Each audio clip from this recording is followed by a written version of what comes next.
7 days and nights of torment for the seductive goddess. For 7 days and 7 nights, she was forced to live with the mysterious man.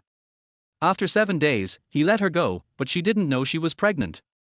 After giving birth to a child, he erased all her memories. 4 years later, at the airport, a beautiful little girl held a water gun. "Don't touch the lady, you are now conscripted, my dad needs a wife." "Wen Anan, you talk to me." The little princess said proudly, "Not every woman is qualified to be my mother. Woman, I only give you one chance." Chapter 1, The Demon's Sacrifice. On a sweltering night, a young girl lay silently on the luxurious bed in an opulent bedroom. Under the hazy lights, a lock of her dark hair hung loosely over her smooth forehead. Her long lashes were tightly shut. Her rosy lips parted slightly, delicate and seductive. Beside the bed stood a tall, cold figure. His black eyes, sharp like an eagle's, were fixed on the small woman lying before him. His gaze swept from her slender waist upward, pausing at her full curves, proof enough that her body was ready to bear life. A cold smirk played on the man's lips as he straightened and walked toward the floor-to-ceiling window. Just then, a doctor in a white coat entered, followed by 2 nurses. A fine needle pierced the girl's pale arm as the doctor gave a few instructions and left with the blood sample. One of the nurses bit her lip, then slowly began unbuttoning the girl's clothes. 10 minutes later, Zhu Chen walked in holding the blood report. Long Zi was still standing at the window, seemingly indifferent to everything that had just occurred in the room. His back was straight as a blade. His jet black hair was mesmerizing, and when he finally turned around, his finely sculpted features exuded an almost dangerous allure. He had always been flawless, but Zhu Chen could see a rare trace of fatigue on his face. "What's wrong? Feeling sorry for her now?" Zhu Chen walked over and handed him a cigarette. Long Zi didn't take it. His deep, low voice resonated in the room. "The results." Zhu Chen chuckled. "Still so stingy with words." He toyed with the cigarette, speaking with a hint of mockery. "Perfect match. She's the one you've been looking for." Long Zi's lips moved slightly. Zhu Chen leaned in with a teasing grin. "So now, you can do that with her?" Such crude words made Long Zi frown. He shot a sharp glance at Zhu Chen from the corner of his eye. Zhu Chen cleared his throat and quickly switched to his professional tone. "There are 2 options to get her pregnant. One is artificial insemination, the other natural conception." Before he could finish, Long Zi cut him off. "I choose natural." Zhu Chen raised his brows and smirked faintly. "You mean you're going to do it with her personally?" Long Zi's face remained expressionless. "I hate trouble." Zhu Chen chuckled meaningfully and said slowly, "Forgot to mention she's a virgin." Long Zi's brows furrowed immediately.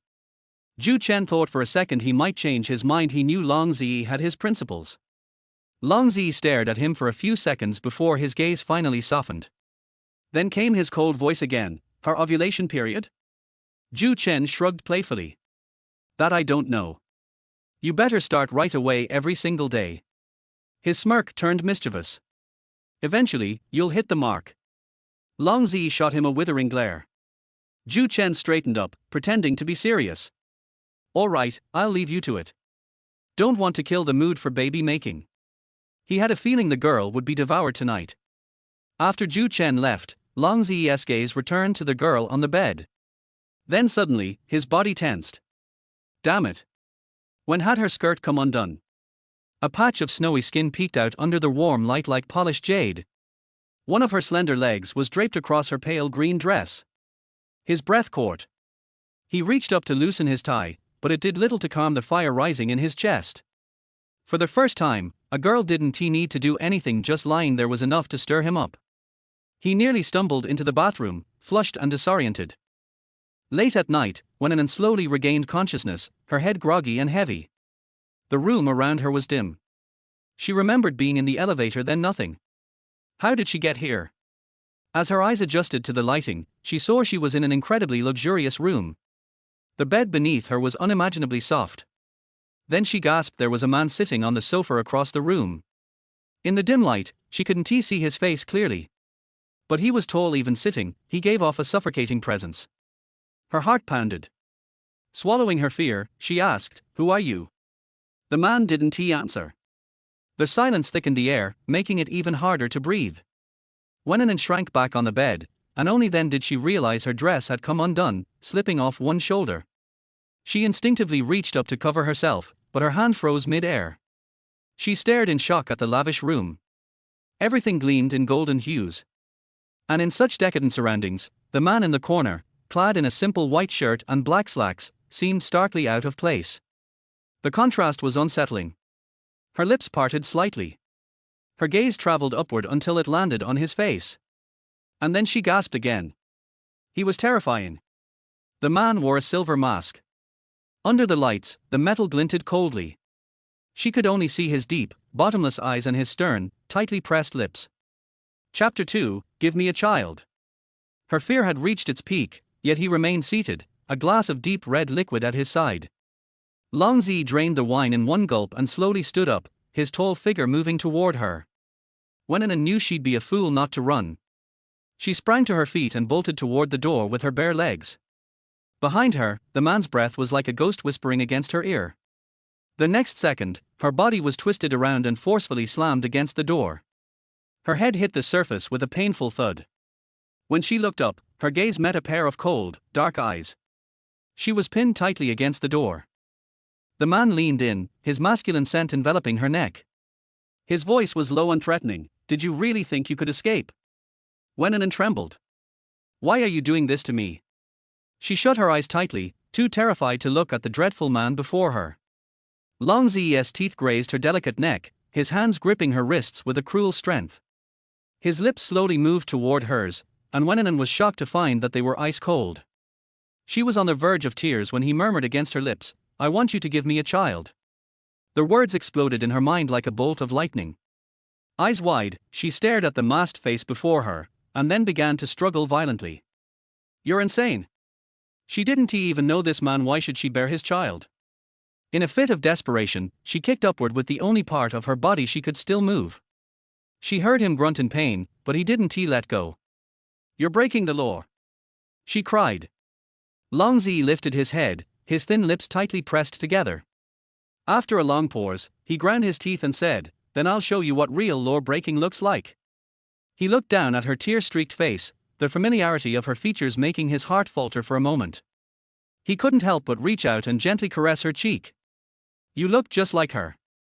Her eyes fluttered open, catching a flash of softness in his gaze, but it vanished just as quickly, replaced by an icy coldness.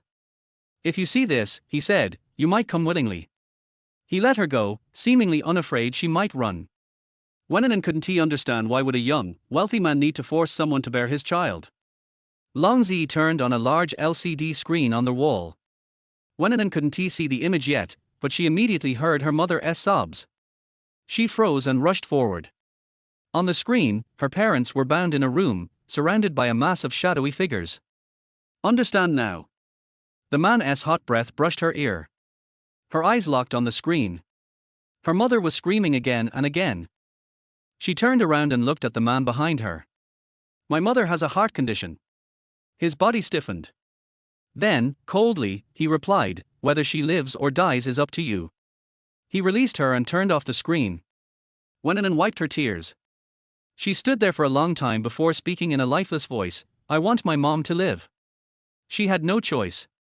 She was terrified her mom would suffer a heart attack. Long Zi walked to the bed and pressed a button.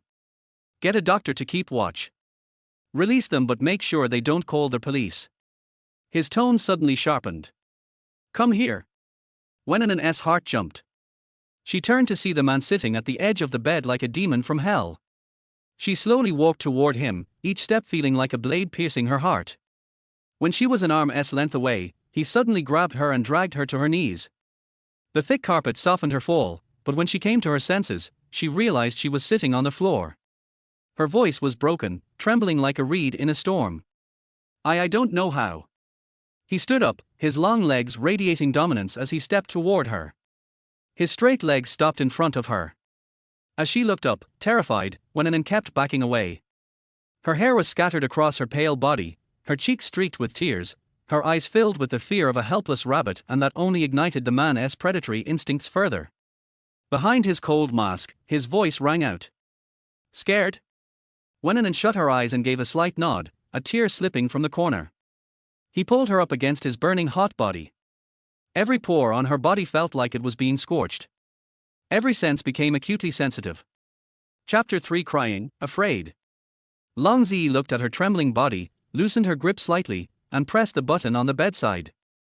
After a while, the heavy door was opened and a middle-aged woman who looked like a housekeeper came in with a serious expression. "Sir." She looked indifferent and didn't care at all about the chaotic situation inside. Wen Anan was not used to being naked in front of strangers, so she quickly ran behind Long Zi to cover her body. Long Zi's lips lifted slightly, but he immediately pursed his lips and said to the middle-aged housekeeper, "Ms. Yang, take her to take a bath and ask someone to teach her." The girl named Ms. Yang looked at the girl behind her master. She had black hair and red face, was very pure and beautiful, and had an impeccable figure. Her eyes changed, and she immediately went to the bathroom, took out a bathrobe and put it on Wen Anan's shoulders, and said in a light voice, "Miss, please follow me." Wen Anan glanced at Long Zi, her eyes filled with a mixture of fear, terror, and a hint of dependence. Long Zi didn't look at her, he went straight to the bathroom. Wen Anan followed Ms. Yang into an absurdly large bathroom. The luxurious bathtub was large enough for 10 people to take a bath together. 4 maids were already waiting. As soon as she entered, she was stripped of all her clothes and soaked in hot water sprinkled with flower petals. In the misty water vapor, the young body is crystal clear and elastic, the wet hair sticks to the snow-white neck, and the face turns inadvertently, making people's heart beat. Wen Anan thought that after taking a shower she would be sent back to the evil big bed, but she didn't expect that after being put into a bathrobe, she was taken to a room. The room was dark and quiet. As soon as she entered, Ms. Yang closed the door. Wen Anan was startled. She turned around and tried to open the door, but it wouldn't open. Her heart was about to jump out, her chest was heaving violently, and her whole body was limp without a trace of strength. She stood there as if possessed. In the huge space, she could hear her own heartbeat like thunder. After a long time, the door was opened, and she herself didn't know how to return to the golden room. The curtains on all sides were drawn and the door was closed, leaving no light at all. The thunderous heartbeat she had felt before came back, and she suddenly felt herself covered in sweat, wet and hot. She stood by the door without moving. It took her a long time to adjust herself before she noticed the man lying on the bed. At this moment, he was as lazy as a leopard, leaning against the head of the bed with one leg bent. In the darkness, the only thing she could see was his deep eyes, flashing with predatory light, locking her tightly. Wen Anan moved forward slowly, and she found every step extremely difficult. He put on a bathrobe and got out of bed. Pushing open the door, he walked into a living room where Zhu Chen was still there. The doctor's white coat was thrown aside. He sat at the bar, holding a cigarette in one hand and a glass of red wine in the other. Long Zi's hair was slightly wet with sweat. He was only wearing a black silk nightgown with his strong chest exposed. Zhu Chen dared to bet that she was definitely not wearing anything under her pajamas. He smiled maliciously. "Are you not satisfied like this? Are you going to do it again later?" Long Zi ignored the dirty talk and sat down directly. He reached out and skillfully lit a cigarette for himself, and added a glass of liquor. Zhu Chen stretched out his hand to stop him. "Have you forgotten that you are going to have a baby? Even if it's just 4, this child is your own after all." Long Zi glanced at him, but finally put out the cigarette and replaced it with a glass of red wine. "That's right, don't be so stern." Zhu Chen did not change his villain nature, with a look of interest on his face, and had long forgotten the white coat beside him. Long Zi's lips curled up slightly, and there was a look of satisfaction between his eyebrows. Long Zi didn't bother to pay attention to him and sipped the good vintage red wine in the glass. Zhu Chen looked down and smiled faintly. "Master Long, do you want to have a baby, or are you enjoying the process?" Long Zi narrowed his eyes and looked away. Zhu Chen was being valued by someone at the moment, so he didn't care about this look at all. He smiled and said, "You need to be gentle." Long Zi drank the wine in the glass in one gulp and decided to ignore this madman. Zhu Chen's gentle and handsome face changed instantly. He looked at Long Zi and asked, "Are you attracted?" Chapter 4 Let Me Go. Long Zi smiled coldly, his face full of endless mockery. "Do you think I am still capable of being moved?" His heart had already turned cold. He is the president of Long Group, the largest enterprise in Asia. How many people are eyeing him covetously? Since he was a child, every danger taught him that he cannot be soft-hearted, because being soft-hearted means being weak. He cannot have weaknesses, so he is destined to live a high and mighty and lonely life. Wen Anan was just a woman who brought him great enjoyment. He and her would no longer have any contact after giving birth to a child. Ju Chen raised his glass and smiled faintly. Longsir, you can relax a little. Like, have a relationship or something. He said maliciously, it's a wonderful thing to have a relationship with the mother of your future child. You don't have to worry about accidentally getting pregnant by having sex, and you don't have to worry about her threatening you with the child. Long Zi could hear the sarcasm, and snorted coldly, I thought you wanted to go to the branch hospital in Africa to study for 10 or 8 years. Ju Chen was scared. No, I won't tell you, just go. A bitch is a bitch. As she picked up her clothes and left, she whispered, take it easy. Long Zi glanced at him and walked back to the room. The light was still dim and the room was quiet, only the girl's faint breathing could be heard. Their whole room was filled with a sweet scent, but it was also tinged with masculine scent, a kind of decadent atmosphere that men could not resist. When he turned on the bedside lamp, the silver mask was already covering his face.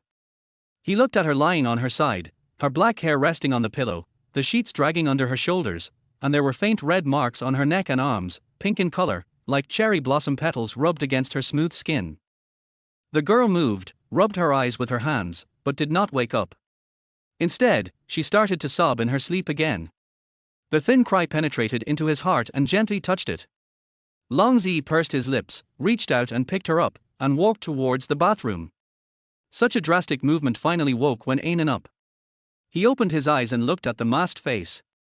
She could see his strong, shaped jaw, now tense, and his arms around her were strong and firm.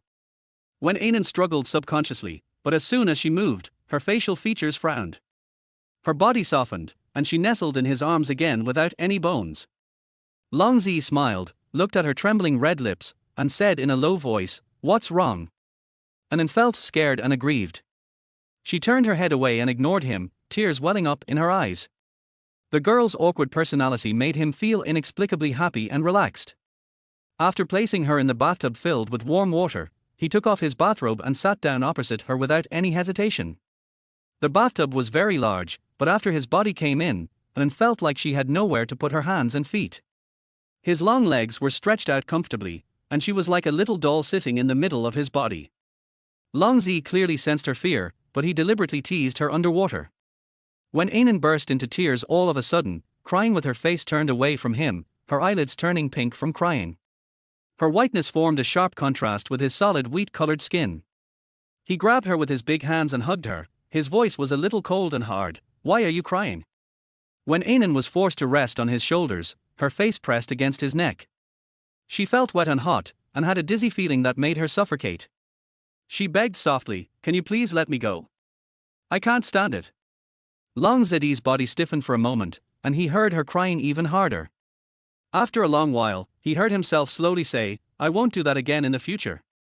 After. Wen Anan was in a trance for a moment, and she struggled violently again, I don't want it. I don't want it anymore. Let me go. She twisted hard in his arms, her face full of tears, her wet black hair tangled around his body, her limbs clinging to him, and at this moment, he seemed to be completely enveloped by her. Wen Anan, the girl whose fate was closely tied to his, made him feel soft-hearted for the first time. He told himself that it was to make her willingly bear his child, so he let himself coax her, okay, it won't hurt anymore. He kissed her lips coaxingly, and Wen Anan opened her eyes wide in fear. Chapter 5 I'd rather die than give birth. Wen Anan was stunned. The memory of the pain from before came back to her all at once. She pushed him away and crawled out of the bathtub, but her foot slipped and she fell into the water with a splash. A big hand reached out and pulled her into his arms. Wen Anan raised her eyes and looked at his face, which was very close to her. The silver mask shone with a cold and hard light under the hazy light, but his eyes were smiling. She didn't know where she got the courage from, but she raised her hand to remove the mask on his face. Long Zi let her hand reach out to him without moving, until her hand touched the cold and hard mask, but he dared not move again. Why aren't you moving? Do you want me to help you? His voice was cold at this moment, and his dark eyes were shining with coldness. Wen Anan took a breath and pursed her lips. She really didn't dare to. After seeing his true face, she probably won't be able to go back alive. If it weren't for the fact that her parents were in his hands, she would rather die than sleep with him. Her brief surrender did not mean that she was willing to give birth to his child. She had to escape and call the police. She pulled her hand back, but was caught by a big hand the next second. He stared at her with sharp eyes. Don't you feel unfamiliar with it? Then I'll let you get familiar with my body. Wen Anan screamed in fear. She twisted her body desperately, but the man subdued her with just one hand. He carried her out of the bathtub, who was soaking wet. Wen Anan kept hitting his shoulders, but could not shake him at all. When he stepped into the room, he turned off all the lights while holding her, then took off the mask on his face and threw it away. Her body was quickly pressed against the wall, her tiny frame only reaching up to his shoulders. He lowered his head and looked into her frightened eyes in the dark. Don't you want to see it? I'll let you see it. Wen Anan cursed feebly, you lunatic. Let me go, I will never give birth to a child for you even if I die. Long Zeddy's lips curled into a cold smile, so you have a temper. Are you familiar with it now? The man's voice was unusually hoarse, and extremely seductive in the middle of the night. Wen Anan had no doubt that this man looked very good, but his behavior was extremely perverted. She cursed him angrily, a beast in human clothing. Shameful man. Wen Anan felt the man's breath close to her. She couldn't break free with her hands, so she could only resist verbally, you are worse than a beast. I originally thought she was a little white rabbit, but I didn't expect she would bite people when she got angry. She was so ashamed and angry that tears rolled down her cheeks. Long Z paused, and his fingers finally released her chin. Don't cry. His voice was filled with desire. Wen Anan's lips were trembling and her jaw was aching terribly. What do you want me to let you go? She softened and no longer pretended to be stubborn. Long Z looked at her calmly, and felt that her tearful eyes were extremely moving, but his voice was cold and hard. I said, help me give birth to a child. Wen Anan closed her eyes. She was not stupid. She knew that blindly resisting would only cause her greater physical and mental harm. So she was silent for a long time before she said softly, I promise you. But I have a condition. In the darkness, Long Zeddy's voice sounded coldly, negotiate with me? Are you qualified? Wen Anan plucked up his courage and said, if you want this child, you have to talk to me. She paused for a moment, then gambled and said, otherwise, even if I get pregnant with this child, I will find a way to abort him. Long Z narrowed his eyes, and after a while he got out of bed. He fumbled in the dark for a cigarette, lit it, and took a puff. Although she couldn't see his face clearly in the faint sparks, she could guess that his expression must be very ugly. She said nothing, just waited with bated breath. After he finished smoking a cigarette, he said calmly, your conditions. This was the first time that Long Z negotiated terms with someone. No one who negotiated terms with him before could live well. Chapter 6. She wants to escape from the cage. Wen Anan was brave enough, but her voice was still trembling. I want you to release my family members, and I want to go to school. She is a junior this year and she doesn't want to give up her studies because of this matter, because she has no intention of giving birth to a child for him. After listening to this, Long Z was silent for a while and then agreed. Wen Anan couldn't believe it. Just as she was feeling unbelievable, Long Zeddy's voice rang out, I'll let you watch you and your family. Once the police are called, you won't even be able to write the word regret. His voice was calm and gentle, but she could hear a strong warning in it. But her heart was already cheering, she could finally escape from this golden cage. If Wen Anan knew who the man who possessed her was, she probably wouldn't be so naive. She even looked at him in the dark and said, also, I don't really like people smoking. Long Z disposed of the cigarette butt and walked straight to the bedside. Now that we have discussed these, can we have the baby? After he finished speaking, Wen Anan's body stiffened, and his voice rang out mockingly, you don't think you can ask me not to have children? Of course she doesn't dare. She moved back and said in a trembling voice, can I know why you want me to have a baby? With his power, there must be many women willing to bear children for him. In the darkness, Long Zeddy's expression suddenly changed. He stared at her face tightly and walked towards her step by step. His slender body leaned forward, his cold breath sprayed on her nose, and she heard him say word by word, because your name is Wen Anan. She was confused, but he had left her body. Anan only heard the sound of a door slamming, and her body went limp and she fell on the bed. Only then did I realize that my legs were extremely weak and my body was covered in sweat. Who is that man? I spent a drowsy night and when I woke up the next day, there was naturally no one around me. She didn't know what words had made him lose interest yesterday. If she knew, she would be willing to replay it in front of him 24 hours a day. The pain she felt the first time made her quite dislike doing that thing, especially with a perverted stranger. He lay on the bed for a while before sitting up. It was still that extremely luxurious golden room.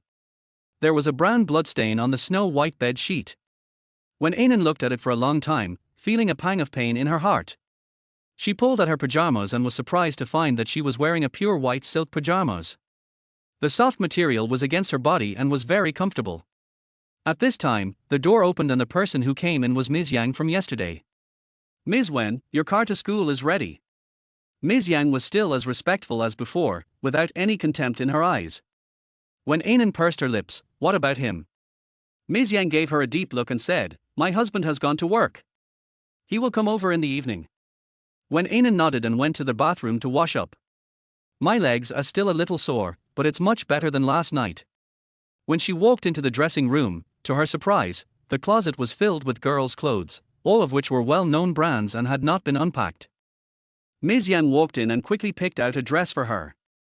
"This is what the gentleman prepared for Miss."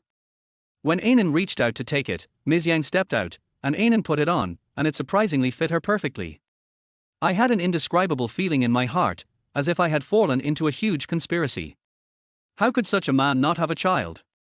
He was rich and couldn't be bad looking, unless he had been disfigured in bed. She blushed, and although she had never made a comparison, she knew that he was a man of extraordinary energy. But even so, it doesn't mean she has to give birth to a child for him. At this time, Ms. Yang came in again, holding a very thin electronic product in her hand, and opened a video for Wen Anan to watch. Anan's tears started flowing after just 1 second of watching. She saw her parents walking in her neighborhood, heading towards their home. "The teacher has told me not to use my cell phone when I go to school. I have to wait for you at the school gate every afternoon after class."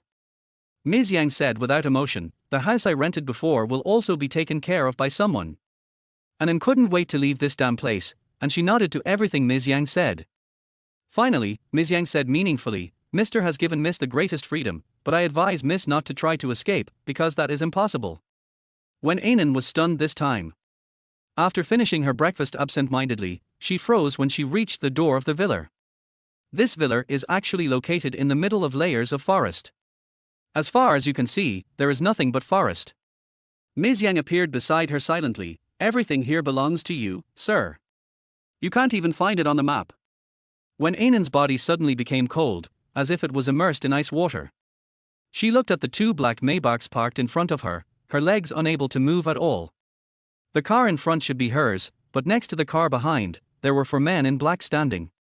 Is she going to school like this? Mr. doesn't have much patience. This is Mr. S' biggest concession. Ms. Yang was like a precise calculating machine and could know exactly what Wen Anan was thinking. Wen Anan gritted her teeth and got into the car when Ms. Yang opened the door. Chapter 7, Long Time No See, Little Prey. In addition to the driver, there was a man wearing glasses in the car. He was well dressed and very gentle. "Hello, Miss Wen.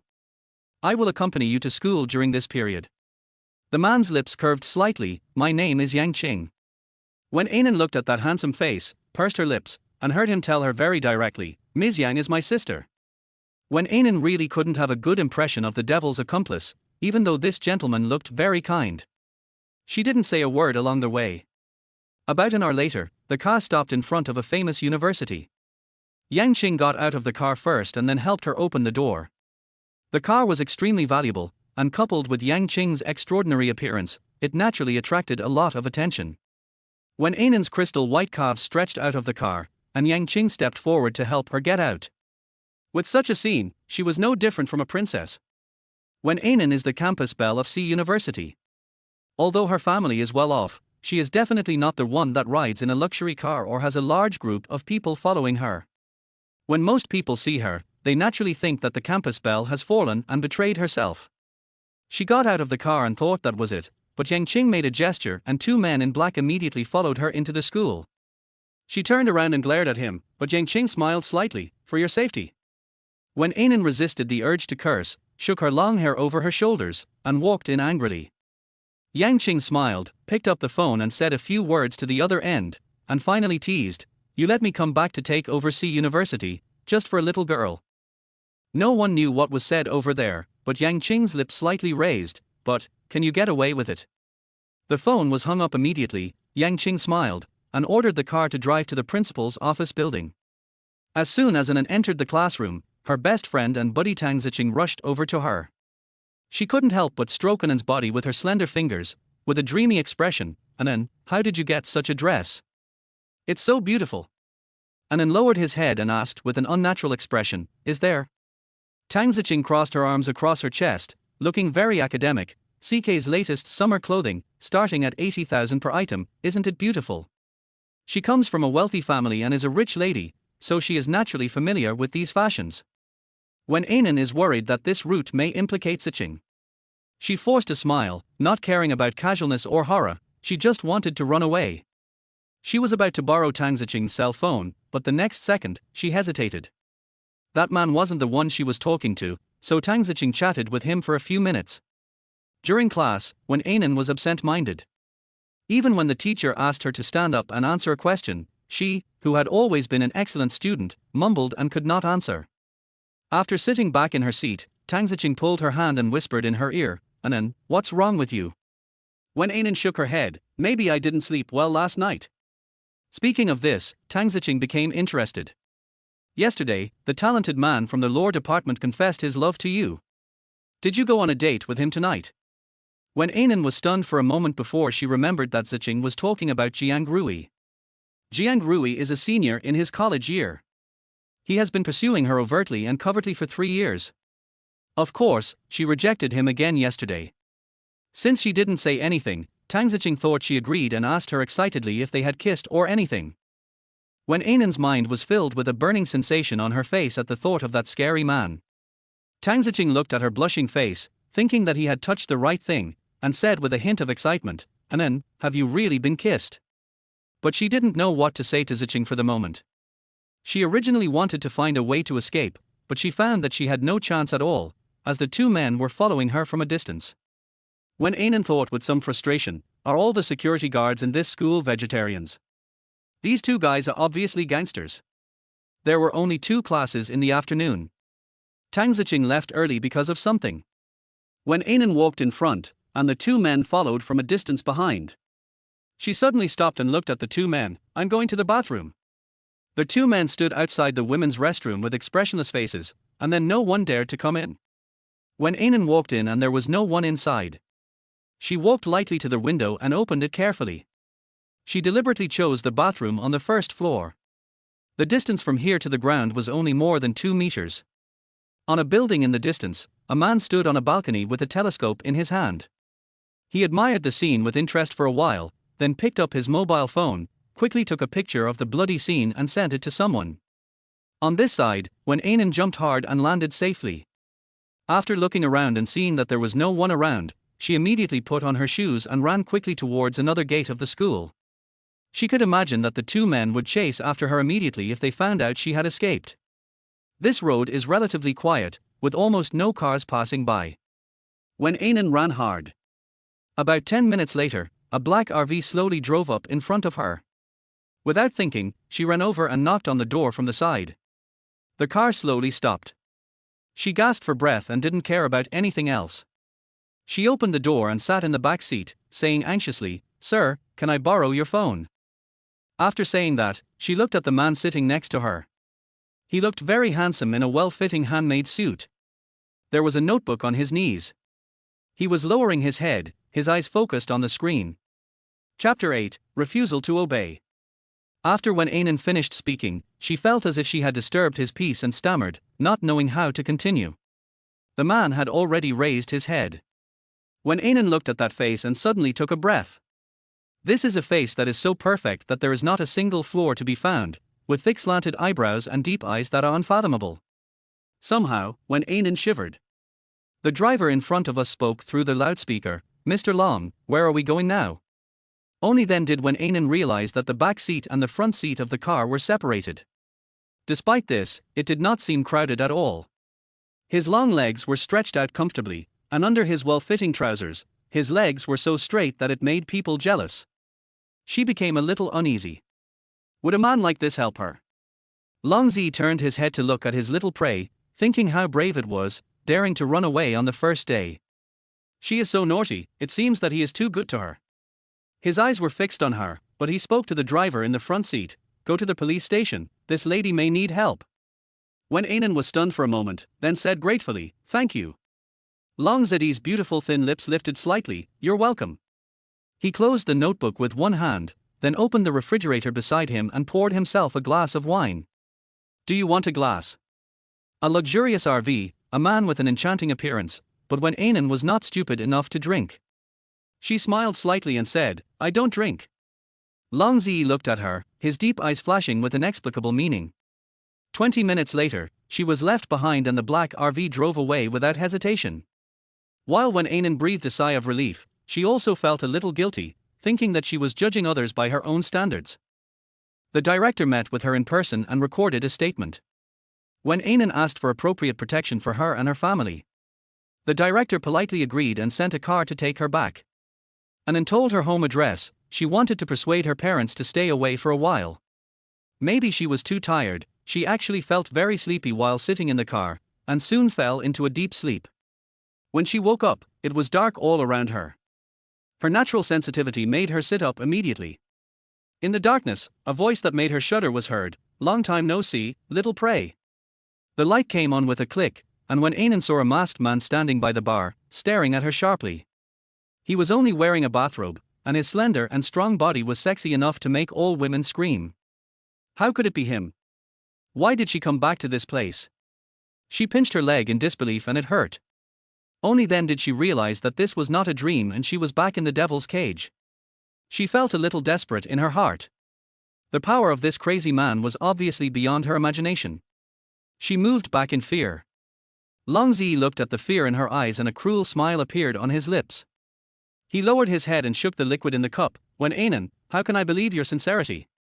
She was startled, her body trembled, and she almost immediately broke out in a cold sweat. She sat on the bed, staring at the devilish man like a lost angel. Long Zi stared at her body under her snow-white dress. She was very beautiful, delicate but not gaudy. His eyes were fixed on her little face, and a trace of throbbing passed through his heart. As the president of Long Corporation, he has never been attracted to any woman. He could touch many women, but he never thought that one day he would touch a girl named Wen Anan. She didn't know that his people had been following her for 3 years. Every minute and every second of her 3 years was spent under his watch. He knew her better than anyone else. Giving her the greatest freedom made Zhu Chen feel incredible and thought he was playing with fire and getting burned. Playing with fire and getting burned? He and Wen Anan have been entangled since they were born. Who owes whom, and who can help them settle the debt? He put down the cup in his hand and walked slowly towards her. Wen Anan kept moving backwards until her back was pressed against the head of the bed. Long Zi curled his lips into a smile, then slowly walked over here to catch her. Wen Anan was about to cry, so she crawled over there. He paused and walked towards this side again. After turning around a few times, his arm suddenly grabbed her shoulders, his slender fingers clasped her shoulders tightly, causing her tears to flow from the pain. What do you want? She burst into tears, unable to bear it any longer. Long Zi pulled her over and held her tightly in his arms. His hands clasped hers tightly, holding her with a force that could have crushed her. Wen Anan held back her tears and raised her head stubbornly. I will never help you have a child. Chapter 9 Threats. Really? His expression was sinister. Although he was wearing a mask, she could imagine how terrifying the face underneath the mask was. His eyes moved from her little face, and his voice sounded like a devil. I want to see if your body is more honest than your little mouth. He easily held her hands up. She trembled, her lips tightly pursed, and she didn't say a word. His silver mask emitted a cold light that made people shiver. Look. He gently stroked her delicate face with his big hand, deliberately humiliating her. Wen Anan's gaze could almost burn 2 holes in his mask. He was being a hooligan so thoroughly that she couldn't help but struggle violently again, cursing as she struggled. Mad man. Let me go. Long Zi chuckled and abused her body even more thoroughly. The snow-white skin slowly turned into a beautiful pink, like pink jade. Originally, I just wanted to tease her, but faced with such a tempting little thing, even the greatest self-control collapsed in an instant. Wen Anan twisted her body desperately. Go away, I don't want you. Her face was covered with tears, and her shiny black hair was wet with sweat and stuck to her little face. She looked so pitiful, yet so attractive. Be good, if you don't want to be in pain anymore. Long Zi murmured. He couldn't bear it any longer and wanted to take her turn now. There was a knock at the door. Long Zi cursed softly and leaned over her neck to calm down for a while. The door was opened and Ms. Yang came in quietly. Wen Anan immediately picked up the bed sheet to cover herself. Sir, this is the dinner you ordered. Ms. Yang bowed her head and walked out. Long Zi turned his head, his dark eyes under the mask staring at her. Come and eat. I don't want to eat. Wen Anan wrapped herself in the bed sheet, challenging his bottom line. He looked at her, with a strange light in his eyes. If you don't want me to end you right away, come over and have dinner. She looked at him defensively. Your decision. His voice was cold and unclear. Wen Anan moved under the bed, trembling. An oversized bathrobe covered her face. She was stunned for a moment, and then she smelled a pure male scent. Wen Anan pulled half of her bathrobe off, and she mustered up the courage to look at him. Turn your back. The man looked at her quietly, without moving at all. He didn't move, and she didn't move either, and the two of them were in a stalemate for a while.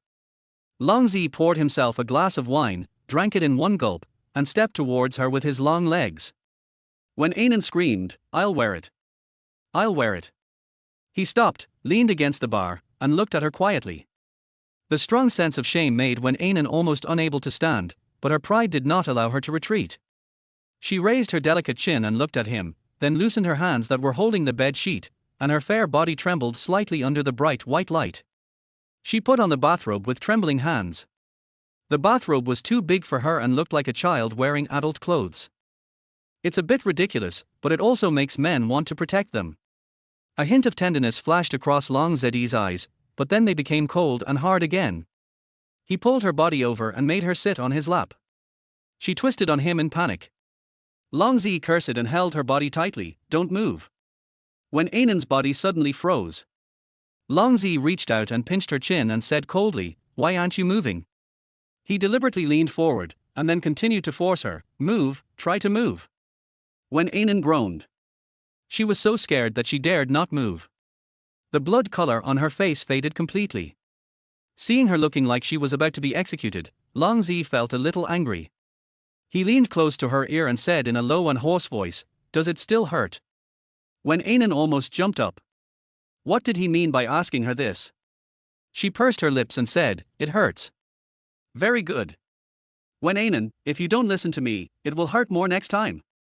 He bit her ear viciously and threatened in a low voice. Wen Anan was enraged and stood up suddenly. The excessive force almost made Long Zi childless.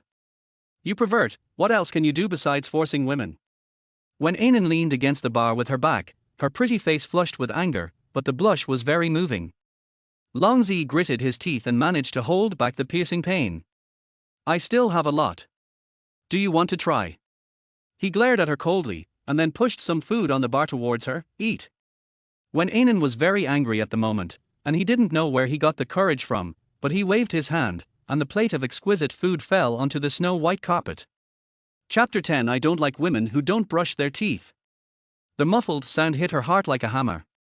She raised her eyes and met his sinister eyes.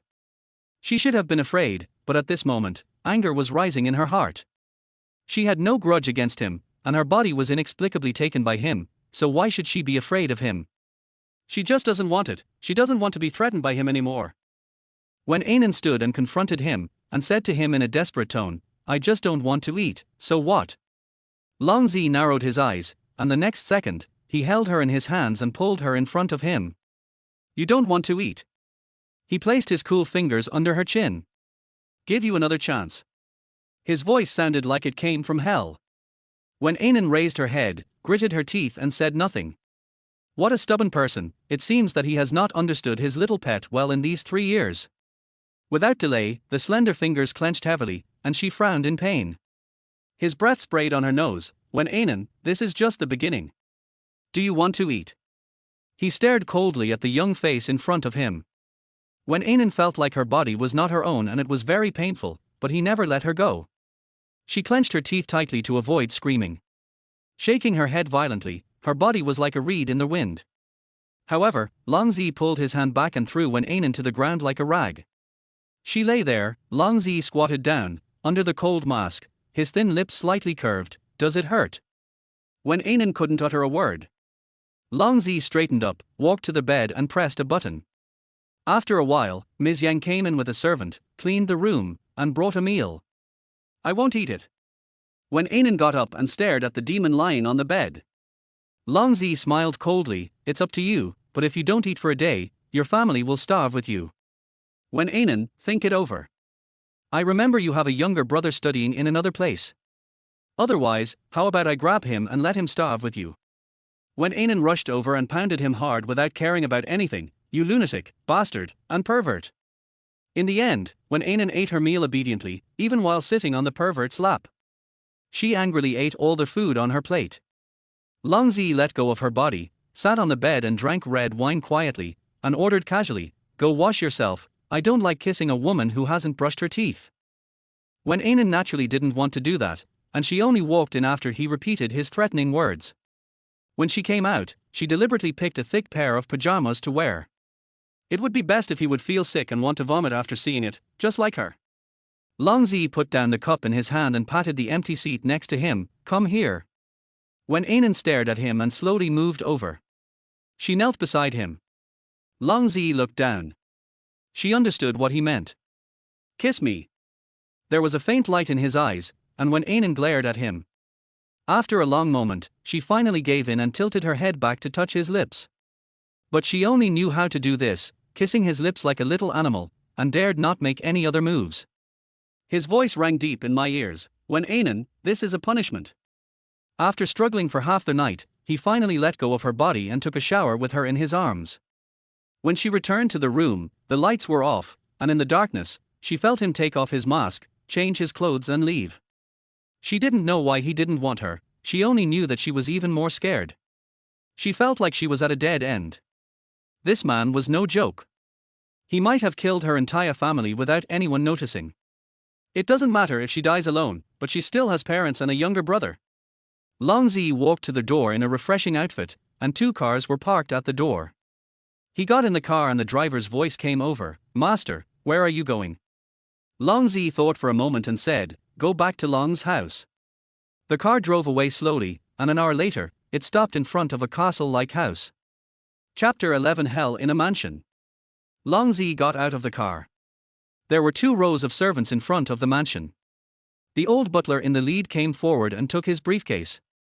He smiled and said, what would you like to have for a midnight snack, young master? Long Zi walked through the 2 rows of people and entered the grand hall. His calfskin shoes made crisp sounds on the polished marble. He turned his head and told the butler, no need to prepare anything. Is the old man asleep? Steward Lin said respectfully, the old man has gone to bed, but the young master did not come back last night, and the old man seemed unhappy. Long Zi's beautiful thin lips lifted up mockingly, he still remembers me. Butler Lin remained silent. Everyone knew that in this mansion, the young master had the final say. The young master owns 60% of the shares of the Long family and is the new head of the Long family. The young master has the final say in the entire Long family. Long Zi took off his suit and Steward Lin took it. He looked at the young master's perfect appearance and followed him upstairs. Miss Lu called and invited you to have dinner together. Long Zi paused, then he remembered that tonight was supposed to be the day for dinner with Lu Wei, but because of Wen Anan's fuss, he had forgotten about it. Call Miss Lu and tell her that I want to invite her to dinner some other day. Long Zi's tone was very light, as if he was talking about something very ordinary. Steward Lin paused and said, young master, shouldn't you call them yourself? Miss Lu is your fiancée. Long Zi stopped again. He looked at Butler Lin with a mocking expression. I don't remember who I was engaged to, or what I promised. Steward Lin lowered his eyes. I understand. I will explain this to Miss Lu.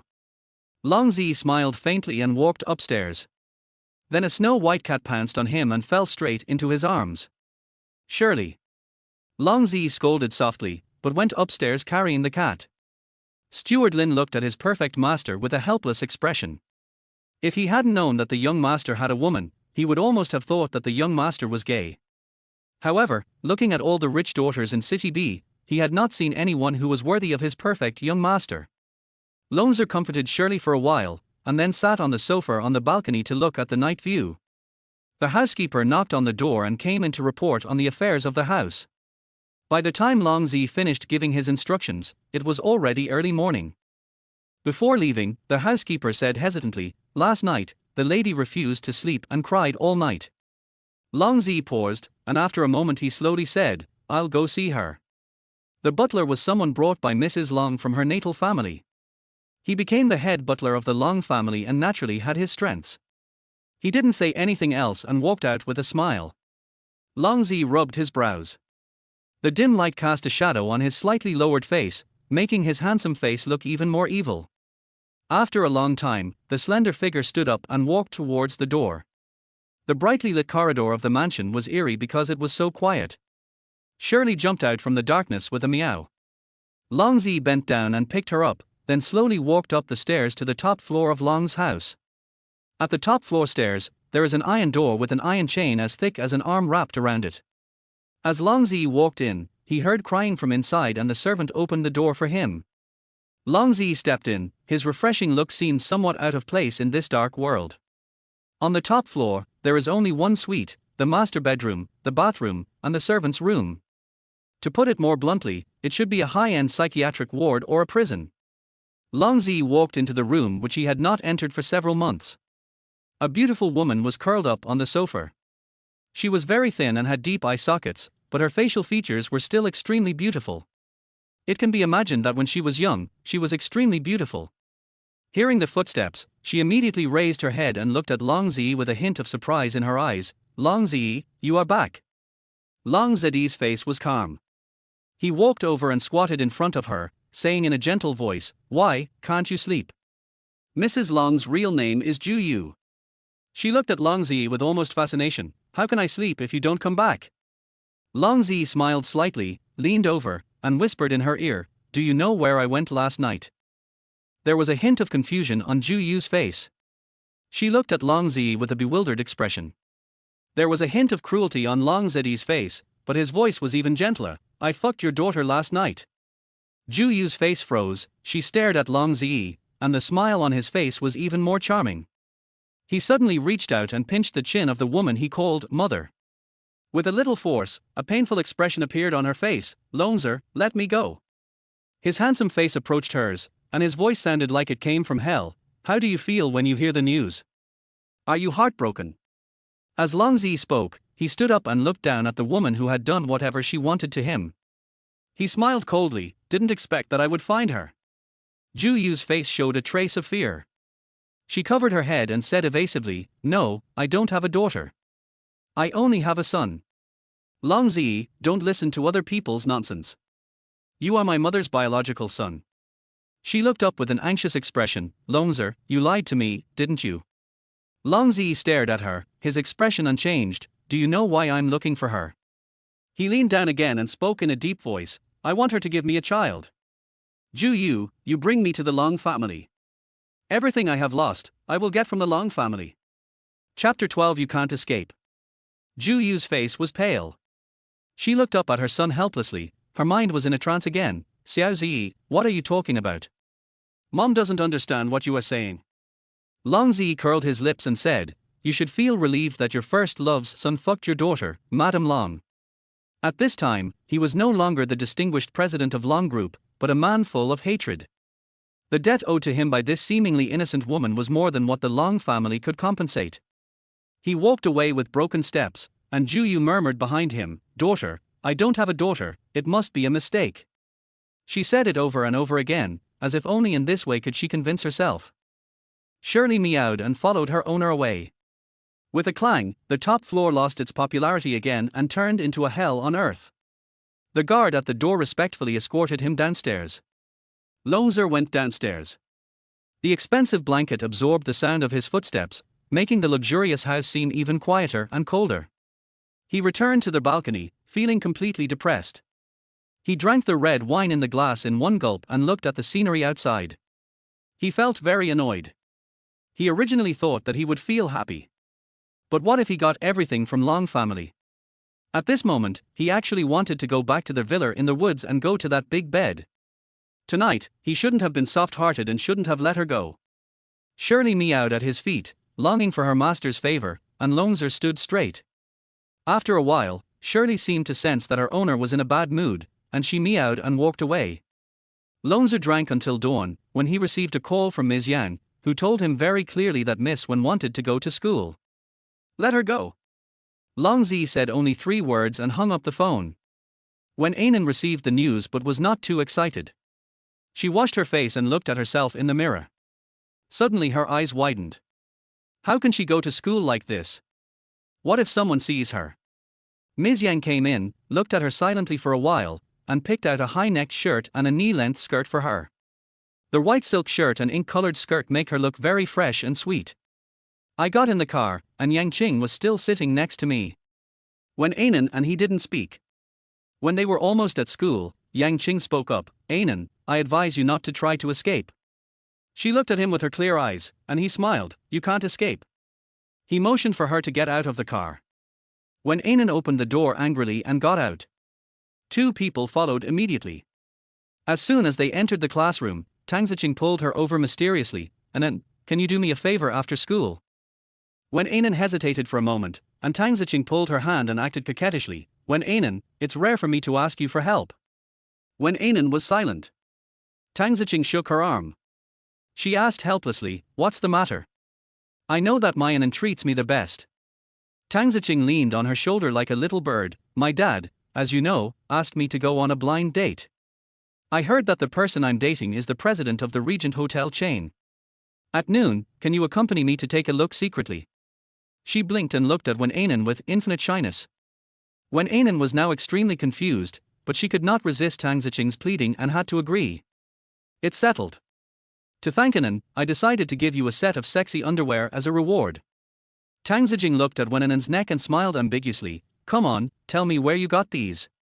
Did you encounter any wild animals? You really don't show any mercy to women. Wen Anan immediately reached out to cover it. Tang Ziqing laughed lewdly, did Jiang Rui do it? I didn't expect him to be such a beast. Don't talk nonsense, it's not him. Wen Anan was embarrassed and hit her body. Tang Ziqing bit her ear and smiled wickedly, who is that handsome guy? Wen Anan's face suddenly turned red, and Tang Ziqing understood everything at once, and shouted that she wanted to check her body while she was taking off her underwear. At noon, she and Tang Ziqing went to a lingerie store. She knew that the 2 men were following her and she had no chance of escaping. Tang Ziqing stuffed a set of underwear into her hands. Wen Anan walked straight into the changing room without even looking at it carefully. After she put it on absent-mindedly, she realized how sexy this set of underwear was. It turned out to be all hollow gold threads, so thin and transparent that it couldn't cover anything at all. When Wen Anan hesitated, Tang Ziqing squeezed in, and her eyes scanned Anan's body like a scanner, exclaiming, hey, any man who sees you like this will pounce on you like a beast. She said impatiently, hurry up and try it on. Wen Anan had no choice but to change it. After putting on her clothes, she pushed her long hair aside and mustered up the courage to look at the person in the mirror. Tang Ziqing on the side was stunned. She had always known that Anan was very beautiful, but now this extreme beauty had already exceeded her imagination. Anan, don't get married. Promise yourself to me in the future. Tang Ziqing wiped his saliva and said with a lustful look. Wen Anan didn't dare to look at her any longer. She glared at her and quickly changed her clothes. She originally refused to buy it, but Tang Ziqing bought it and stuffed it into her hand. Chapter 13, Embarrassing Encounter. When the 2 of them went out, it was already time for lunch. Tang Ziqing pulled Anan into the Regent Hotel. The doorman opened the door for them, but his eyes paused on Wen Anan's face for a moment. Out of politeness, Wen Anan nodded slightly at him before walking in with Tang Ziqing. Anan, let's sit here. I can see him whether he comes or leaves. Tang Ziqing pulled Wen Anan to sit down and said softly, I heard that he comes here to inspect every day at noon. Wen Anan smiled. After the waiter came over and took our order, Tang Ziqing took out a photo and showed it to Anan. This man's name is Ji Ting, he's 28 years old, so old. She wrinkled her nose after she said that. Wen Anan took a quick look and found him to be very handsome, with a gentle temperament like jade. She smiled gently, I'm only 7 years older, how can I be old? Tang Ziqing held her head and cried, who knows if this photo was taken a few years ago? Maybe he is half bald now and has a big belly, or maybe he has indulged in sex too much and his body is too weak. Wen Anan looked at her, and Tang Ziqing couldn't continue. Just then, she noticed a group of people standing near the elevator in front of the hall. They were all dressed in suits, especially the man in the middle, who had fine features and a refined temperament. Tang Ziqing patted Wen Anan's arm quickly and said anxiously, Look, it's Longzer. Her eyes were full of hearts and her body stood up involuntarily. Longzer? Wen Anan was stunned for a moment. Is it the legendary President Long? She looked from afar and saw the back of a Tsinghua student at a glance. Next to him stood a very beautiful woman, probably a secretary. Her slender and well-proportioned figure looked extremely attractive in the suit, and her long wavy hair made her look very elegant. But she didn't have time to look around. Tang Huakai had already pulled her over. The elevator door dinged open, and the group of people walked in. Tang Ziqing desperately pulled Wen Anan, who was helpless, and shouted, Wait a minute. Originally, the person in charge of closing the elevator was going to close the elevator for Long Zi's peace and quiet, but Long Zi said calmly, Wait a minute. Everyone was silent. Maybe she ran too fast. When she was at the elevator entrance, Wen Anan was actually tripped. She fell straight in, and the bag in her hand flew out. When she woke up, she found herself in a pair of strong arms. When she raised her head, she saw a face that made her heart beat faster. It's him. The man who gave her a ride. It turns out his name is Long Zi. Wen Anan stared at him in a daze, and then her eyes turned into horror. Before she could react, Long Zi's voice rang out in a deep and powerful voice, Get out. As soon as he finished speaking, the elevator, which had been silent, gradually became agitated, and 7 or 8 people who looked like senior executives walked out silently, including the beautiful female secretary. Tang Ziqing, however, remained where he was, staring at her with fascination and drooling at the same time. Get out. Long Zi's voice sounded again. Tang Ziqing didn't know how she got out. She only knew that the elevator closed instantly after she went out. She was so fascinated by the sex that she remembered that her daughter Anan was now locked in an elevator with an adult male. She tapped the elevator, but it had already started moving downwards. Wen Anan was in a daze the whole time. In fact, she couldn't move at all because her waist was held tightly by someone. Long Zi's thin lips curved up nicely, nice style. She tilted her head slightly and almost fainted. Her hair was tangled in his suit buttons. Wen Anan quickly reached out to untie it, but this position was inconvenient for her, and the more she untied it, the tighter it became. Long Zi looked at her quietly. At this moment, she was almost lying in his arms. The faint fragrance of the girl actually stimulated him. He held her body, his voice a little hoarse, Go to my car and cut it open with scissors. Wen Anan had no choice but to agree. The two of them stood in a strange posture, and after a while, her body trembled. Longzer smiled and put his big hand on her waist. Wen Anan was somewhat grateful, but the next second, she no longer thought so. Long Zi's elegant male voice was malicious, Hey, are you going to leave it here with me forever? Only then did she realize that the elevator had already stopped in the underground parking lot, and so many executives were waiting by their cars. Her face felt like it was on fire as Long Zi took her into the car. She thought he would cut her hair, but she didn't expect that he would just cut off one of his own buttons. Once free, she immediately sat up straight with her hand on the car door. Chapter 14 Humiliation. Wen Anan's face turned red, and she ran out almost as if she was on fire. Not far away, Tang Ziqing was being held by several men. They immediately let her go when they saw Wen Anan coming out. Tang Ziqing ran over, touched Wen Anan's body, and said anxiously, Anan, are you okay? Wen Anan shook her head, It's just that my hair got tangled. That's good. That's right. Longzer is not that kind of pervert. After lifting the alarm, Miss Tang entered the fangirl mode again. Wen Anan didn't dare to stay any longer, so she pulled Tang Ziqing away and said, Aren't you going to scout out the enemy? No more exploring. Tang Ziqing still had a crazy expression on her face. Wen Anan's eyes swept over the 2 dark shadows not far away, and suddenly ran towards Long Zi's car. She opened the door, and the man in the back seat raised his head slightly. Anything else?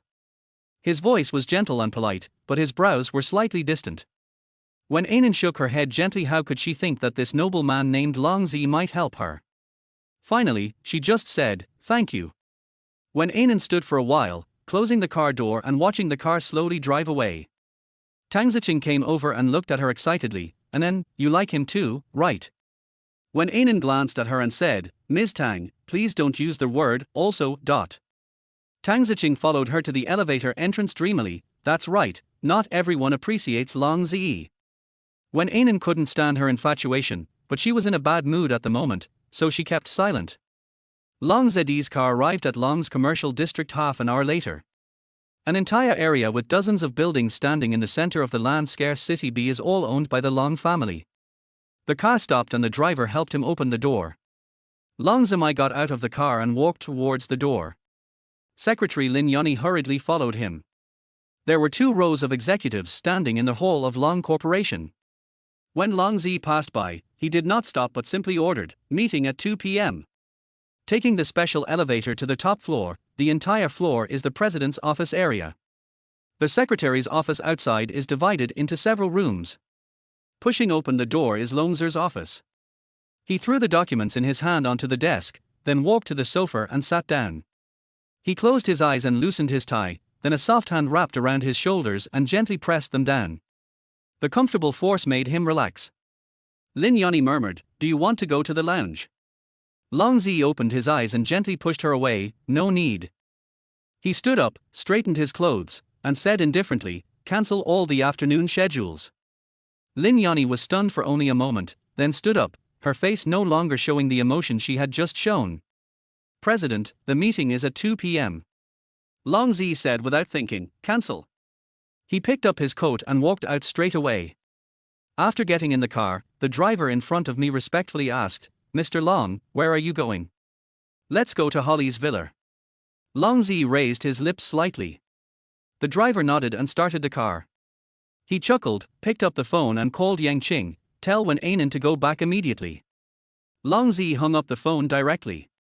Yang Qing looked at the hung-up phone, then pressed a button and very naturally notified Wen Anan using the school's public system. "Wen Anan from the 3rd finance class, your family notified you to go back to fulfill your obligations."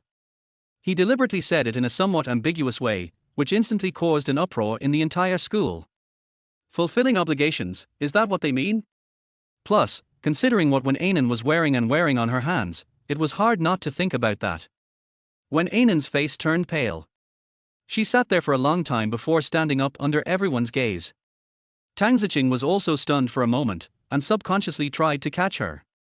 Wen Anan turned around and smiled, "I have something to do at home, I will go back first." She walked so fast that Tang Ziqing didn't have time to call her. Wen Anan walked outside. The car was ready. She got in with an expressionless face. As soon as the car stopped, she got out and ran upstairs. The man was indeed there, and Wen Anan was standing at the door of the room staring at him. The man raised his eyes, his deep pupils seemed even more unfathomable under the mask. Wen Anan's anger reached its peak. She walked over, snatched the wine from his hand and poured it in his face. Everything happened very quickly. Long Zi narrowed his eyes and quickly caught her body as she tried to run away. "Want to run?" Wen Anan's body was shaking slightly because of anger. She trembled her lips and said, "Asshole." He stood proudly, his expression cold. Are there any other words? Chapter 15. Put it on for me. Let me see what you bought when you went out at noon. He picked up her bag. Wen Anan was so embarrassed that she screamed, "Don't touch my things." It's not surprising that he knew she went out, as those 2 followed her all day long. Her heart skipped a beat. Could it be that he knew what she bought and wanted her to wear it for him? He said hoarsely, "Put it on." This scene seemed familiar. Wen Anan shook her head to clear the image from her mind and looked at the pervert in front of her in horror. "Put it on." He let go of her body and sat aside, not caring at all about the wine stains on his body. Wen Anan did not move. Long Zi's voice was cold, "Or should I ask your brother to accompany you now?" "I'll wear it." Wen Anan stared at him intently. She was less than a step away from him, but he still sat there, looking at her quietly. "It's beautiful." There was a hint of danger in his voice, "Come here." Wen Anan was barefoot and tried to move her body, but after taking just one step, she was pulled over by him with force. Her slender body fell straight on him. She raised her eyes and saw his determined chin. Long Zi held her chin with his hand, forcing her to look up, and their eyes met. Until she felt something hard, she clenched it in her hand, straightened up, and thrust it towards him. A cold and hard light flashed by. Long Zi chuckled and grabbed her wrist with his big hand. The intense pain caused the knife in her hand to fall to the ground. Long Zi slowly sat up, tied her hands with the tie on the sofa, and threw her on the snow-white bed while Wen Anan was kicking and making a noise. "You like playing games, right?" His voice was cold. He walked over, picked up the knife, and slowly walked towards her. His tall, slender body was strong and solid, and he wore a silver mask on his face. He leaned over to look at her like a Shura. When Anan moved her body, her face full of fear. The cold blade slid across her face, and he smiled slowly. "You're not willing, are you?" The tip of the knife ran along her chin to her neck. He only needed to cut it lightly and her life would be gone. When Anan raised her head and closed her eyes tightly, "Just kill me. How can I have a baby if I kill you?" "Huh," he whispered as he slid the tip of the knife in his hand across the girl's fair body. When Anan closed her eyes, but all her senses were feeling the cold touch. She realized that he moved the knife below her abdomen, and her body became extremely stiff. "I don't know if this knife can cut you into pieces." There was a cruel smile on his lips, and then she felt a chill under her body. One by one, broken golden threads flew in front of her eyes and then fell down. She felt extremely humiliated. She twisted her body and screamed, "One day, I will make you pay me back double." Yes, that's it, he wanted her to cry and beg for mercy under him, so that his heart would calm down. "Don't you want to kill me? The knife is right next to the pillow, you can kill me." He pinched her chin, and the silver mask emitted a deep light under the crystal chandelier. When Anan stared at him, biting her lips tightly. She turned her head with difficulty and saw the knife beside the pillow. Her hands were not bound, so she twisted her body to take it. "Why don't you take it? I'll teach you." He smiled grimly. "To kill a man, you only have a chance when he is orgasming." He sneered and handed the knife to her. When Anan could hardly hold it. Long Zi teased his pet viciously, "Stab me." Chapter 16, Cry as much as you want. When she woke up, it was dark outside. She got up and there was nothing on the bed except her and a knife. She felt a little sad because this man knew she didn't dare to die. Will she have it tomorrow? When Anan rubbed her body desperately until it was in so much pain that it was about to break, then she slowly slid down. When I went out, Ms. Yang was in the room. The messy bed had been made neatly and new sheets were put on. "Miss, the gentleman is waiting for you in the study," Ms. Yang said in a soft voice. When Anan was stunned for a moment, then pulled her bathrobe and walked out calmly. What is she afraid of now? She has already lost it. Ms. Yang opened the door of the study and whispered to the inside, "Sir, Miss Wen is here." When Anan went in and Ms. Yang closed the door. This is a very antique house. All the furniture is made of agarwood with simple lines. Only the computer placed on the large desk seems a bit abrupt. When Anan stood there, looking at the masked man with hostility, "What else do you want to do?" The man raised his eyes and looked into hers. After a long while, he chuckled, "I want to do something. Can you handle it?" "Pervert." When Anan gritted her teeth.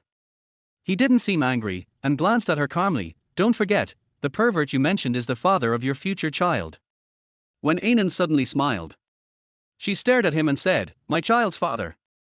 I really want to know what you will do to me after I give birth to the child. Will you kill me, or drive me crazy with drugs and send me to a mental hospital?" The man looked at her calmly, and when Anan knew that she was at least right in her guess. She felt a chill all over her body. Long Zi looked at her and smiled coldly, "Are you scared?" When Anan gritted her teeth and said, "Why should I be afraid? If she couldn't escape, she just wanted to protect her family from harm. No matter what, please let my family go." She stared at him, locking her eyes with him. Long Zi sat behind the desk, his legs crossed leisurely, and chuckled, "If you want them to live, beg me." She didn't move. Long Zi's voice came out coldly, "When Anan, my patience is running out. Either take off your clothes or kneel down." As he said this, when Anan was stunned. "I'll give you 10 seconds. Long Zi's eyes were locked on hers, not missing any of her expressions. When Anan was still standing at the door, and heard him count 1, 2, 3. When she got to the 9th beat, she knelt down, lowered her head, and said in a low voice, "Is it okay? Can we let them go?" Long Zi narrowed his eyes and looked at her kneeling body. "It's so good. I've done it with him so many times, but now I would rather kneel than have sex with him again. Very good. He stood up. The pure black shirt and casual pants made him look as cold and hard as a devil. He walked over quietly, squatted in front of her, and lifted her chin with force. You are very good. He looked at her coldly, then pushed her away and walked out. Wen Anan fell to the ground, and she watched his back disappear from her sight in a daze. She didn't sleep well that night, fearing that he would come into the room again in the middle of the night and take her body, but he did not appear again. At 8 o'clock in the morning, Ms. Yang came in and told her to go to school. Wen Anan was a little surprised. She thought the man would not let her go out. Because she was absent-minded, she didn't realize that she was wearing a one-shoulder dress when she went out. Yang Qing looked at her for a long while before smiling faintly. The clothes match well. Wen Anan ignored him. When she got off the bus at school, she suddenly stretched out her foot and kicked him hard in the thigh twice. She was wearing very thin high heels, and Yang Qing frowned in pain. He looked at her back and smiled helplessly until she walked away. In fact, she is still a child, and she is obviously holding a grudge against yesterday's spur-of-the-moment action. As soon as Wen Anan entered the classroom, she knew why Yang Qing said that her clothes were suitable. Amidst the gasps, she lowered her head and could easily see the kiss marks on her body one by one. Tang Ziqing hurried over. Anan, tell me quickly, who were you with yesterday? Wen Anan lowered her eyes. Ziqing, please don't ask me, okay? I don't really want to talk about it. Tang Ziqing opened her eyes wide, a little hurt. I thought we were best friends. Wen Anan was about to speak but stopped herself. Tang Ziqing's expression suddenly turned brighter, and the change was unacceptable. Tell me quickly, does that man have money? She also heard that the car and rides to school now costs tens of millions, and the clothes she wears look like they cost at least 200,000 or 300,000. Needless to say, they were given to her by that man. Her Anan is worth it. Anan is more beautiful than a star and no man is worthy of her. At this moment, a young man stood at the door. He was slender and wore only a white shirt and jeans, but he had an outstanding temperament. Chapter 17 says, who is he? Anan, Jiang Rui is here. Tang Ziqing said in a low voice. Wen Anan looked back and saw Jiang Rui looking at her with a dark gaze. She couldn't avoid him and could only look at him. This scene was captured by Yang Qing in the principal's office from the surveillance camera. He immediately captured a shot of their affectionate gaze and sent it to Long Ziyi. Wen Anan, come out for a moment. Jiang Rui can be said to be the most outstanding man in C University. Not only is he a talented student in the law department, but he is also known as the school hunk. It is said that his family background is also quite good. His father runs a large law firm. Wen Anan actually didn't have to go, but Jiang Rui had been pursuing her for 3 years. Although she had explicitly refused him, she didn't want to embarrass the man who had been persistent for so long, so she followed him out silently. Anan, don't go. Tang Ziqing held her hand. Wen Anan patted her. Ziqing, I'm fine. Just say a few words and come in. She thought that she should let Jiang Rui give up. Now it was not a question of her not having feelings for him, but that she could not promise anything to anyone. Even someone as good as Jiang Rui is no match for that man. The man was mysterious and vicious. Although he did not hurt her directly, she could read something lonely and dark in his eyes. Sometimes, his eyes were gentle, but most of the time they were cold, as if they contained too many things. Jiang Rui couldn't afford to mess with a man like that, and she was not someone Jiang Rui had any relationship with. She didn't want him to be around her anymore and get implicated. Wen Anan could never have imagined that the photo of her and Jiang Rui had already been sent to the hands of the terrifying man in her heart. As soon as she left, Jiang Rui's eyes fell quietly on her neck. After looking at her for a long time, he calmly moved his eyes to her face. I'm going abroad. Wen Anan knew that his family had already made arrangements for him, and the reason he hadn't left was because of her. She didn't know what to say, so she lowered her eyes and said, have a nice trip. Jiang Rui looked at her deeply. In fact, Wen Anan didn't have many advantages. Her biggest advantage was that she was beautiful. He admitted that he liked her beauty, but Wen Anan was different from other pretty girls. She did not use her beauty as an asset at all, so no matter how many people threw themselves at her skirt, she just ignored them. At first, some people said she was arrogant, but after he got to know her, he started to laugh. She is not arrogant at all, she is just slow. He pursued her for half a year, queued up for her to get food, carried books for her, and did many things for her that only boyfriends would do. She always said thank you to him very politely. Until one day, when he wanted to kiss her, her confused and distant look made him realize that she did not regard him as a boyfriend, or even as a member of the opposite sex. In Wen Anan's eyes, there is no difference between him, Jiang Rui and Tang Ziqing. This irritated him greatly, and for a long time he stopped appearing in her presence. He was no longer by her side, but he was always concerned about her. Later, he got entangled with her again. But she no longer allowed him to do those things for her, and he knew that he was rejected. In the following 3 years, he also wanted to give up, but an occasional encounter was enough to make his heart boil again. Anan, take care. He looked at her with some bitterness. He had been obsessed with her for so long, but it didn't shake her heart at all. An impulse made him pull her into his arms and quickly kiss her lips. Wen Anan was startled and immediately broke away from him. She looked at him coldly but said nothing. Jiang Rui closed his eyes in pain. Her look made him more uncomfortable than a slap in the face. He turned to leave, and when he walked outside the school, he was attacked from behind, forced into a car and driven away quickly. When Wen Anan returned home after class, it was only 4:30, and the devil was already waiting there. She threw the bag in her hand onto the sofa and glared at him. What do you want? The demon raised his eyes with a deep gaze, shaking the golden liquid in the cup in his hand, but did not drink it. The look in his eyes made Wen Anan feel a little uneasy, but she still stood there straight. Come here. His voice was calm, unlike his eyes. Wen Anan moved over somewhat uneasily. Long Zi put down the cup in his hand and pulled her to sit next to him. He picked up a remote control and pressed it, and the wall in front of them slowly rose up. Through a glass, Wen Anan could clearly see the person being tied up in the next room. Jiang Rui. Why is he here? The color on Wen Anan's face faded completely. She stared at the man in front of her. Why did you capture him? What? The man repeated with a sneer, and then threw a mobile phone to her. Wen Anan, I want you to give birth to my child. I have to guarantee that it's mine, right? Wen Anan opened her phone and saw a photo of her and Jiang Rui. The photographer's angle was really good to capture the scene. The normal eye contact was captured in a way that made it look so passionate and lingering that she couldn't wash it off even if she jumped into the yellow river. She licked her dry lips and said, he and I are just ordinary friends. Long Zi sat down and threw a stack of photos in her hand over.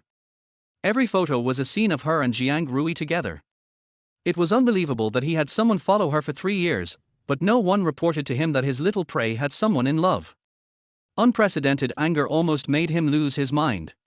He pulled her body and pressed her against the transparent glass. Her eyes were facing Jiang Rui, and behind her was the terrifying demon. Don't worry, he can't see this side.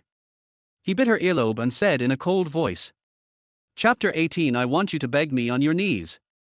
Wen Anan closed her eyes and said, if you let him go, I will stay here and have a baby with you. This was the most humiliating thing she had ever said, but it also angered Long Zi. You think I only want you to bear my child? Wen Anan's body couldn't help but tremble. She closed her eyes and asked, then what are you going to do? This is a demon. She was frozen in the sound. I want you to beg me here. You are crazy. Wen Anan looked at the god opposite and thought it didn't matter if he was doomed, but Jiang Rui was innocent. Long Zi's hand stroked the curve of her back. Jiang Rui, with a stern voice, turned around and glared at the demon in front of him. A sneer appeared on Long Zi's lips, and his hand gently stroked her moist lips. If you don't want to, I don't mind letting you see his end. Wen Anan looked at her, and a chill rose from deep within his body. Do it or not. His voice was unbearably cold. Wen Anan closed her eyes and said with a hint of resistance, there is nothing between him and me. Why should I ruin myself like this? The next second, her chin was pinched hard by someone, and his expression was full of madness. Wen Anan, do you dare to say that there is no trace of nostalgia in your eyes? I don't know if it was because he sensed a slight movement, but Jiang Rui actually raised his head and looked straight at Wen Anan. Wen Anan's body stiffened, and then she pleaded softly, not here. What if I, want you here, in front of him? She froze even more, her hands on the cold glass, and she repeatedly told herself that her parents and brother were in his hands, and she had to listen to him. Believe it or not, if you force me again, I would rather die. She gritted her teeth. A chuckle came from behind. I believe it, but I also know that you are reluctant to let Wen Anan die. If you die, your parents will not live either. A sense of despair rose in his heart again, and when Anan closed his eyes, let him go, I will serve you. The man behind him was very persistent, as long as you serve me in front of him, I will let him go immediately. Don't even think about it. She gritted her teeth and said, do you know that you are a pervert? Long Zi froze for a moment, then sneered, then you haven't seen a real pervert, Wen Anan, this world is not as beautiful as you think. Does she know what perversion is? That kind of dark fear, that kind of hesitation between life and death, that kind of pain from being tortured and covered with wounds. She just lost her virginity to him, and he didn't even hurt her at all. He even gave her a lot of freedom. A dark light flashed in the masked eyes. Long Zi turned her over and hugged her, pressing a button on the side. Let's play a game. When I count to 10, you give yourself to me. Otherwise, I will let the man opposite see us hugging each other naked. When she was speechless, his voice sounded evilly, 10. The time has come. He stood there, looking at her helpless look coldly. She would never know how beautiful she was at that moment, but as beautiful as she was also as hateful. He informed her coldly, now, let's change the game. He was dressed neatly, looking handsome in a white casual suit. When Anan was carried out by him, and after turning several doors, they entered a spacious hall. As soon as she entered, she felt her whole body go hairy, and the big cage in the middle made her extremely uncomfortable. At this time, a corner door of the cage opened and several tigers ran in leisurely. She was startled and pursed her lips as she looked at the huge beasts. Don't you want to die? I'll help you. The man smiled cruelly, Wen Anan, if you die in there, I will never cause trouble for your family. She stared at him, her expression slowly turning cold, really. Long Zi's eyes flashed with a deep light. At this time, someone put a chair for him. He sat down and held a glass of red wine. Jiang Rui was also brought here. He looked at Wen Anan's bathrobe with a complicated expression, and a hint of pain flashed in his eyes. Wen Anan glanced at him, and then said to the staff beside the cage, open it. The man hesitated for a moment and looked at his host. Lonzer slowly sipped the wine in the glass without any expression. The master's silence meant consent. The man opened the heavy cage. Wen Anan closed his eyes and stepped in barefoot. Jiang Rui was stunned by what happened. He struggled desperately, and then, come out quickly. A gun was suddenly pressed against his head, but he didn't care at all. He shook off the two men holding him, opened the cage frantically, and shouted at Wen Anan, come out quickly. Master. The staff asked in a low voice. Long Zi watched quietly and said calmly, let him go in too. Chapter 19, only by being obedient can you survive. Jiang Rui was pushed in, and he immediately smelled a peculiar fishy smell of wild beasts, which was the smell of eating meat for a long time. At this moment, when two living bodies were put in, several wild tigers' eyes suddenly turned green, and they paced towards this side slowly and aggressively, with their tails raised high, as if they were ready to pounce at any time. Jiang Rui took a step forward and stopped Wen Anan behind him. Wen Anan then realized that he had come in, and she shouted at him uncontrollably, Jiang Rui, are you crazy? What are you doing here? Jiang Rui looked at the situation ahead and led her back step by step. He said in a low voice, because you are inside. Wen Anan closed her eyes in pain. She didn't want him to be like this. The more he was like this, the more she owed him, and the more passive she would be in front of that pervert. But at this moment, she couldn't say a harsh word to him. Several wild beasts, in seemingly careless moves, had surrounded them in a circle. Looking at the eerie white teeth and even the remaining blood around the mouth, Wen Anan almost fainted. She grabbed Jiang Rui's arm and said hastily, don't worry about me, just escape by yourself. It's not worth dying for her. She knew that in a place like this, even if two people died, no one would know. That perverted man was so powerful, she didn't want Jiang Rui to be buried with her. You can't get away. Jiang Rui said as he lowered his head with her to avoid the attack of a tiger, but the claws still scratched his face, and a few traces of blood slowly seeped out. Wen Anan hurriedly took a few steps back, and Jiang Rui reached out and grabbed her from behind, while slowly and cautiously backing away. Long Zi watched, clenching the cup in his hand, and a sneer escaped from his lips, it's really touching. He nodded to the staff, and that person threw in a few pieces of bloody raw meat. Immediately, the tigers rejoiced and tore into pieces the dozens of kilograms of raw meat in just 1 minute. After a few animal roars, it approached them again, this time with an even brighter green glow in its eyes. Wen Anan almost vomited when she saw how they were eating. Her hands were deeply embedded in Jiang Rui's arms, and her body was so weak that she could hardly stand.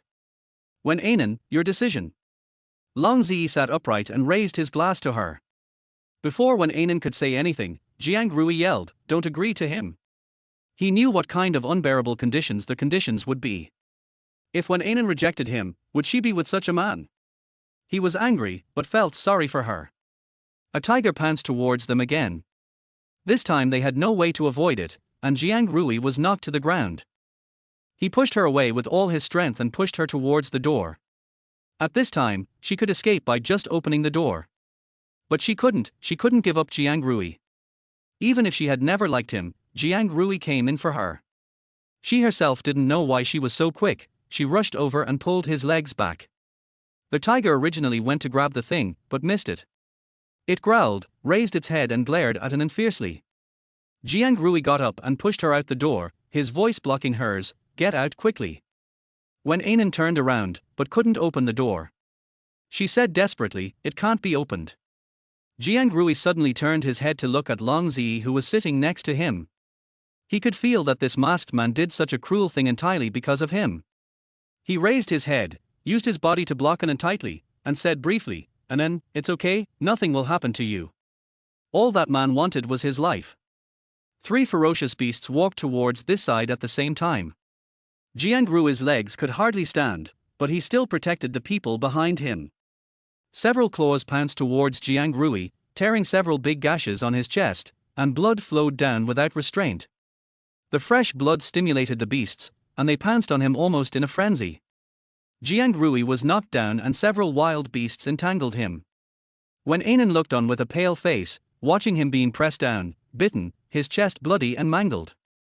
No, she couldn't bear it any longer and screamed at the people outside. She didn't want Jiang Rui to die. He was so outstanding and he shouldn't have died so miserably. As long as he was alive, she would do anything he asked her to do. She couldn't help but tremble all over, her eyes closed tightly, and then she heard several gunshots and the sound of several heavy objects falling to the ground. She rushed to Jiang Rui, who was already unconscious. She cried and called his name, "Jiang Rui, wake up." Her eyes were blurred and her hatred for the man reached its peak.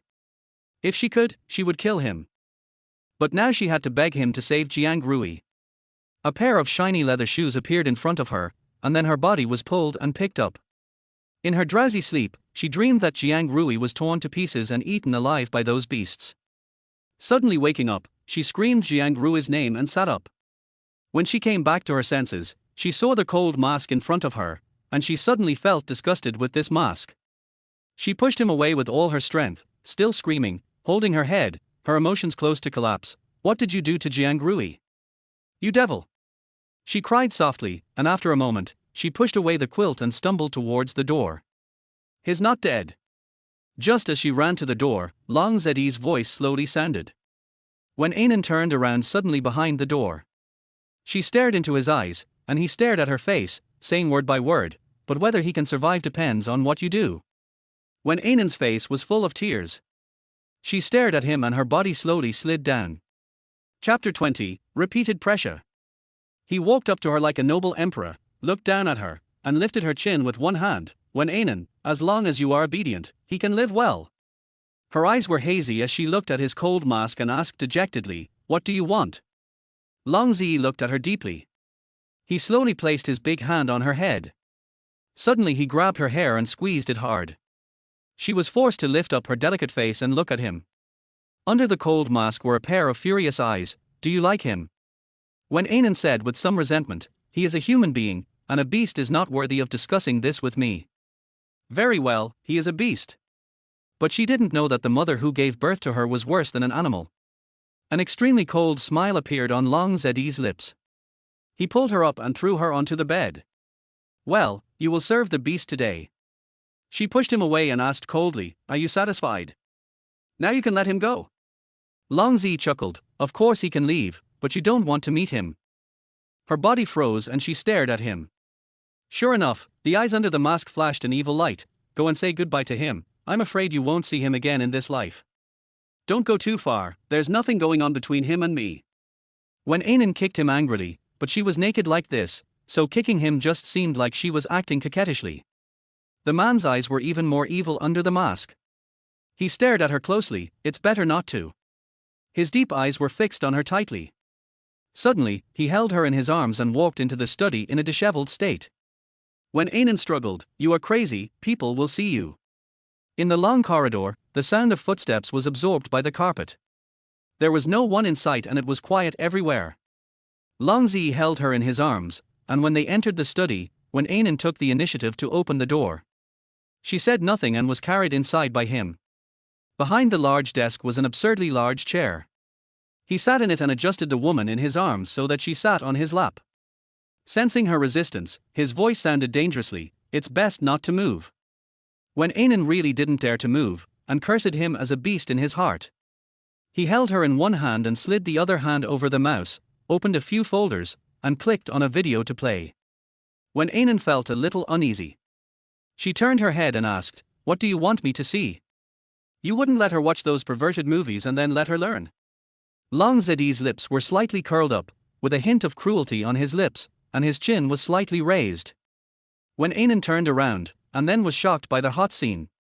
Wen Anan's body froze, totally unable to believe that this was what had just happened. "Did you see that?" The man's devilish voice rang in his ears. She was startled, and then her body was held by him. She suddenly came to her senses and swung back, but he immediately grabbed her arm. "It seems that you can't change your bad habits." He picked her up and turned her over. "For a disobedient woman, how should I punish her?" Wen Anan was pressed so tightly by him that she felt scared and nervous. Her body trembled slightly, and he clearly sensed her fear, and smiled even more charmingly. "Maybe I should give you a knife like I did that day." She was so ashamed and angry that she wanted to die. He was humiliating her nakedly.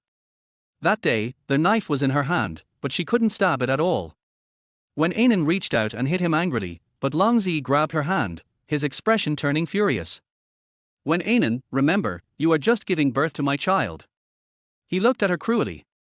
She glared at his face underneath the hateful mask. Through the mask, she couldn't see his true emotions. She suddenly laughed, her laugh somewhat mockingly. "Don't you think you're pathetic? You don't even dare let others see your true face. Is there something you can't tell others?" Long Zi looked at her dimly. He had known for a long time that she was not obedient, but he had never thought that she would dare to provoke him at this time. His hand fell on the mask and he asked coldly, "Don't you want to see it? I'll show you." "But Wen Anan, can you bear the consequences?" Wen Anan's heart beat faster as she looked at the mask covering his tough face. She actually wanted to see what the man looked like, but when he asked her to look, she backed off. She knew what he meant. When he took off the mask, she screamed and covered his mask with trembling hands. "No." Her voice was trembling and fragile, and Longzer glanced at her. Wen Anan closed her eyes and said softly, "No." Chapter 21 Miss. Her body trembled and she couldn't help but look at the man in front of her. "If you want, I don't mind accompanying you for a while." His slender, beautiful hands stroked her face, and his voice was unusually hoarse. Wen Anan immediately pushed him away and stood up. He sat there without moving, his eyes turned cold, his hands crossed in front of his chest. His tone changed. "If that's the case, then I'll continue talking about Jiang Rui." Her face turned pale again, and she bit her lips tightly to control her temper. "Please let him go." Unexpectedly, he said very readily, "Sure, as long as you tell him that I'm the one you like." He paused. "I can let him go right now." When Anan closed her eyes, and when she opened them, she whispered, "I'll tell you. Maybe this is good for Jiang Rui." She had no interest in him in the first place, so in this case, he should really give up. "Can you let me change my clothes?" She looked at him. Long Zi curled his lips, reached out and picked her up, and said in an unquestionable tone, "No, this is great." When she stood in front of the bed where Jiang Rui was lying, she almost collapsed. Jiang Rui's chest was almost completely wrapped in bandages. He lay there quietly, seemingly without a sound. In just 2 seconds, his eyes opened and fixed their gaze on Wen Anan's face. He looked at Wen Anan standing next to the man in a bathrobe. He was an adult man and could easily detect what they had done. Although their expressions were all cold, there was an invisible something between them that was enough to prevent anyone from getting in the way. Jiang Rui closed his eyes and heard Wen Anan's cold voice, "Jiang Rui, I have someone I like, don't come to me in the future. Jiang Rui didn't open his eyes. He turned his head slightly and said softly, I see. I'm sorry for causing you trouble. When he said this, Wen Anan felt a sweetness in his throat. She didn't like Jiang Rui, but there was nothing wrong for a person to like another person. He didn't need to apologize. She was the one who owed him all along. She forced herself to calm down and continued coldly, that puts my mind at ease. She leaned against Long Zeddy's side and said in a sweet voice, he loves me very much. Today was just a misunderstanding. Jiang Rui clenched his fists and finally looked her in the eyes, Wen Anan, as long as you are happy. This house and the power of this mysterious man were what he could not give him. Men understand men best. Today, the man only wants to deal with him and will not hurt Wen Anan at all. He closed his eyes and said, send me back. I'm going abroad soon. Wen Anan looked at the wound on his chest, bit her lip and wanted to say something. Jiang Rui smiled softly, Wen Anan, my body is not injured. Long Zi didn't want to listen anymore, so he picked up his woman and walked out. His voice came faintly, someone will take you back in a while. You should know what to do. Jiang Rui knew that he should not mess with people he shouldn't mess with, and Wen Anan was in his hands. He lay on his bed, laughing until tears came out. Laugh at your own arrogance and laugh at the disillusionment of first love. Long Zi walked back to the room with the woman in his arms. He put her on the bed, held her chin with one hand, and asked with a smile, how does it feel to hurt a man's heart so badly? Don't go too far. Wen Anan turned her face away and avoided looking at his hateful mask. His fingers forcibly hooked her back, and he stared at her with burning eyes, call my name. She raised her eyes and looked straight into his, with a look of confusion in her eyes. Call me Xing Yuan. He held her head in his arms, his voice containing a hint of tenderness that frightened her. Wen Anan was stunned. She didn't expect that such a cruel man would have such a warm name. Moreover, she felt his body tremble slightly. Why? He is afraid. A man like this is also afraid.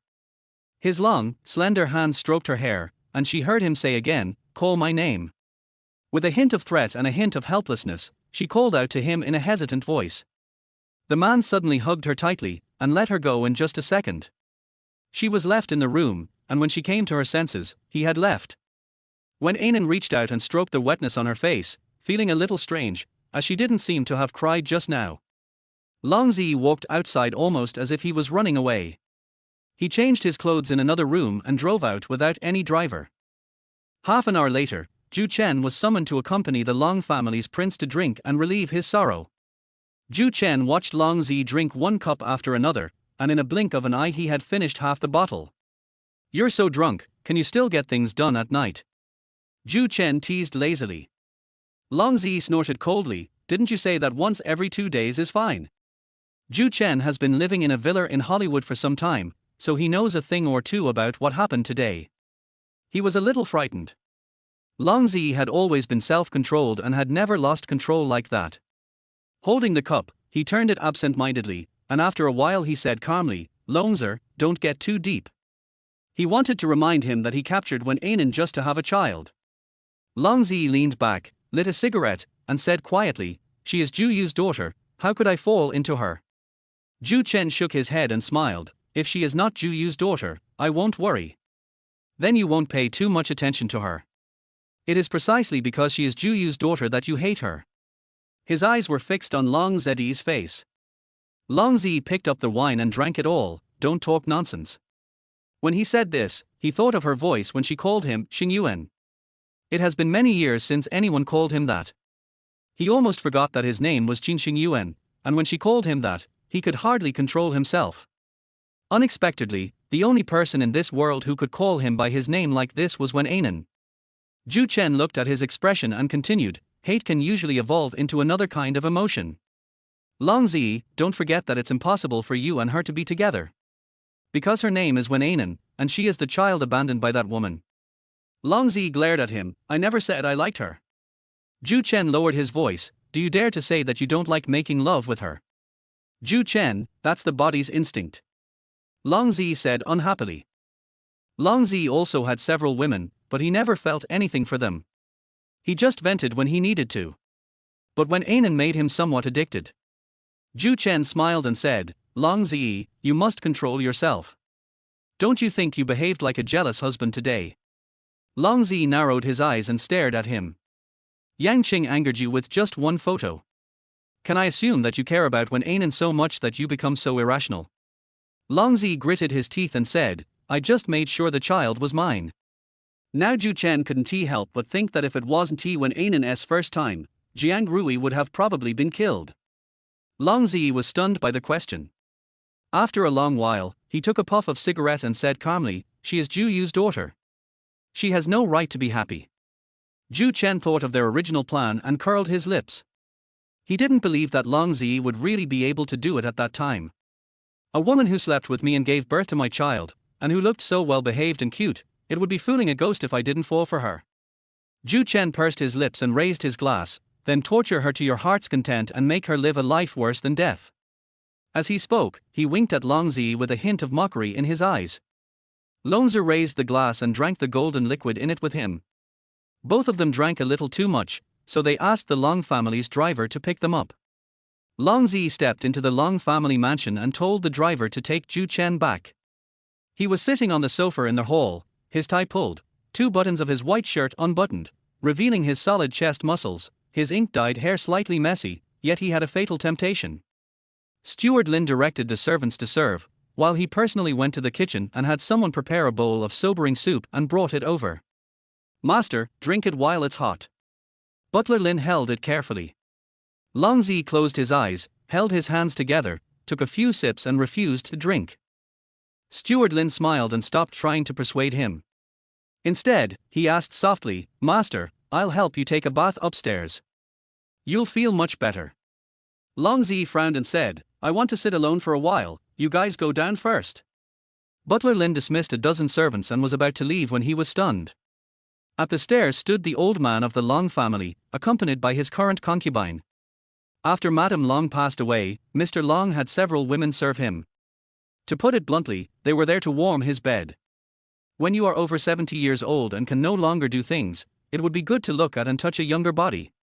It can be said that the men in the Long family are not the kind of people who would treat themselves badly. Even Long Mubai, the eldest son of the Long family who is deeply in love with Zhu Yu, still has a son outside. However, the Long family has never paid much attention to their firstborn children, especially since Long Mubai passed away unexpectedly. It is already good enough that they can continue to take care of them.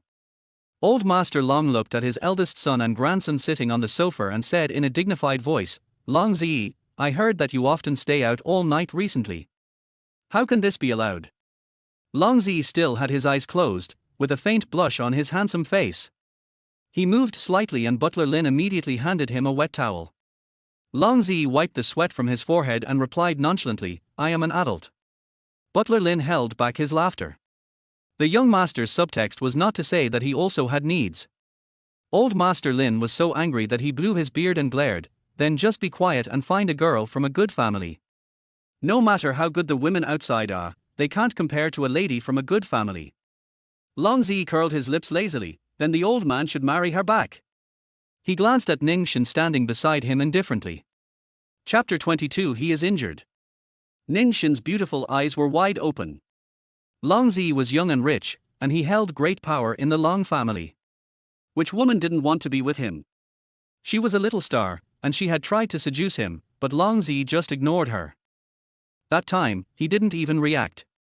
Later, by chance, she was chosen to serve the old man. Although the old man was not very useful, he was still well dressed and well fed. But none of the young ones in the Long family respect her. If she could really persuade the old man to marry her. Her heartbeat quickened and she looked at old man Long hopefully. The old man looked at Long Zi and said unhappily, how can this be the same? After a pause, he continued, Lu Wei looks good to me. You should spend more time with her when you have time and settle down with her as soon as possible. Long Zi pursed his lips and said nothing. Ning Shin was a little disappointed. He leaned against the old man and didn't say a word for a long time. Okay, I'm going back to my room. You should go to bed early too. The old man turned around and Ning Shin immediately helped him into the room to serve him. After a night of commotion, the old man was made very happy. Although he did not get a title in the end, he was rewarded with more than 10 million worth of jewels. Long Zi sat in the living room, sobering up from the drunkenness. He still had his eyes closed, recalling Wen Anan's tearful face and what Zhu Chen had said. Is it true that he really pays too much attention to her? Steward Lin whispered, Master, go upstairs and sleep. Long Zi waved his hand and slowly stood up. Steward Lin quickly supported him, Master, be careful.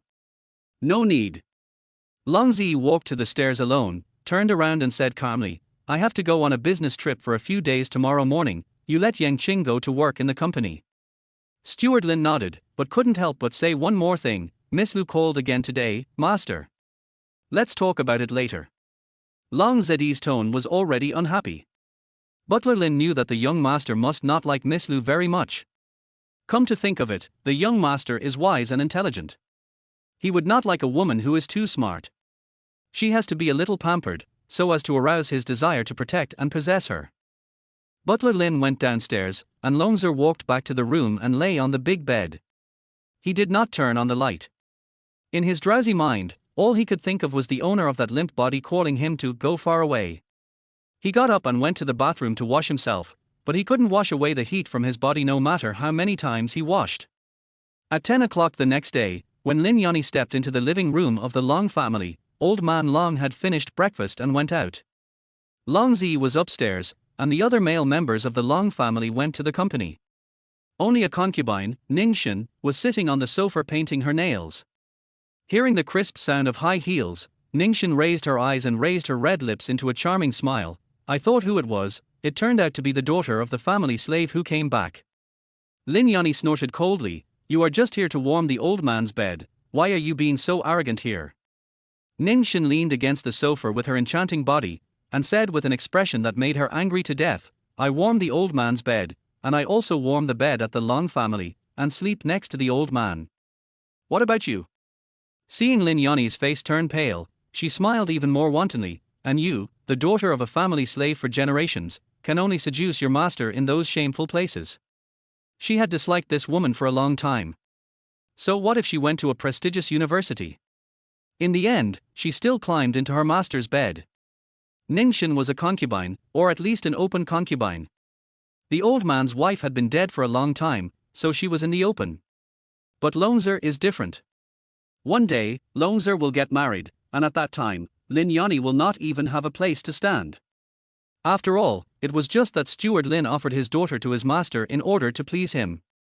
But from what she saw, Long Zi didn't seem to like Lin Yanni that much. Like her, he was just a temporary bed partner. Lin Yanni couldn't stand her contempt. Just as she was about to get angry, Long Zi came downstairs. Lin Yanni calmed down, regained her smart and capable look and stepped forward. Boss, we can set off now. Ning Shen couldn't bear to see her like that, and snorted coldly, you cheated on someone and still pretend to be chaste. Lin Yanni couldn't save face in front of Long Zi, so she gritted her teeth and said, Ning Shen, I demand that you apologize to me. Did I say anything about you? Are you so eager to identify yourself with the person you are talking to? Ning Shen blew on her brightly colored fingernails in anger. Facing such a scoundrel, Lin Yanni had no choice but to call out softly, Long Zi. Ning Shen raised his lips and chuckled, since when has the daughter of a servant become so unruly that she actually calls her master by his name? Steward Lin is not strict in educating his daughter. Lin Yanni was shaking with anger. Long Zi glanced at her indifferently. She bit her lip and didn't dare to say anything else. Ning Shen felt a little gloating. Humph, did he think he could become a phoenix just by climbing into his master's bed once or twice? It's too early. The men of the Long family are not so easy to serve. The old man seems to dote on her in every way, but he just treats her as an obedient and take-away pet. Not to mention Long Zi, he hardly gets close to women. He is young and handsome and has few scandals, so that gave Lin Wanji the opportunity. It's really ridiculous. How could a family like the Long family marry the daughter of a servant? Even if she was a concubine kept outside, her status was not high enough.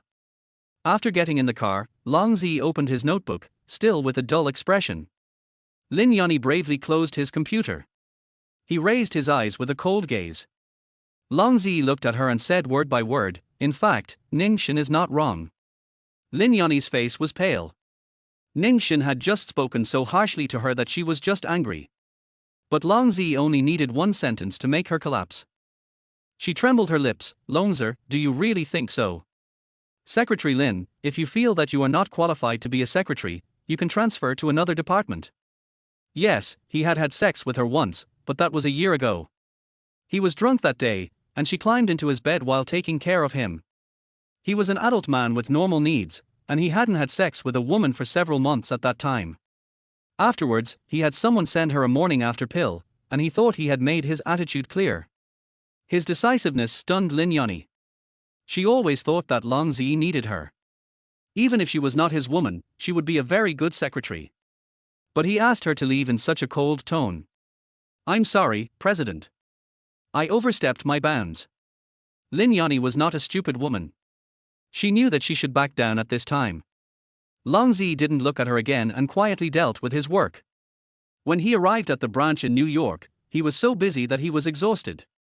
After more than 10 hours of meetings, Long Zi was still meticulous and his expression did not change at all. Lin Yanni immediately rushed into the bathroom to touch up her makeup. After coming out, she suggested to Long Zi, "Boss, do you want to go out for a drink?" Long Zi only glanced at her, which was enough to make her lose her soul and speechless. A group of supervisors followed and surrounded Long Zi as he left. Lin Yanni bit her lip. She knew that Long Zi was isolating her and making her give up. But how could she give up? She knew clearly that he didn't love her, and didn't even like her, but she would rather stay by his side like this forever. Even though she knew that he would marry some rich girl in the future, she was still willing to stay by his side, just to watch. When Long Zi finished his meal and lay down in his room, it was already 12 o'clock in the evening US time. He held a glass of wine, stood on the balcony and looked at the starry sky. He felt that this was his life, busy and fulfilling. He would not think of the crying face of the little woman, nor would he desire her seductive body. He lit a cigarette and suddenly put it out. Just then, the cell phone rang, and it was Ju Chen. He reached out and pressed the answer button. What's the matter? Ju Chen's voice was calm. Wen Anan has a high fever. Long Zi's heart tightened at that moment, and then he said casually, "You are doctor, take good care of her." Ju Chen smiled, "But she seems to miss you very much." Long Zi was stunned. All he could think about was she misses you. Why do you say that? His voice was hoarse, and the wine glass in his hand was almost crushed.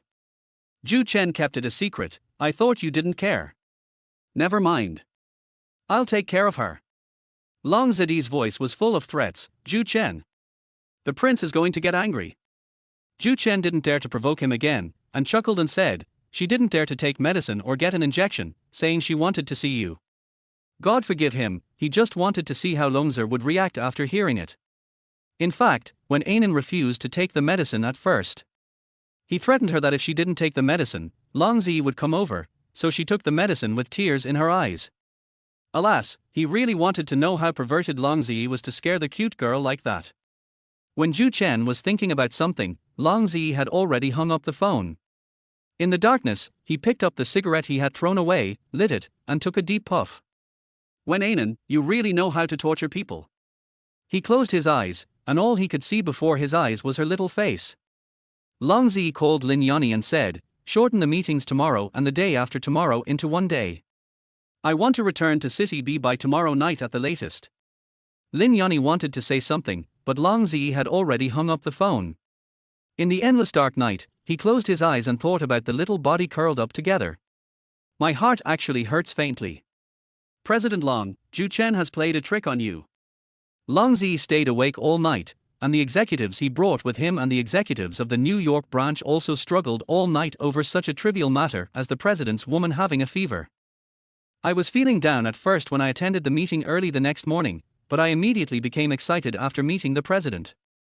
The meeting lasted from 8 in the morning to 5 in the afternoon, with no break except for half an hour for lunch. When the meeting was over, Long Zi returned to their hotel. Lin Yanni came to pack his luggage as usual. Long Zi sat on the sofa and said quietly, you will stay in the New York branch for a year. Chapter 23 Proprietary Numbers. Lin Yanni was stunned and looked at him in disbelief.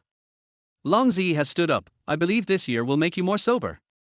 If it weren't for Butler Lin, she wouldn't even have time to wake up. That time a year ago, it would have been better to help Butler Lin. A mocking smile appeared on Long Zeddy's lips as he walked out of the room. The hotel waiter immediately helped him carry his luggage, leaving Lin Yoni lying on the ground. After a while, her cell phone rang and she reached out to answer it. Long Zeddy's private plane had arrived in City B and he immediately took a car to Holly's villa. Two black RVs were driving on the quiet road. The woods moved slightly a few times, and then the black muzzles of guns were aimed.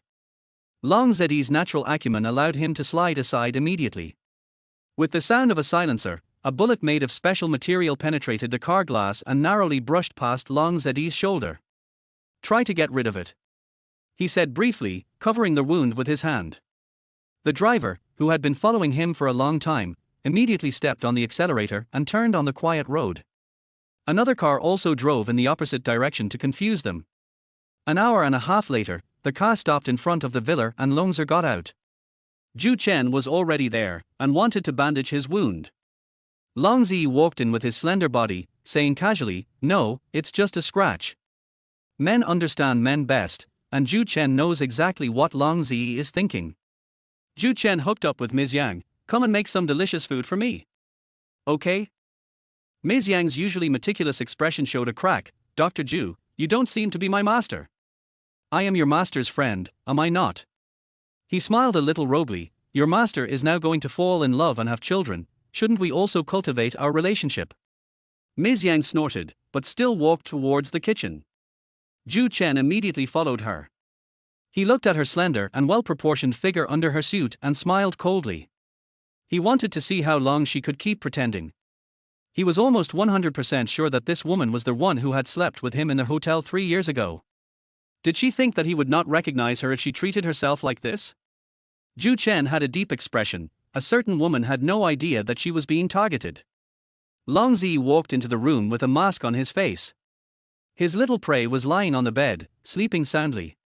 He sat down in front of the bed and gently stroked her delicate face with his fingers. Her young skin was so beautiful that there was not a single pore to be found. His touch woke the little woman on the bed immediately. She opened her eyes wide, looked at the demon in front of her, and held her clothes tightly. Damn Ju Chen. He actually lied to him.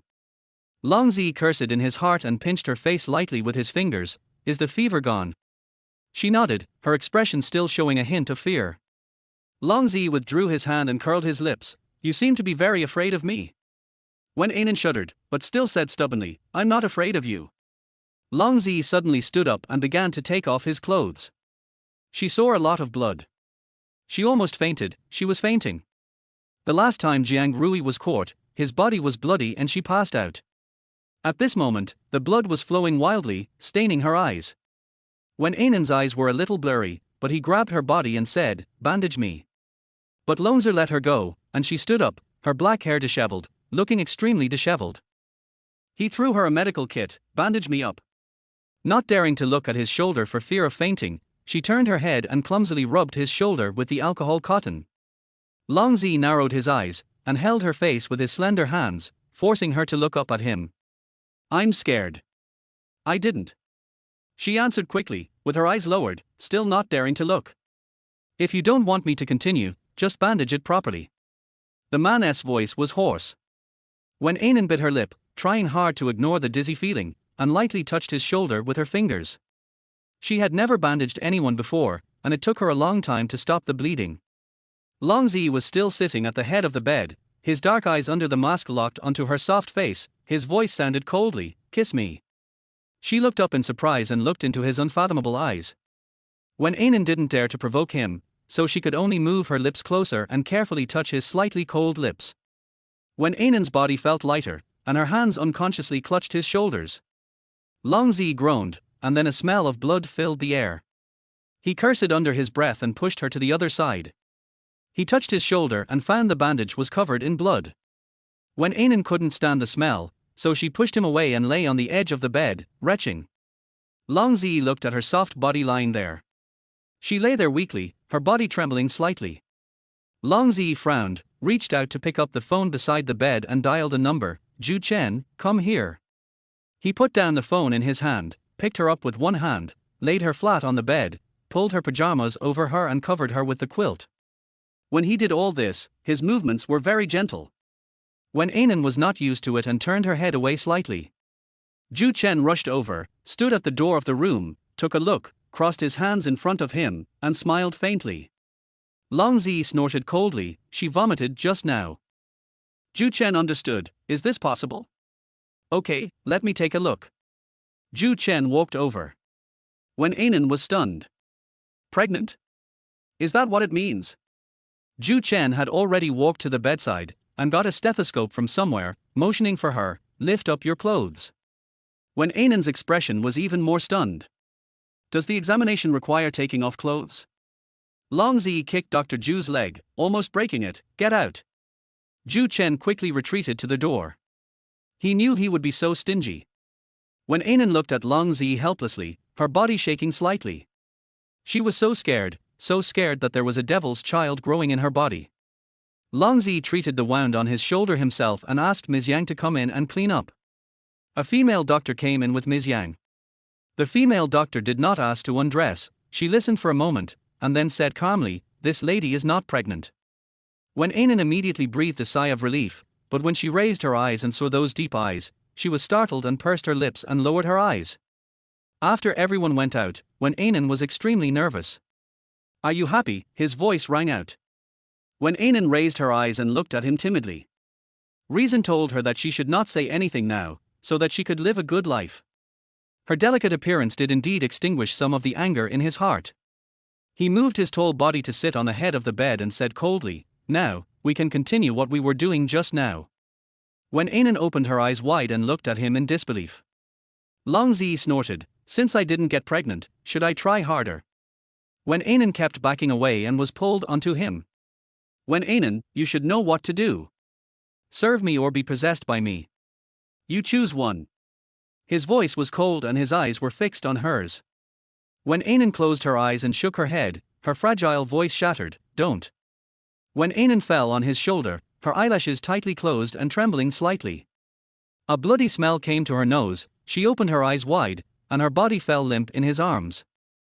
Long Zi looked down and saw that the damn woman had fainted. He cursed softly and held her in his arms. When she leaned against him as softly as a baby with a submissive look on her face, he couldn't bring himself to do it. He leaned against the head of the bed and looked down at the girl in his arms.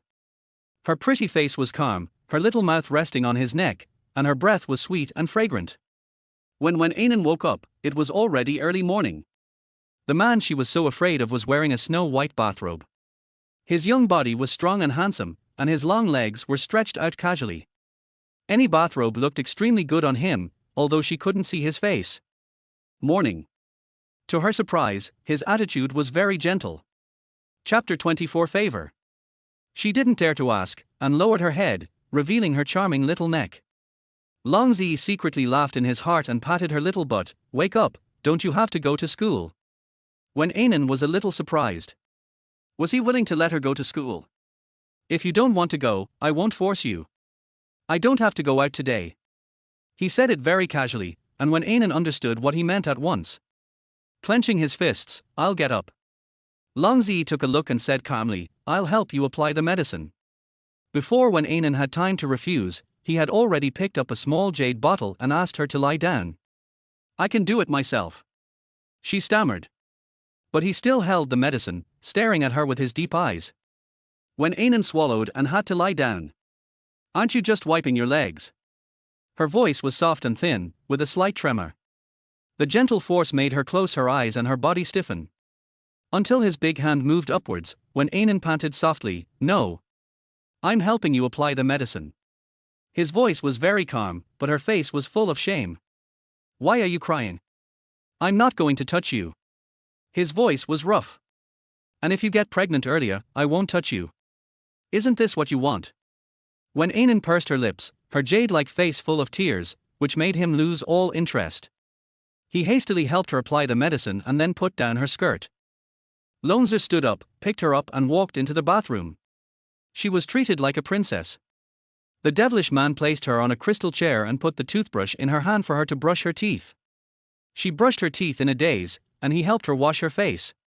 It was not until she was carried to the dressing room by him and the man calmly took off his bathrobe in front of her that she woke up. Wen Anan almost fell off the sofa. He narrowed his eyes and sneered, I won't touch you. He put on a pair of bullet-shaped underwear. When he continued to put on his shirt and trousers, and then put on his suit jacket, Wen Anan only wanted to give him for words a beast in human clothing. As she sat there, Long Zi secretly laughed in his heart. After all, she was a girl and always had a temper. He picked out a fruit green dress for her and asked her to change into it herself. Underwear, she said sullenly, sitting on the sofa without moving. Long Zi narrowed his eyes. He treated her like this today just on a whim. He never thought that she would dare to order him around. He should be angry, but now he didn't want to see her scared at all. He opened her closet and deliberately picked out a thin and transparent underwear for her. Wen Anan refused to wear it, and his dark eyes stared at her. Wen Anan pursed her lips, kicked off her pajamas, and slowly put on the black underwear with her bare white body. Her long hair was draped, making her look very wild. Long Zi narrowed his eyes but did not move, allowing her to put on her clothes. To her surprise, he dined with her. Wen Anan was silent, not understanding what new tricks he had. Looking up at the man opposite her, she deliberately provoked, aren't you afraid of getting your nose eaten while wearing a mask? Her words were a bit vulgar, and Long Zi glanced at her unhappily. If you are worried, you can come and feed me. Wen Anan stopped talking immediately. I'll take you to school. And as soon as she said that, Long Zi's expression changed, but Wen Anan couldn't see his expression. Why, you like him to accompany you? His voice was tight and dangerous. Wen Anan was extremely angry, you are sick. The next second, her body fell on his legs, and his voice rang in her ears, if you don't want me to have you here, you'd better be honest. Wen Anan cursed him countless times in her heart before she could hold back, I will. He released her and motioned for her to go eat. When getting in the car, Wen Anan turned her head to look at the man beside her and couldn't help but sarcastically said, you wear this all day long, aren't you tired? If you don't want to die, don't provoke me. He stared at her little face and said coldly. Wen Anan snorted and turned his head to the window. The journey of more than half an hour became extremely difficult because of the company of the devil, and she felt like she was sitting on pins and needles. She finally got there, and just as she was about to open the car door, she was grabbed by him. She looked back at him, and he pulled her hard, causing her to lie straight on his legs. So you like it here so much? His voice sounded lazy, and he seemed to be in a good mood. Wen Anan tried to get up frantically, but he held her back with one hand, making her lie down in a very awkward position. Long Zi took out a cell phone from a briefcase beside him and put it in her hand. There's only my number in here, and no other numbers can be dialed. He didn't think there was anything wrong at all, and said bluntly, if you have any problems, come to me directly from now on, and don't look for Ju Chen or Yang Qing. Young Master Long said uncomfortably.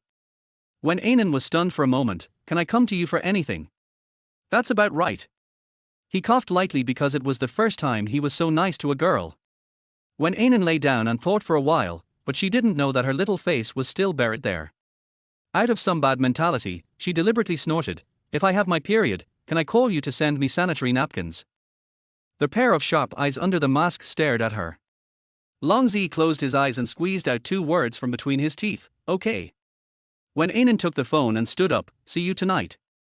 It was not until the slender figure disappeared from his sight that he was sure she had done it on purpose. Damn little thing. Long Zi cursed softly and pulled off the mask on his face, revealing a face so handsome that it made people's heart beat fast. Wen Anan walked into the classroom. Tang Ziqing saw that she was in a good mood and nudged her, why didn't you come to class the past 2 days? I had a slight fever and rested for 2 days. Wen Anan smiled sweetly. That smile made Tang Ziqing dizzy. Anan was pretty, but she was rarely so relaxed. Especially recently, she always looked thoughtful. She hugged Wen Anan's shoulders tightly, that's good. You look so beautiful when you smile. I wish I could become a man and do it to you, once. Wen Anan blushed, Tang Ziqing. Seeing that she was really about to get angry, Tang Ziqing immediately apologized, I was wrong, madam, I was so mean. She was getting more and more outrageous, and Wen Anan had no way to deal with her, so the two of them walked to the open classroom together. The teacher teaching today was a very young one. During the break, Wen Anan and Tang Ziqing went to the bathroom together. When they turned around, they heard a noise coming from the classroom. What's going on? Tang Ziqing poked her head out to take a look. Anan, why don't we not go? The next class isn't very important anyway. Come on, I'll treat you to some ice cream. You forgot, our things are still in there. Wen Anan smiled faintly and pulled Tang Ziqing in. But what she didn't expect was that as soon as she entered, everyone looked at her with strange eyes. Tang Ziqing tugged at her hand. It doesn't look good. Wen Anan also felt those unfriendly looks. She walked to her seat silently, packed up her things, and was about to leave when a spoiled voice came from the classroom. Wen Anan, you stole something without explaining it. Wen Anan looked back. Lu Yarman, the most flamboyant girl in C University, looked at her coldly and arrogantly with a look of disdain. Without waiting for Wen Anan to speak, Tang Ziqing stepped forward and said, "What nonsense are you talking about? Which eye of yours saw Anan stealing your things?" Lu Yarman opened her hands, and a dazzling necklace unfolded from her hands, dazzling everyone's eyes. "I dropped this a few days ago and just found it in Wen Anan's bag. All the classmates here can testify to this," Lu Yarman said lazily. Tang Ziqing's face changed and she was about to say something, but Wen Anan stopped her. She looked at Lu Yarman and saw malice in her eyes. This was obviously a frame-up, but what she couldn't understand was how the necklace got into her bag.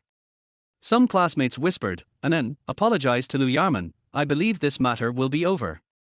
Many people agreed, and finally Tang Ziqing even pulled her hand. "Anan, I think you should just apologize.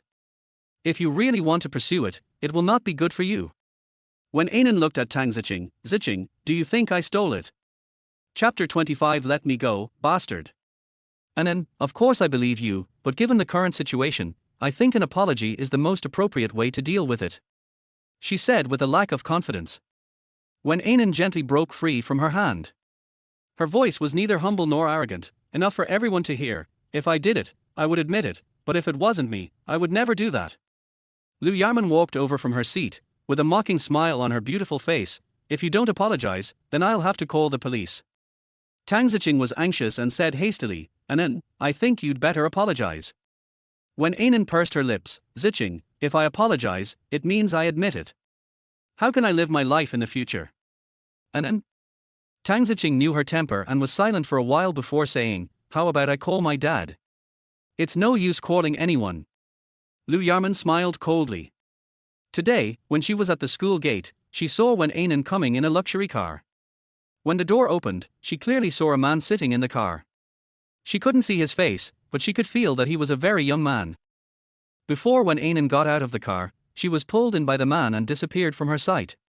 She, Lu Yarman, came from a wealthy family, while Wen Anan was just a child from an ordinary family. Missing out on the opportunity to be the school belle was the pain of her life. Today, she must trample Wen Anan under her feet. Lu Yarman threw the necklace on the desk and made a phone call. "I want to call the police." Wen Anan stood there, and Tang Ziqing pulled her. "Anan, a wise man never suffers a loss in front of him. Ziqing, stop trying to persuade me. I won't apologize." She didn't do it, so why should she apologize? If she apologized, it would become her fault. Wen Anan walked to her seat, picked up the exquisite phone, and hesitated for a moment. She recalls asking him if she could come to him for anything, and he said yes. Sliding open the screen, there was indeed a number inside. Wen Anan knew what it meant to call this number. It meant that she was surrendering to that devil. But she would rather be humble in front of him than in front of others. "I'm Wen Anan." Her voice was gentle, touching Long Zed's heart. He sat in a luxurious office, a faint smile on his handsome face. "Why, did you miss me?" Wen Anan pursed her lips. "Can you come over for a moment? I'm at school." Long Zi was stunned for a moment, then immediately asked, "What happened?"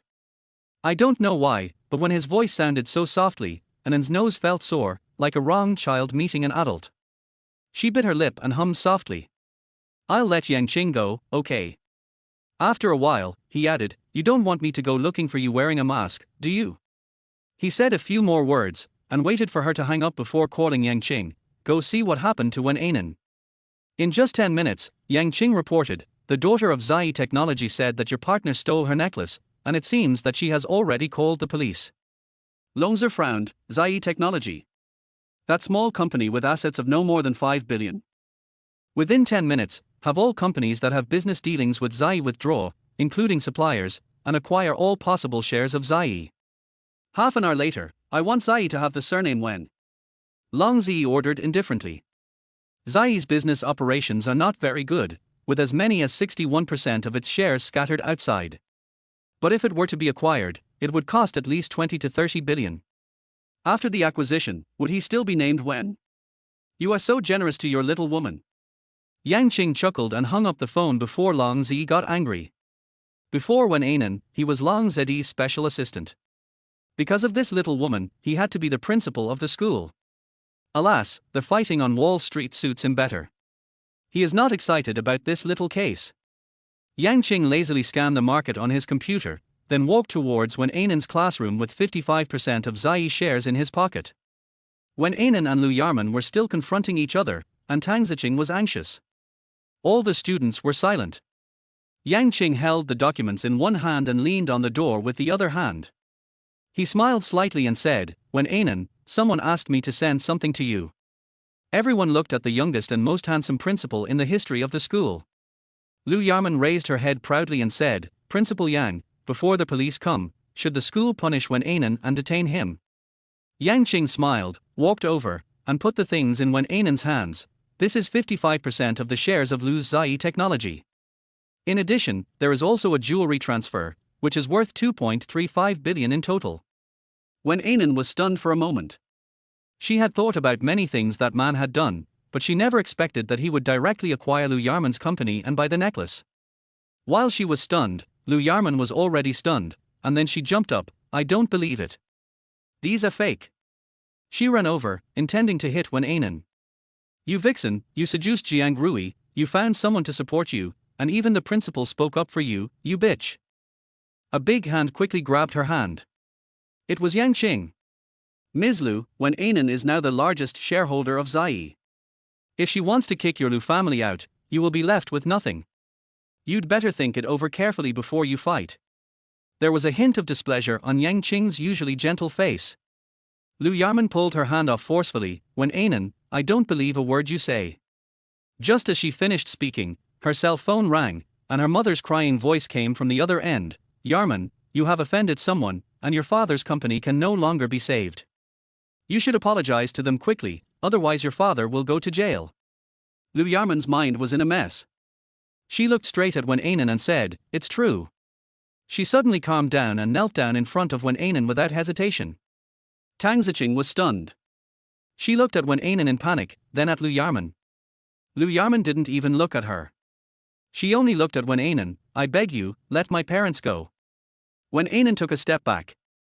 Things were going too far beyond her imagination and she felt a little overwhelmed. Lu Yarman closed her eyes. "I framed you." As she spoke, Tang Ziqing subconsciously glanced at Wen Anan. Wen Anan pursed her lips and listened to Lu Yarman continue. "As long as you let my father go, I can disappear from here." Her eyes looked straight at Wen Anan, and all the pampering and pride in those eyes were gone. "I have never let you go." Wen Anan's expression was very calm. She handed the document to Yang Qing. "You guys deal with this. I don't want these." Yang Qing chuckled. "Explain it yourself tonight." As he was speaking, 2 rows of people in uniform came to the door, lined up in a row, and stood neatly at the entrance of the classroom, like the staff in a mansion. The leader was Ms. Yang. She walked towards Wen Anan and put a key in her hand. "Miss, this is the key to the Lu family's ancestral home. It belongs to you now, and all the valuables inside belong to you." Yang Qing looked at his sister, curled his lips and smiled. His movements were really quick. Ms. Yang paused for a moment and said, "If you like, you can ask the Lu family to move out at any time." "No need, I'll go talk to him." Wen Anan was stunned and then returned to normal. Ms. Yang did not force it. "Miss, the gentleman is waiting for you in the car." 2 people immediately came forward to help Wen Anan pack her things, and left together. In the classroom, only the embarrassed Lu Yarman and the stunned Tang Ziqing were left. There were more than a dozen black Maybachs parked in front of the school, which was dazzling to look at. Wen Anan got into the car almost under the attention of everyone. She looked at the man sitting next to her and said softly, "Childish." He casually threw the priceless documents at him without caring at all. "You don't like it?" The man's voice sounded low, with a hint of laughter. "Wen Anan, you begged me to come here." Wen Anan glared at him. "I didn't ask you to acquire someone else's company, nor did I ask her to kneel down to me." Her chest rose and fell violently. "Other people's respectful words are worthless in your eyes, right?" Honorable words. He suddenly laughed, pinched her chin with one hand, and turned her towards him. Wen Anan, I can give you honorable words in front of everyone, but you don't need this in front of me.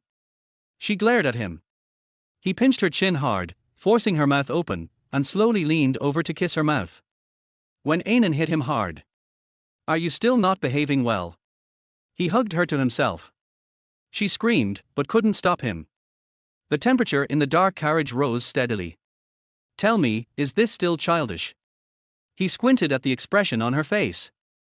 Longzi suddenly pressed the intercom in the car. Stop the car, no one is allowed to approach within 100 meters.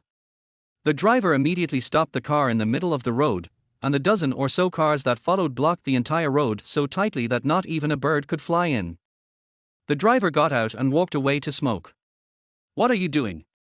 Put me down. Wen Anan hit him hard. Longzi narrowed his eyes, then pressed a button, and the car suddenly became dark. He pulled off the mask on his face. Chapter 26 Tenderness. He had an indescribable feeling in his heart, as if he wanted to rub her into his bones and blood and make her a complete part of his body. I'm scared. Wen Anan's body was still trembling slightly. She was so scared. What was this feeling? Why did she seem to be out of control and her body didn't feel like her own? She could only desperately grab the man in front of her and rub herself hard into his arms. She cried softly. Although he had not yet truly possessed her, this was the most charming time he had felt for her. Be good, don't be afraid, hold me. He held her, feeling her like a little pigeon in his arms, and his heart suddenly softened. Her body was really sensitive, and that frightened her. At the same time, as a man, his vanity and urgency can be imagined. Don't be afraid, it will feel better in a while. It won't hurt anymore. Well, I seem to. She pushed his body, feeling something was wrong. Wen Anan turned her head and whispered against his lips, I think I'm coming. Longzi gritted his teeth, really. If not, he would definitely crush her to death. Wen Anan pursed her lips, with a hint of tears in her eyes. It's true. She wouldn't be wrong. Every time she had her period, her tummy would feel bloated and a little painful. Longzi lay on top of her to calm down for a while, and after a moment, he pulled himself away from her body with difficulty. The low lights in the car were turned on and his face was covered with a mask again. Did you bring that? He picked up her clothes. He was very tall and she nestled in his arms like a little doll. Wen Anan was a little uncomfortable with this and struggled to get up. I can put it on myself. We don't have that. How could she have sanitary napkins when he grabbed her? Besides, he was planning to let her give birth to a child, so he would never prepare that kind of thing. Longzi glanced at her calmly and picked up his phone. Go to Xingzi shopping center. The driver came over and got into the car, a little surprised. It's only been half an hour, and the gentleman has finished. Although the car moved a few times just now, it doesn't look like it. But the driver didn't dare to ask and the car drove out quickly. When they arrived at the shopping mall, Wen Anan said hesitantly, I'll buy it myself. What if you run away? He glanced at her indifferently. Wen Anan pursed her lips and said, then you go. Their voice was soft and gentle, with the tenderness unique to girls, and Longzi's heart was moved. Forget it, go ahead. He was very easy to talk to. Wen Anan was stunned for a moment, and when she got off the car, she saw a group of men in black standing behind her. She was extremely embarrassed. How could she buy anything if these people followed her? But if she does buy it, what will she use? At this time, the car door opened and Longzi handed her a card. Take this, the password is your birthday. Wen Anan was startled again, pursed her lips and walked in. The sanitary napkins were in the department store on the first floor. After she bought them, an attendant said respectfully, Miss, the bathroom has been cleaned for you. Wen Anan enjoyed it and walked in. There was no one in the luxurious restroom, and there were more than a dozen people guarding outside. She quickly dealt with it, and when she got in the car again, she saw the man handling business in the car. Okay? His voice was cold and desolate. Wen Anan nodded. The man stared into her eyes and suddenly smiled. Wen Anan, you are lucky. According to his mood today, if she fell into his hands, he would kill her with only one breath left. Wen Anan pretended not to understand. The car started. She said without thinking, if you have something to do, you can go back first. Go back. Long Zi put down their work in his hands and looked at her with some amusement. Little thing, where should I go? You should have a family, she asked stutteringly. Wen Anan thought about it and realized that men like this wanted to have children with her mostly because their noble wives were unable to or unwilling to have children, so they would go through the trouble of finding a clean body to sow seeds. And her words made Long Zi chuckle, and his warm hand stroked her delicate face. I'm not married. Wen Anan opened his mouth wide in disbelief. You are obviously. She blushed and was speechless. Long Zi smiled slightly. Just because a man has experience doesn't mean he has a wife. After a pause, he said in a rather malicious tone, we didn't get married, but we did it. Wen Anan was so angry that she turned her head away and ignored him. Long Zi just thought it was her childish temper. He held her in his arms for a while, bit her earlobe gently with his thin lips, and asked softly, do you think my skills are good? Her face turned red and she didn't say anything. Long Zi teased her little mouth and had already pushed the notebook aside. Wen Anan refused. She said this man was a devil and she didn't want to be so close to a devil. The driver opened the door for them, and Long Zi carried Wen Anan out of the car. She struggled for a while, put me down. He pretended to let her go, and Wen Anan was so scared that she immediately hugged his neck. Aren't you going to come down?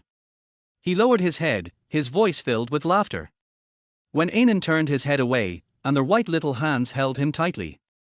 Ju Chen watched from a distance and smiled faintly. But she was a little worried. Wen Anan was a very cute girl, but Long Zi could marry anyone except Wen Anan.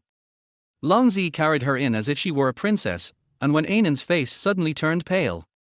My stomach hurts. She bit her lip and looked at him.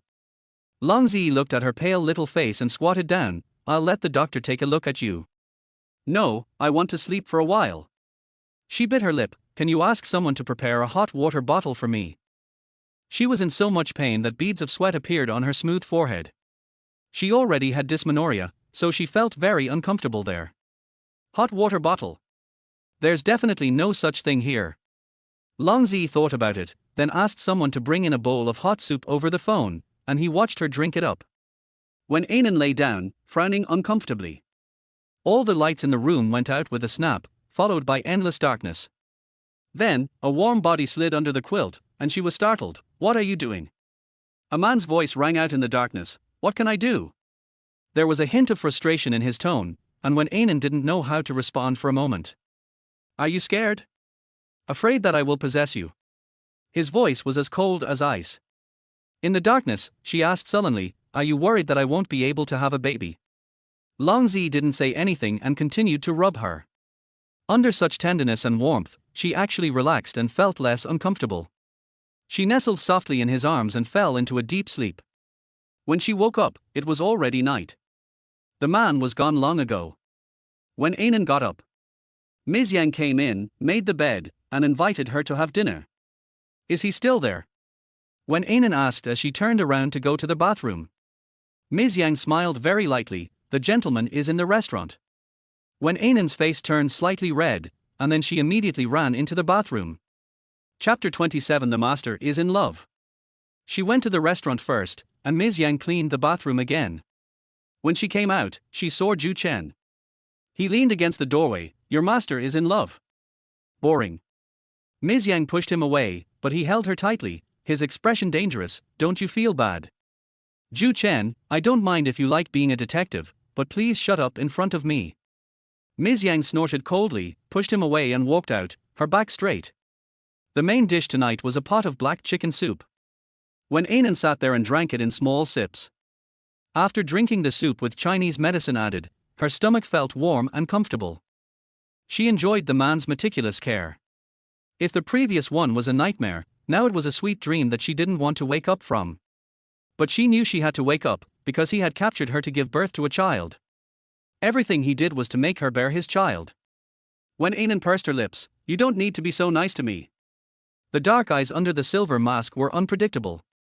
Long Zi stared at her little face and said, do you want me to lock you in the room and torture your body all night long, even when you have your period? He pretended to stand up, and Wen Anan quickly held down his hand. Long Zi lowered his head and looked at the soft little hand covering his left hand. She was anxious to pull away. He smiled, held her hand in his palm, and said lightly, eat. Wen Anan wanted to pull her hand away, but he held it tightly. I don't feel like eating. She looked up. Long Zi then let go of her hand. The girl's hand was so soft that his heart was moved. Zhu Chen came over. He had seen everything that had just happened. Wen Anan, you can let him feed you, he said frivolously and sat down in the seat opposite. Long Zi's lips were pursed into a straight line. It's not like I asked you to come. Zhu Chen was speechless. Who made such a fuss that the childbearing tool had a stomachache and asked him to come? Now that he's here, why doesn't he even have a meal? Shamelessly asking Ms. Yang to prepare dinner for him, Long Zi gave him an unpleasant look, but Zhu Chen pretended not to see it. Wen Anan went to her room after dinner. Because she slept too much during the day, she simply got up and found a test paper to do. When Long Zi came back after dealing with the things, he saw her lying there. He walked over and scolded, "Are you not having a stomachache? Why are you dressed like this? Especially since the air conditioner was on in the room." Wen Anan was startled and turned around subconsciously, "Are you sleeping here tonight?" Long Zi took the test paper from her hand and glanced at it. "You got a few questions wrong." Wen Anan didn't believe it. "Where?" He pointed it out to her, and she calculated in her mind and found that she was wrong. She looked at him in awe. She had spent an hour on these questions, but he knew them all in just a few glances. Is he still a human being? Long Zi casually threw the test paper aside, held her on his lap, and asked casually, "Are you really letting it go with the Lu family?" Wen Anan was held in his arms and could hardly move. She closed her eyes and trembled, not understanding his intention. "Are you doing this because I'm the mother of your child?" she said. "Even if it is, that's your answer." He bit her neck and laughed softly. His actions made her feel embarrassed and angry. She struggled hard for a few times. Long Zi chuckled and let go of her hand. She asked in a low voice, "How many days?" Wen Anan was stunned for a moment before she understood what he meant. Her face turned slightly red before she said softly, 3 days. "Very good." He lowered his head and kissed her lips, and a sexy voice sounded, "That girl named Lu Yarman will no longer appear in school, are you happy?" Her body stiffened for a moment, and then she fell silent. She knew that he was powerful, and Lu Yarman was definitely not innocent in what happened today, but she felt indescribable sadness in her heart. If he wasn't doing this for her body, for her uterus, he would still do this. And the one who won't be in school tomorrow would probably be Wen Anan. Her body felt a little cold, and her lower abdomen started to feel uncomfortable again. She reached out and pushed his body. "I want to sleep." He looked at her closely, somewhat annoyed. He did this for her, which could be said to have broken his principles towards women. As she said, he didn't have to be so nice to her. Long Zi knew clearly that he and Wen Anan represented day and night, and they would never intersect, just like he could only face her with a mask on forever. When the truth was stripped away, it was so cruel to her. He did not stop her from escaping, but let her lie down and turned up the air conditioner temperature. After standing by the bed for a while, he slowly left. Wen Anan lay there with her icy eyes open and her heart beating. No, she was not tempted by this demon. No, no. She shook her head, trying desperately to convince herself. At the same time, Long Zi walked into the study, sat behind the large desk, and closed his eyes slightly. He knew that he was too good to Wen Anan, better than he expected. This kind of disorder is extremely detrimental to his plan. He doesn't need to fall in love with the child's mother, and he cannot fall in love with Zhu Yu's daughter. He didn't hate her and never thought of revenge. In fact, Wen Anan was also a victim. Before he needed a child, Long Zi had no intention of having any contact with her and let her live her ordinary life. But now, they were heading in an abnormal direction. He had to stop, he had to put an end to this irrational behavior. Long Zi stayed in the study for half the night and returned to his room at 3 in the morning. He stood beside the bed, looking at Wen Anan lying on the bed, with tears still on her little face. So pampered. He pursed his lips and turned away. Wen Anan reached out, hugged the pillow beside her, and rubbed her face against it. Long Zi returned to the Long family mansion at 4 in the morning. When his car drove into the mansion, the entire mansion was brightly lit. As Long Zimai got out of the car, Steward Lin immediately stepped forward and directed the servants to serve him. Long Zi sat on the sofa, with a slightly tired look on his handsome face. "Young master, didn't you come back yesterday? Why haven't you come back for a whole day and a night?" The old man is angry. Butler Lin said softly. Long Zi smiled faintly, and when he stood up, a snow-white cat jumped into his arms, and he carried the cat upstairs. Butler Lin stood downstairs with a gloomy look on his face. In recent years, the young master's mind has become increasingly difficult to grasp.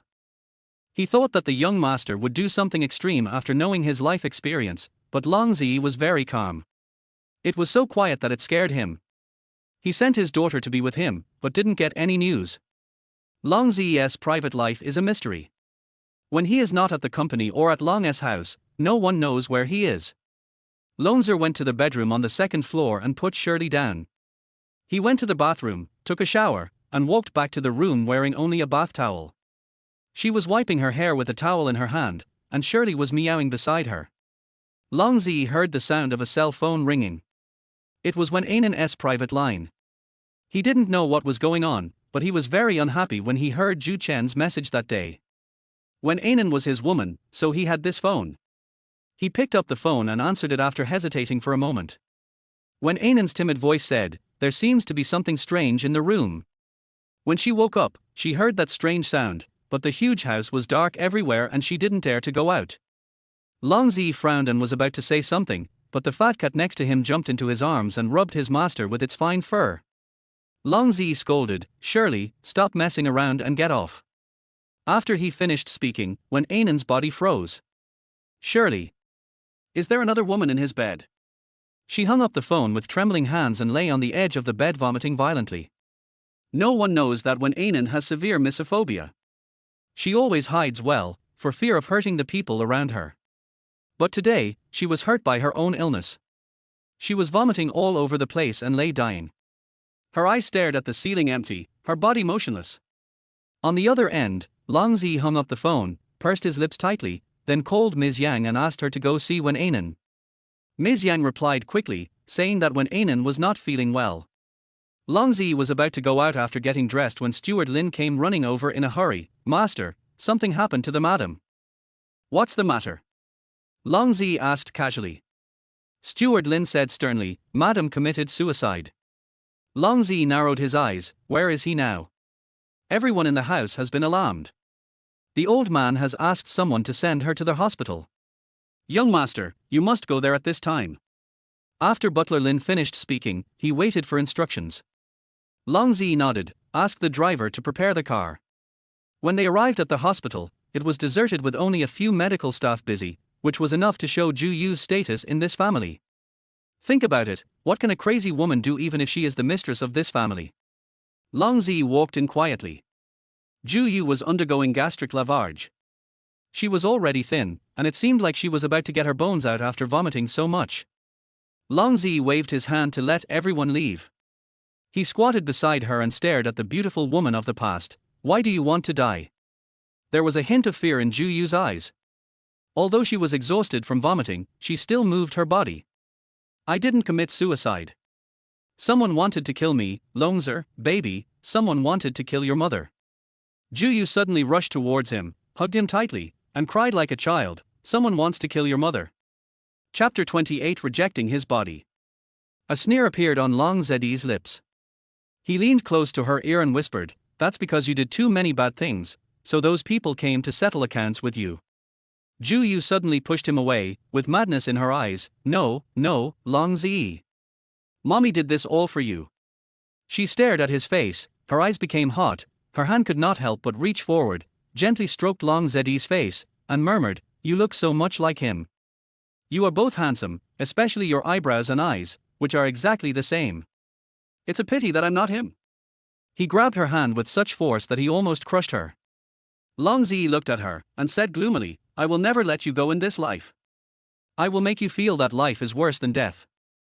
Zhu Yu's eyes were dull. "Longzer, what are you talking about? Mom doesn't understand." "You don't understand, right?" A strange smile appeared on Long Zi's face. He took out his mobile phone from his pocket, slid his fingers a few times, and opened it. Zhu stared blankly, and saw a painful expression on the girl's face on the several-inch large phone screen. "Longzer, this is you, isn't it?" Zhu Yu threw herself on Longzer and said sadly, "How could you treat a little girl like this? It's exciting, isn't it?" His voice was like a devil. Let me tell you, her name is Wen Anan, she is 21 years old, and she is the daughter of Yuan Longmubai. Ju Yu's face froze. She suddenly hugged her head and screamed, "No. No, she is not my daughter." Longzi grabbed her hair and approached her with his handsome face. "She tastes great. Let me think about how to torture her tonight." Ju Yu was still crying, and after a while she became dazed. Longzi narrowed his eyes, loosened his hands on her body, and his expression became colder. "If you don't tell me where they are, you are doomed to stay in the cage for the rest of your life." He patted the wrinkles on his body and walked out. In the quiet ward, Ju Yu's crying continued. It was so bright here, but no matter where she went, it was the hell that imprisoned her. The child she brought back, whom she nurtured into the president of Long Group, has now become as powerful as clouds and rain. She didn't know what went wrong, and she actually let him know her life experience. That girl, Wen Anan. A hint of fear appeared in Ju Yu's eyes. Longzi walked to the outside of the hospital, opened the car door and got in. It was already light in the sky, and the driver asked, "Master, where are you going?" Longzi closed his eyes slightly. "Go back to the main house, I'm going to change clothes and go to the company." Every time he saw Ju Yu, he felt unhappy, and those distant past events came to mind. The car was driving slowly, and although he hadn't slept all night, he didn't feel sleepy at all. I took out my phone and watched that video. The one after that was the day she was lying on the bed writing the test paper. Wen Anan didn't know that the room was equipped with surveillance cameras and he could see everything she did. He looked at her swinging her white and tender feet with a leisurely and contented look, and his heart inexplicably moved. If he hadn't appeared, Wen Anan might have had a smooth life. The Wen family runs a small factory. Although they are only well off, Wen's father and mother are very kind to Wen Anan and never treat her badly just because she is not their biological daughter. It was him who destroyed the life she had rebuilt. Longzi felt a little confused, so he took out his phone and put it away silently. 3 nights later, he appeared in Wen Anan's room. Because he saw from the surveillance system that she was asleep, he walked in directly without wearing a mask. Under the dim light, a strand of the girl's black hair was scattered on the pillow, and her little face was buried in the quilt. Longzi laughed softly. How childish. He walked straight into the bathroom, and 10 minutes later, he casually wiped his body with a towel and walked straight to the big bed in the room. The lights went out the moment he stepped in. Just then, his cell phone rang. Longzi cursed, but the phone kept ringing. He had no choice but to get up, walk to the bar and turn on the phone. It was Butler Lin who called, and he said anxiously, "Master, Shirley is sick and has been crying all night. Shirley is the master's favorite and there can't be any mishap with her. Have someone look after it. I'll take Shirley to see a doctor when I come back early tomorrow morning." Longzi gave a few instructions and hung up the phone. Wen Anan's body felt as if a bucket of ice water had been poured over it. This was the second time she heard that Shirley's name, and she clenched her hands. One thought kept circling in her mind: he has a woman. At least she is a woman with deep emotions. Wen Anan closed her eyes, but her ears kept ringing with his gentle voice calling Shirley. A nauseous feeling arose in her chest, and Wen Anan suddenly pushed Longzi's body away with force. In the darkness, he almost fell off the bed and gritted his teeth. Wen Anan. She pulled her pajamas up and held them tightly. "I don't feel well. Uncomfortable." His voice was dangerous. "Wen Anan, have you forgotten that you are just a tool?" In the darkness, he stared at her for a long moment before grabbing a bathrobe and putting it on. Wen Anan heard a loud slam of a door. Her heart skipped a beat, and then her body went limp. Longzi stepped into the study and poured himself a glass of wine with a sullen face. After drinking 2 cups, he reached for the phone and dialed Ju Chen's number. At 1 o'clock in the morning, poor Dr. Ju stayed up late to help young Master Long solve his personal emotional problems. "Longzi, please, it's 1 o'clock now. Are you calling me at this time because you are dying?" Dr. Ju was in a bad mood and spoke quite harshly. Longzi was silent. Ju Chen shouted as if he had discovered a new world. "Did I really guess it right? Longzi, tell me quickly. Stop talking nonsense." Longzi's voice sounded unpleasantly. Ju Chen was very alert. "What's going on? I'm sure it's something in bed. At this time, isn't it abnormal for young Master Long to call him instead of hugging his little beauty and playing the baby-making game?" Longzi was silent for a while before asking, "Ju Chen, in medicine, Are there any cases where the heroine has psychological trauma or something? Zhu Chen was laughing wildly in his heart. Long Zi has been extremely outstanding since he was a child. When did he become so humble to ask questions from others? Zhu Chen is about to vomit blood. According to his clinical experience, Wen Anan should have suffered from psychological rejection. What did Longzi do to make the little girl so scared? He said seriously, Longzi, I don't think you should consider Wen Anan's little feelings. Longzi was displeased and hung up the phone abruptly. He lit a cigarette distractedly, blew out a puff of smoke, took a deep puff, and walked back into the room. She should not be asleep yet, he saw the watery light in her eyes in the darkness. Longzi lay down on the bed without saying a word, lying flat on his back like her. He felt even worse when he noticed that the people around him immediately stiffened. Chapter 29 Discovery of the Birth Control Pill. When she woke up in the morning, Longzi was gone. When Wen Anan sat up, she saw a jade medicine bottle on the bedside. Then she looked at her legs, which had been smeared with medicine. Her face turned slightly red and she threw off the quilt and got up. When she went to school with Yang Qing, she didn't speak the whole time. Yang Qing knew in his heart that it must be because of Long Zi. Longzi came last night, but he didn't show up today. Something must have happened. He teased Wen Anan and said a few words, but she was also in low spirits. Wen Anan walked towards the classroom alone, his mind still in a mess. She kept thinking about the woman named Shirley and the future fate of the child she would give birth to. Even if she is willing to give birth to the child, will the child be accepted in the future? Moreover, she believed that after she gave birth to this child, she would never be able to see that child again. It's a miracle that she's still alive. At this moment, two white figures floated past her, and she couldn't help but take a few more glances. They were staff members from C University's medical clinic. Wen Anan's heart was shocked, and she suddenly remembered that C University was an open-minded school. Since all the students were adults, contraceptive products were sold in the infirmary of C University. I just don't know if there are any contraceptive pills. It's absolutely impossible to get that devil to use a condom. The two men behind her followed closely. She stopped and waited for them to get closer before she said softly, I forgot to bring my medicine. I want to go to the infirmary to get some. You guys wait for me at the door. The two men followed her to the medical building. They stood at the door, and Wen Anan went in alone. In order to avoid their suspicion, she took several cold medicines and walked around inside twice. When she saw the word contraception, her heart was pounding. Under the surprised gaze of the school medical staff, she paid the bill and put the money in her bag. Wen Anan felt a little absent-minded the whole day.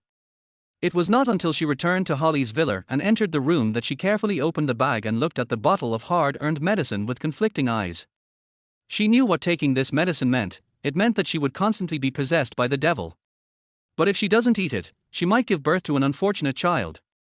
Wen Anan closed her eyes and took her bag into the bathroom. She searched for a long time and hid the medicine in the bottom cabinet. I looked at the time and it was already 6 o'clock. The devil might come here tonight. She poured herself a glass of water and took a pill. She was restless the whole night, afraid that he would come, but also afraid that he would not come. Yang Qing accompanied her for dinner. Yang Qing was very elegant and talkative, but Wen Anan just picked at the food on the plate without any energy at all. Yang Qing smiled slightly, actually, you can relax. Wen Anan raised her eyes.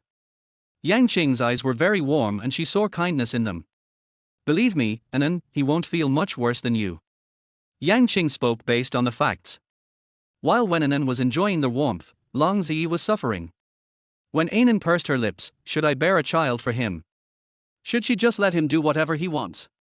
Yang Qing held the red wine and still smiled. Long Zi and Wen Anan are the most incredible couple in the world. He dared to say that if Wen Anan gave birth to the child, Long Zi would never be so indifferent. His calmness made Wen Anan a little annoyed. They were a group of lunatics. She returned to her room and went to bed angrily, forgetting to wait for the man who might climb into her bed at any time. Longzi did not appear. As a cold and arrogant man, a rejected man, he would have some emotions, so he didn't show up for a week. A week later, he told himself that these 2 days were her last fertile period. It was 8 o'clock in the evening when he appeared and Wen Anan was taking a shower.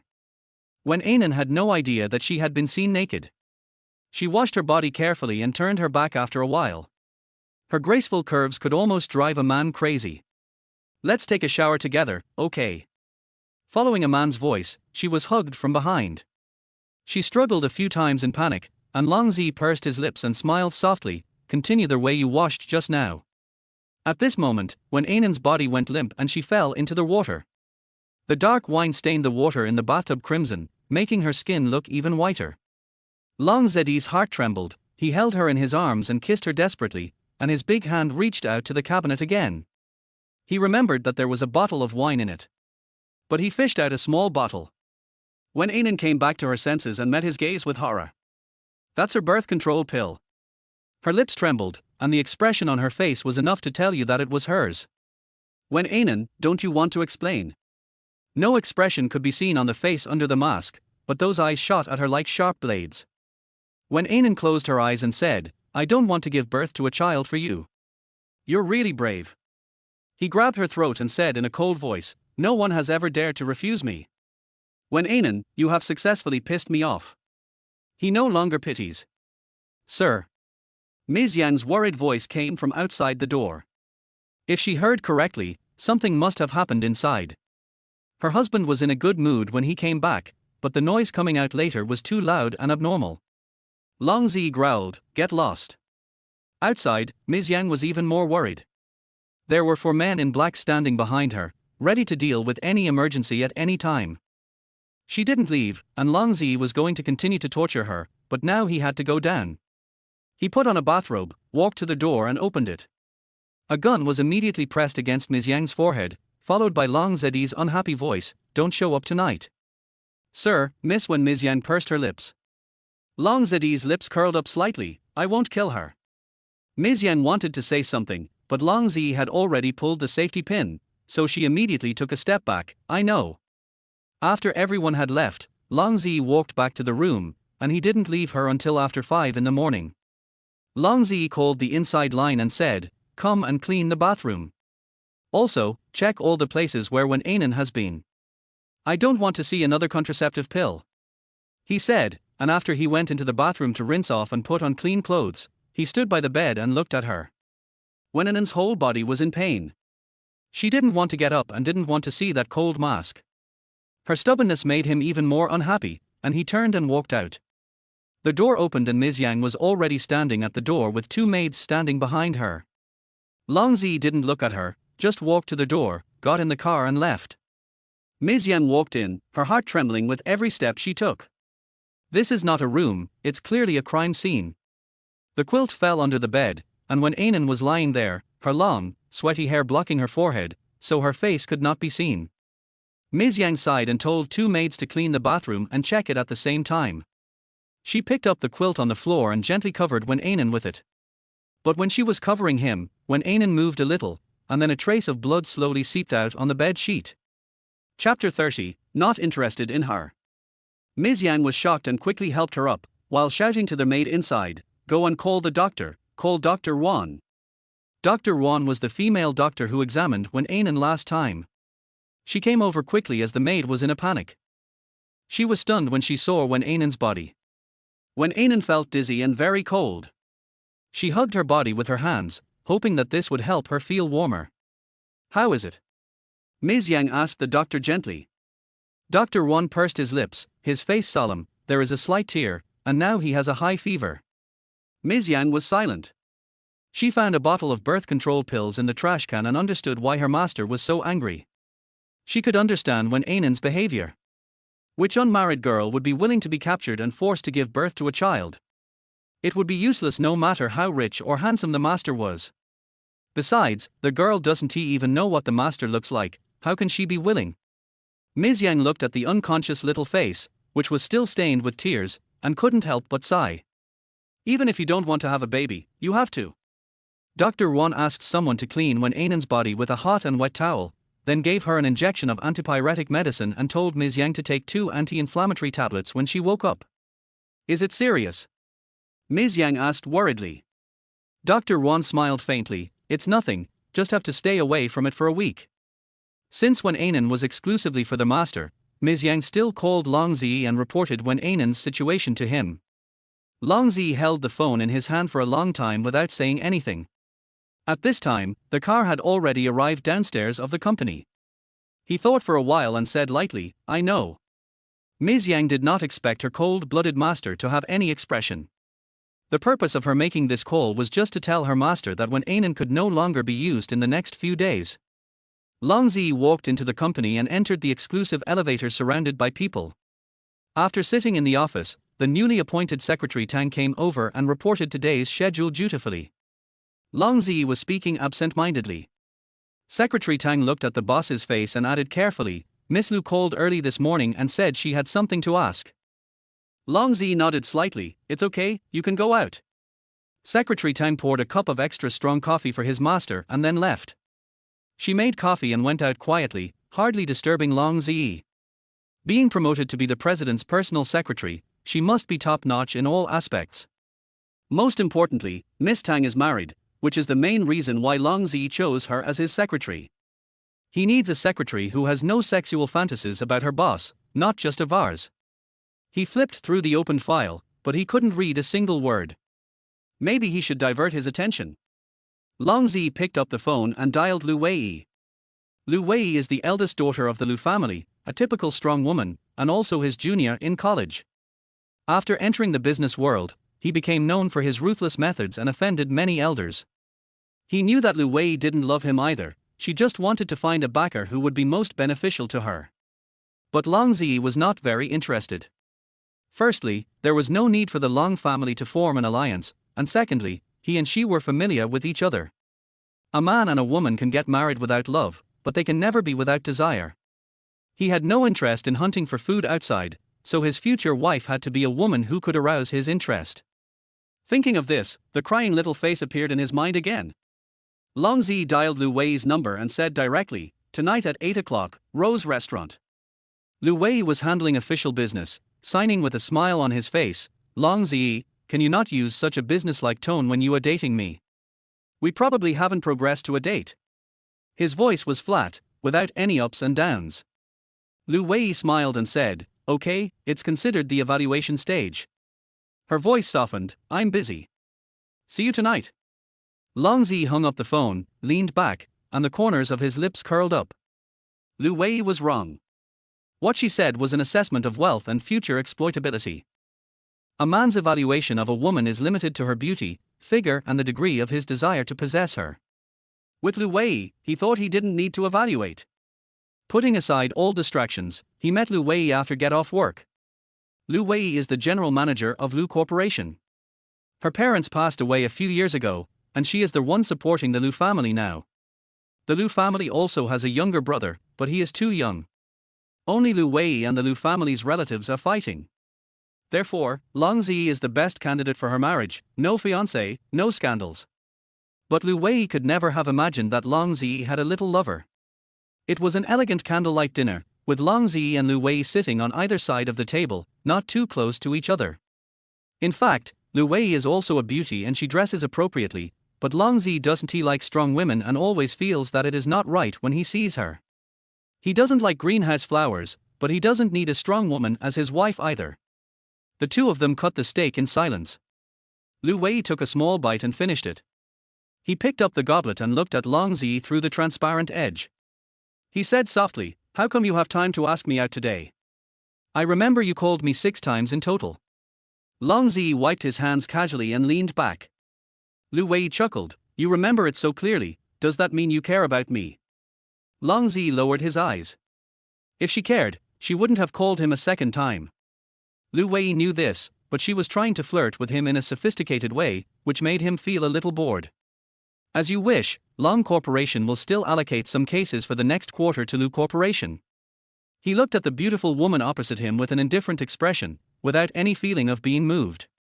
Lu Wei shook the deep red liquid in the cup and smiled, "Then I thank President Long." She drank the red wine in the glass in one gulp, poured another glass, and gently moved towards this side. Her slender body was leaning against the dining table beside him, and she was leaning forward.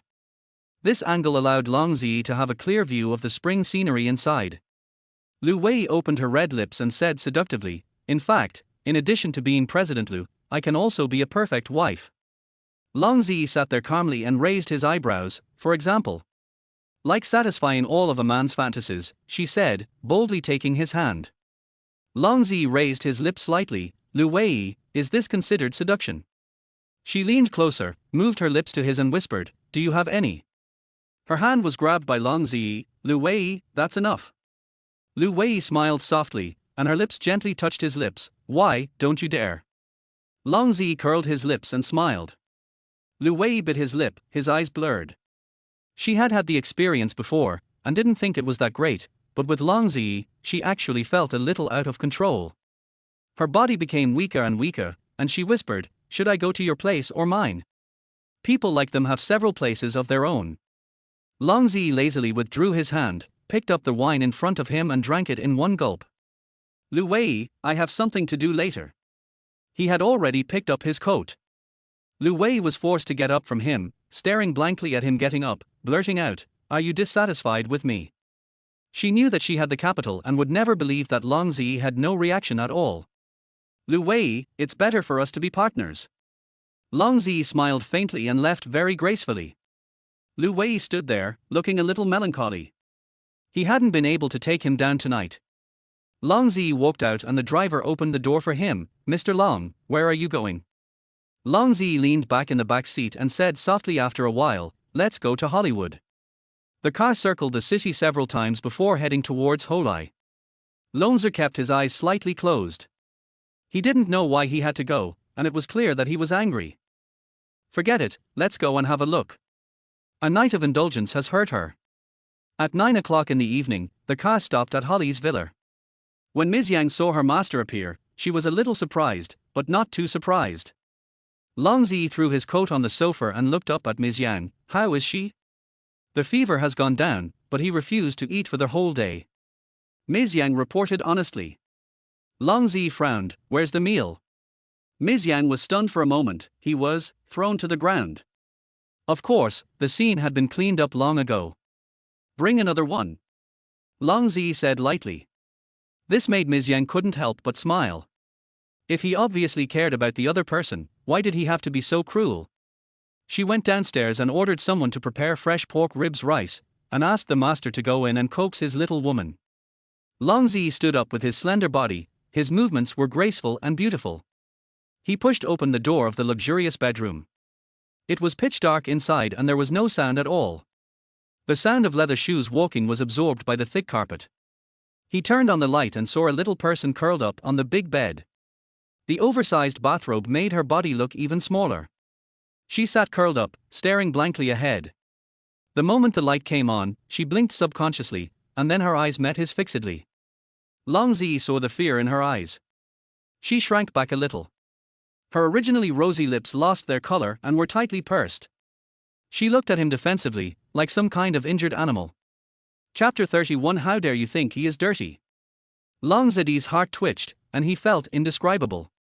I heard you haven't eaten all day. He walked over quietly and sat down beside the bed, then he clearly felt her body shrink inward. He tilted his head, and the face under the mask was gloomy. Are you afraid of me? Wen Anan pursed her lips tightly, said nothing, and moved her legs a little. He put the tray aside. What are you going to do? Wen Anan was startled and his face turned pale. Long Zi's face would not look good, but she couldn't see it. She only knew that the person in front of her was a demon. But the male power was irresistible, and he soon held her body. His big hands gently touched the scars, and his voice rang softly, does it still hurt? Wen Anan bit her lip and remained silent stubbornly. The way she kept silent was like a sulky child, which made Long Zi want to tease her. He whispered in her ear maliciously, not talking means it doesn't hurt. Wen Anan struggled again without thinking, this bastard. Long Zi pressed her body and reprimanded her unhappily, don't move, it will hurt again in a while. Get up and eat. He helped her tie her bathrobe, supported her in his arms, and fed her with one hand. She refused to speak, her lips tightly pursed. Wen Anan, believe it or not, if you don't eat it, I will kiss you, he threatened. She turned her head away, protesting silently. Long Zi was furious. He held her chin with one hand, turned her head around, and kissed her little mouth hard. Wen Anan rubbed her lips hard with the back of her hand. Do you think I'm dirty? Long Zi narrowed his eyes, put his big hands on the back of her head, and kissed her lips again. Wen Anan tried to avoid him, but it was no use. She could only let him kiss her thoroughly. When he left her lips, her face was tear-streaked and her icy eyes were full of accusations. He sighed and said in a bad tone, "Eat." Wen Anan knew that she couldn't beat this man, so she said in a muffled voice, "I will eat it myself." Seeing her humble appearance, Long Zi felt relieved. He carried her to the living room outside and brought the food over. "Eat here." Wen Anan didn't want to look at him. She lowered her head to eat. Halfway through, she couldn't eat anymore. She looked up at the man who was reading a magazine. As if he noticed her gaze, he raised his eyes and said, "Can't eat anymore." Wen Anan didn't say anything or nod, but the pitiful look in her eyes made Long Zi want to laugh. He walked over and touched her head. "You are really like a child. Will you find a child to help you have a baby?" Wen Anan suddenly said sharply. Long Zi was obviously stunned, and then he laughed happily. "We'll have to check to know if it's a baby or not." He leaned forward with both hands on the chair behind her, and almost enveloped her in his arms by leaning slightly. The man's domineering aura enveloped her. Wen Anan felt a little helpless, but more of it was fear. Long Zi enjoyed her helplessness and smiled. She is not a child anymore. His hand was about to go down again, but Wen Anan stood up suddenly. "Stop." But she stood up too quickly, and the pain made her sit back down quickly, sitting straight on his big palm. Long Zi would naturally not miss such an opportunity, and smiled gently. "Wen Anan, is this considered throwing yourself into my arms?" I have to say, President Long's understanding is really high-end and fashionable. Wen Anan was so angry that her pretty face turned pale. She pursed her lips and pushed his hand away with her hand. "Go away." This time, he did not make trouble again. Instead, he reached out and carried her back to the room. Wen Anan didn't talk to him after she sat on the bed. Long Zi wasn't a warm-faced person either. He pursed his lips and said, "Go to sleep first." Wen Anan turned her back to him and didn't react at all. Long Zi narrowed his eyes, but he couldn't do anything to her. He walked out with a gloomy face. In the small bar on the first floor, Zhu Chen was sitting there watching the show. "Long Zi, how cruel must you be to have others ignore you like this?" Zhu Chen raised his lips slightly. Long Zi really wanted to send him to Africa and never let him come back in this life. Isn't it just a birth control pill? What's the big deal?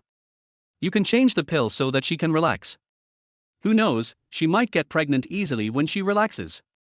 Dr. Zhu suggested without any medical ethics. Long Zi's expression became even uglier. "Why didn't you say so earlier?" After Zhu Chen finished speaking, he lowered his voice and said, "Long Zi, have you ever thought about why you are so angry? Is it just because Wen Anan refused to have a baby?" It was understandable that Wen Anan didn't want to give birth, and there was actually no need for Long Zi to get so angry. He dared to say it, but Long Zi himself didn't dare to think about it. Long Zi drank the liquid in the cup in one gulp, and then gently stroked the transparent crystal cup with his slender fingers, saying lightly, "Zhu, you committed suicide again. Don't say that you are taking your anger out on others, Long Zi. Do you believe this reason?" Zhu Chen smiled playfully. Even if Long Zi didn't have real feelings for her, he was moved. In fact, men, like women, are sensory animals. First, there is visual satisfaction. Wen Anan looks very delicious, and Master Long must be satisfied with her. Then there is the physical aspect. Such a clean girl crying like that under you, how can you not be moved? He had expected Long Zi to be moved, but young Master Long himself did not understand and attributed it to his hatred for Zhu Yu. He didn't continue talking. After all, this was Long Zi's business. Too delicate. Long Zi looked unhappy. Zhu Chen smiled and said, "You are not allowed to touch me anymore." There was a hint of gloating in his tone. Long Zi glanced at him, took out a cigarette and lit it, and said quietly, "If you want to have a child, I'm afraid you will have to force yourself next time." Although it was quite interesting, when she cried, his heart also felt not very comfortable. Girls can be coaxed and they will be fine. Zhu Chen lost his sense of morality and made random suggestions. Long Zi had never coaxed a woman before, let alone thought that he would have to coax a woman who was captured to give birth to a child. Zhu Chen coughed lightly and said, "Well, girls all like fancy clothes and jewelry. If you give them more, they will definitely not be angry anymore." Long Zi was a little skeptical. Was Wen Anan so easy to please? Ju Chen smiled mysteriously and said nothing more. Late at night, Long Zi returned to the room drunk. Wen Anan had finally fallen asleep, but was awakened by his movements. She immediately hugged herself and moved to the side. She is afraid of him. Long Zi pursed his lips, hugged her from behind unhappily, and said softly, "Don't be afraid of me." He said in a slightly rough voice, "Go to sleep." Wen Anan was forced to close her eyes in his arms. As she breathed, she gently rubbed his strong arms. He deliberately hugged her tighter, and now, she had nowhere to escape. "Can you please loosen your grip a little?" Wen Anan really couldn't stand it. When he hugged her, she would think of last night's nightmare and couldn't fall asleep. They faced each other quietly for half an hour. Finally, she could no longer bear the extreme sleepiness and her head slowly fell down. Long Zi wanted to touch her head, but when he raised his hand to mid-air, he stopped. The hot breath from Wen Anan's lips sprayed on his neck again and again, hot and warm, making him feel a little uncomfortable, as if it had penetrated into his heart.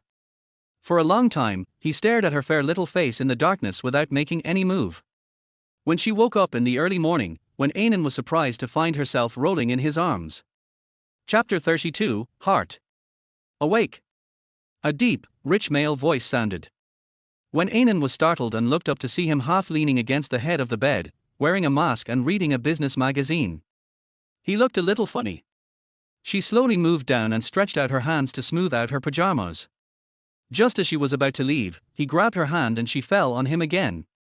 "Let me up," she said a little angrily. Long Zi's eyes swept over her vaguely, and he curled the corners of his mouth lazily. "Don't you want to know what happened last night?" When Anan's expression changed, she bit her lip and said stubbornly, "I don't want to know."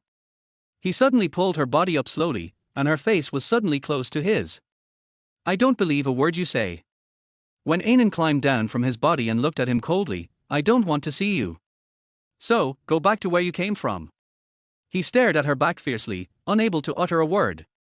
When Anan came out of the bathroom and Long Zi was no longer in the room, Ms. Yang came in and invited her to have breakfast. When Anan didn't want to go at first, but she still had something to say to that low-level man, so she changed her clothes and went.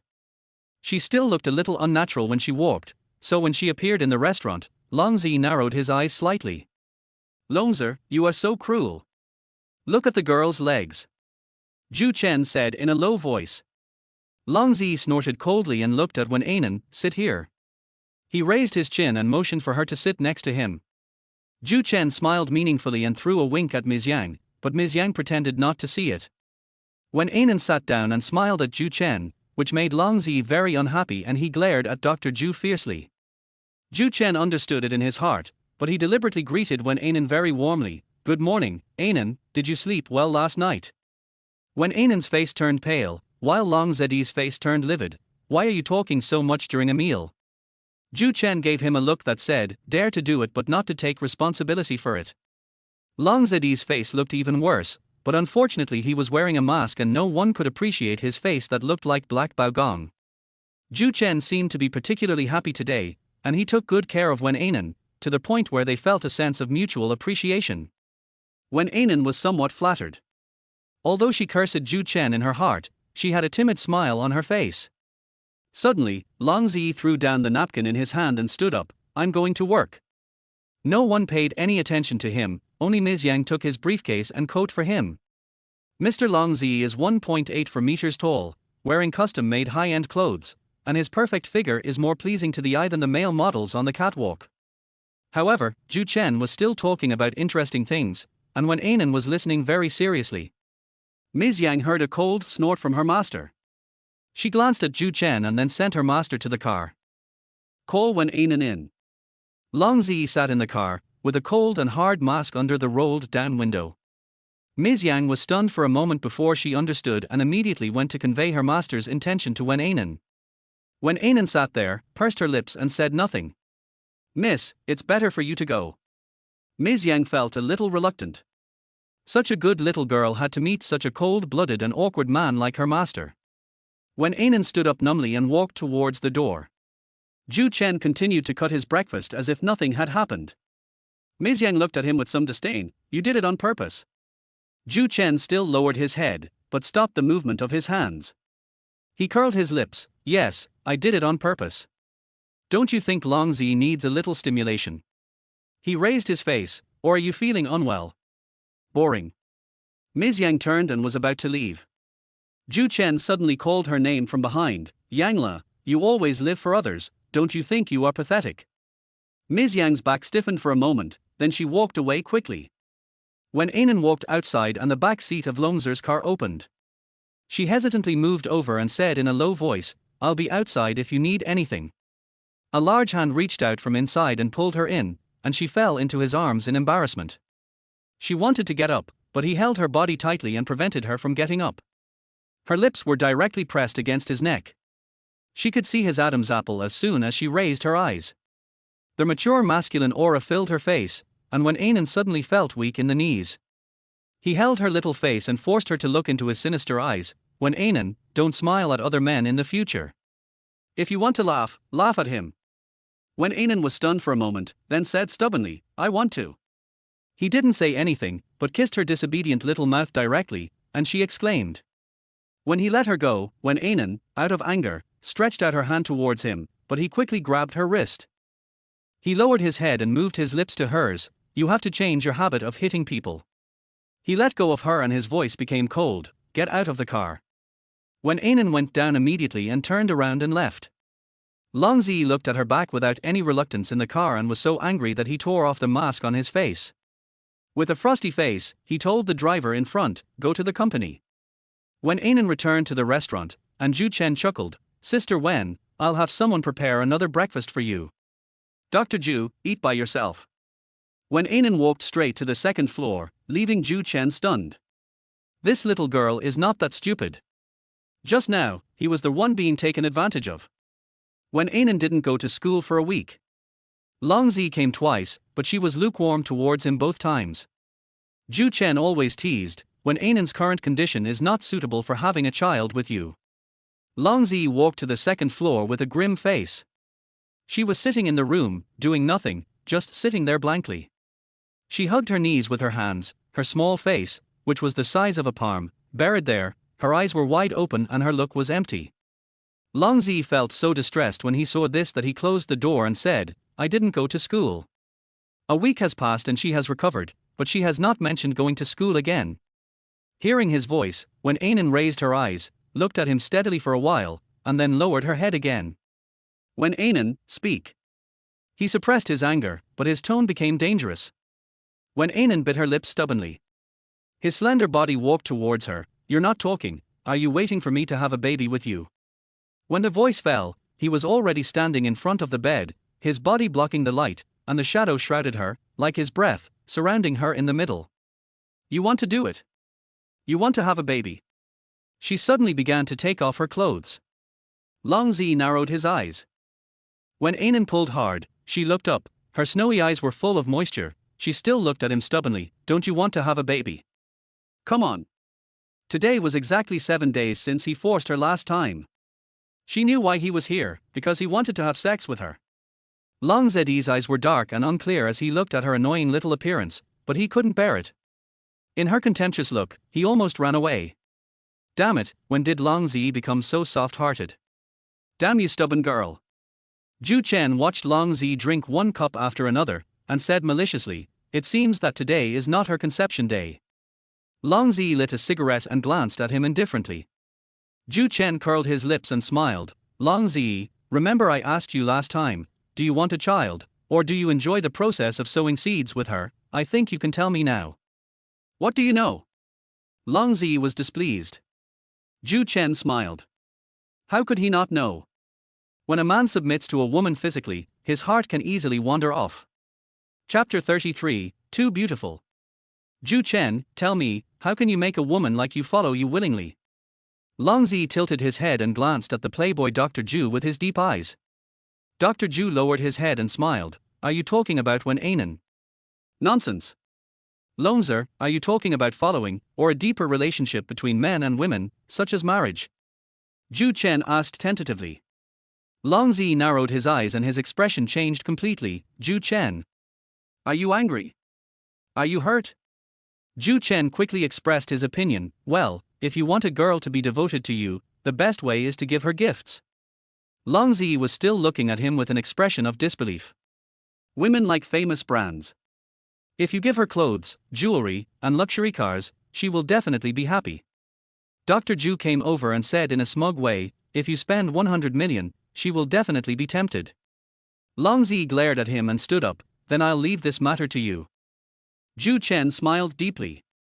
The next day, Wen Anan didn't go downstairs until almost noon. As she entered the hall, she could hardly open her eyes because of the blinding light.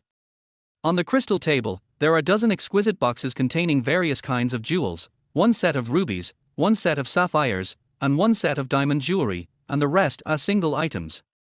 Sister Wen, this is a gift from our master. Do you like it?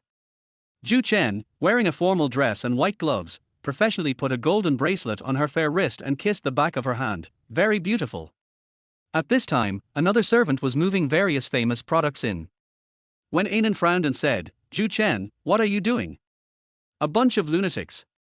She took off the bracelet worth tens of millions on her hand, stuffed it into his arms, and then walked into the restaurant. Don't like it. Ju Chen shook his head. Although he was just playing a prank, he didn't see any surprise in Wen Anan's eyes, which made him feel disappointed.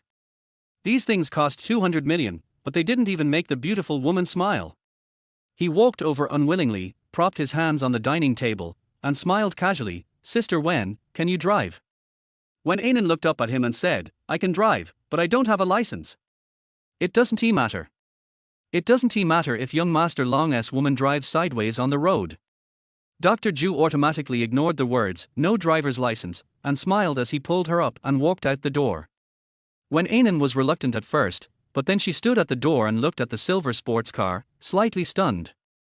It's dizzying, right? 80 million. Ju Chen felt so anxious. He worked so hard and helped Long Zi do so many evil things, but he could only buy a car in a year. All Wen Anan needs to do is lie down and enjoy Long Zi's young and strong body, and hundreds of millions will come. In his next life, he will also grow up to be a girl. When Anan stood still, Ju Chen smiled and said, want to try it? Seeing that she didn't move, Ju Chen simply stuffed her into the car. Wen Anan calmed the steering wheel and looked up at Ju Chen outside the car. Aren't you going to get in? Aren't you afraid that I'll run away? Ju Chen made a gesture to her as if he was following her order and quickly got into the car. When Anan started the car, and the high-performance sports car shot out like an arrow from a bow. Half an hour later, the car came to an abrupt stop in front of the luxurious villa. Dr. Ju, who was always known for his gentleness, immediately jumped out of the car and vomited frantically. It was too crazy. When Anan drove without caring about his life. Although he had good driving skills, this old man still wanted to conquer the young bodies of beautiful women. Do you want to do it again? When Anan asked with a smile while sitting in the car. Ju Chen felt a chill all over his body, and he felt that when Anan had transformed from a little white rabbit into a little she-wolf. Seeing his pale face, when Anan also got out of the car. When she walked in, she said, I like this car very much. Of course I like it, 80 million. However, she probably won't like it after she enters the room. When Anan walked back to her room and wanted to take a shower. She rubbed her shoulders and raised her eyes casually, then she was stunned for a moment. On the luxurious big bed, a set of sexy pajamas is laid out flat. Even though she was ignorant, she knew what it was. She suddenly felt angry. Were those jewels and the car meant to make her like a slave? She raised her head slightly, walked into the bathroom and took a shower. As the water flowed down, her tears also flowed down. Although she didn't want to admit it, she did become the plaything of that perverted rich man. She closed her eyes tightly, and an unprecedented rebelliousness rushed over her. She began to walk into the room and put on the sexy pajamas first. She started to put on makeup, deliberately darkening her eyes to make her look more sexy and mysterious. I walked into the dressing room and picked out a long shirt. When Anan walked down the stairs, Ju Chen's eyes almost popped out. Come out for a drink with me. She tilted her head with a dazed look in her eyes. Although Ju Chen knew that if he went, Long Zi would turn his head away. After a struggle between heaven and man, the lustful Ju Chen and Wen Anan went out. The pub is filled with deafening music and a strong sexual atmosphere. Ju Chen's eyes kept scanning the women around him.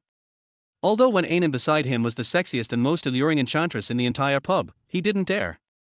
Ju Chen, can you tell me who he is? Wen Anan drank a lot of wine, his eyes were blurry and extremely seductive. The air around her was scorching hot, and any man who was glanced at by her would feel his legs go weak. Ju Chen didn't dare drink too much when he went out with her. He leaned over and whispered in her ear, "He's very rich." Wen Anan shook the deep red liquid in the cup with a mocking look on his face. He smiled wickedly, "A man is both rich and handsome, Sister Wen, you've earned it." Wen Anan smiled charmingly, raised her glass, and said with a little drunkenness, "Okay, you earned it for me, cheers." Ju Chen also knew that she drank a lot, but he didn't stop her. Getting drunk would be convenient for Long Zi tonight, that. He also did a great job. I heard that women are very bold when they are drunk, I wonder if it is true. If he knew what Wen Anan would do next, he would want to cry. Ju Chen, I have something to give you too. Wen Anan was so close to him that half of Ju Chen's body was numb. Sister Wen, what is that? Take it out. Wen Anan smiled and suddenly clasped his hand. Ju Chen's hand felt cold and he looked down. The handcuffs he had bought for him were handcuffed to his hand, with the other end on the table. Wen Anan, untie me quickly. Ju Chen sobered up, and his lustful courage also soared. Wen Anan touched his lips with her slender white fingers and chuckled, "Uncle Ju, how can we not have fun when we come out to play?" Ju Chen's forehead was covered in sweat as he watched her take off her outer shirt. He knew what she was wearing underneath without even having to think about it. Wen Anan, believe it or not, he will kill you if you do this. He shouted anxiously. Wen Anan smiled sweetly, her lips half touching his, "I believe you, but I believe you will die before me." She shook her hair and walked towards the center of the stage like a sexy night elf. Every time she took a step, all the men's hearts trembled. The originally boiling pub fell silent. In the almost suffocating silence, Wen Anan held the steel pipe in the middle with one hand and twisted her waist sexy. "Wen Anan, you will kill me." Ju Chen came back to his senses. He took out his cell phone with one hand and quickly called Long Zi. Over there, Wen Anan raised her slender legs slightly. She turned around and gave Ju Chen a charming smile. But Ju Chen just wanted to cry. He picked up the wine glass on the table with one hand and drank the full glass. He now understands Long Zi a little bit. Wen Anan is just a fucking witch. At this moment, more than a dozen black RVs stopped in front of the pub, and 2 rows of men in black wearing sunglasses ran in and drove the people inside out. In less than 5 minutes, everyone inside had left, leaving only Wen Anan on the stage and the detained Ju Chen. Those men didn't even dare to look at Wen Anan and stood there in 2 rows. The car door opened, Longzi got out of the car wearing a mask and walked in slowly. Wen Anan leaned against the steel pipe and looked at him provocatively, "Does the clothes look good?" Long Zi's face turned pale as he looked at her sexy outfit. Chapter 34 You bastard. He took off his coat and went forward to wrap her body around him. They were so close that he could smell the strong smell of alcohol on her body. "You are so drunk." As for her stripping in that outfit, he would wait until she sobered up before talking about it. "Do you want to see me dance?" Wen Anan threw his clothes on the ground, pressed her soft body against him, and twisted a few times. "Does it look good?" Long Zi squinted his eyes and glared at her. Wen Anan was obviously drunk. There was a hint of drunkenness in her eyes, and she glanced at him in an extremely seductive way. Her little hands tugged at his tie, her lips pressed to his, and she murmured, "Uncle, are you here to see me?" "Uncle?" Long Zi's face froze. He was only 7 years older than her, and she actually called him uncle. "You're drunk, come back with me." His voice was hoarse and sexy. Wen Anan's lips lingered on his lips, and her hands gently stroked his masked face, and she said softly, "Uncle Ju said that you are good looking and healthy." "Uncle, let me check it out." Long Zi was indescribably embarrassed, while Ju Chen was dumbfounded. Long Zi's face turned dark. She was so bold that she actually provoked him like this after drinking. "You want to play?" He wanted to see if she dared to play to the end. He grabbed her hand and pulled it away, then quickly tied it himself up, then bent down to pick up his coat, forcefully draped it over her shoulders, and buttoned it up one by one. "I don't want to wear this," she said with disgust and reached out to untie it. Long Zi hugged her and took her to the door forcefully, without even looking at Ju Chen. Ju Chen shouted, "You don't care about me anymore."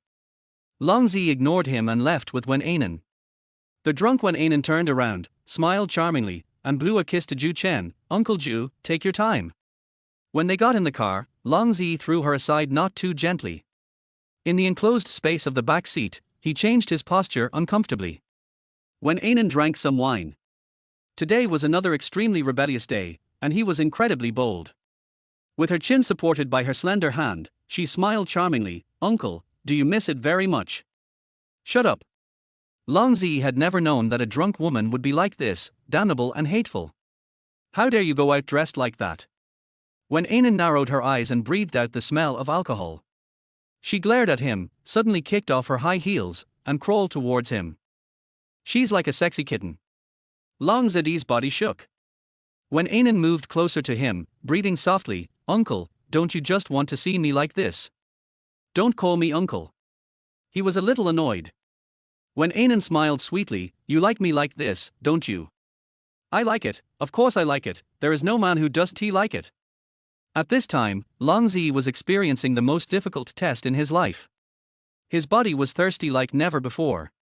He felt that there was a fairy sitting in his arms, who was enough to seduce him.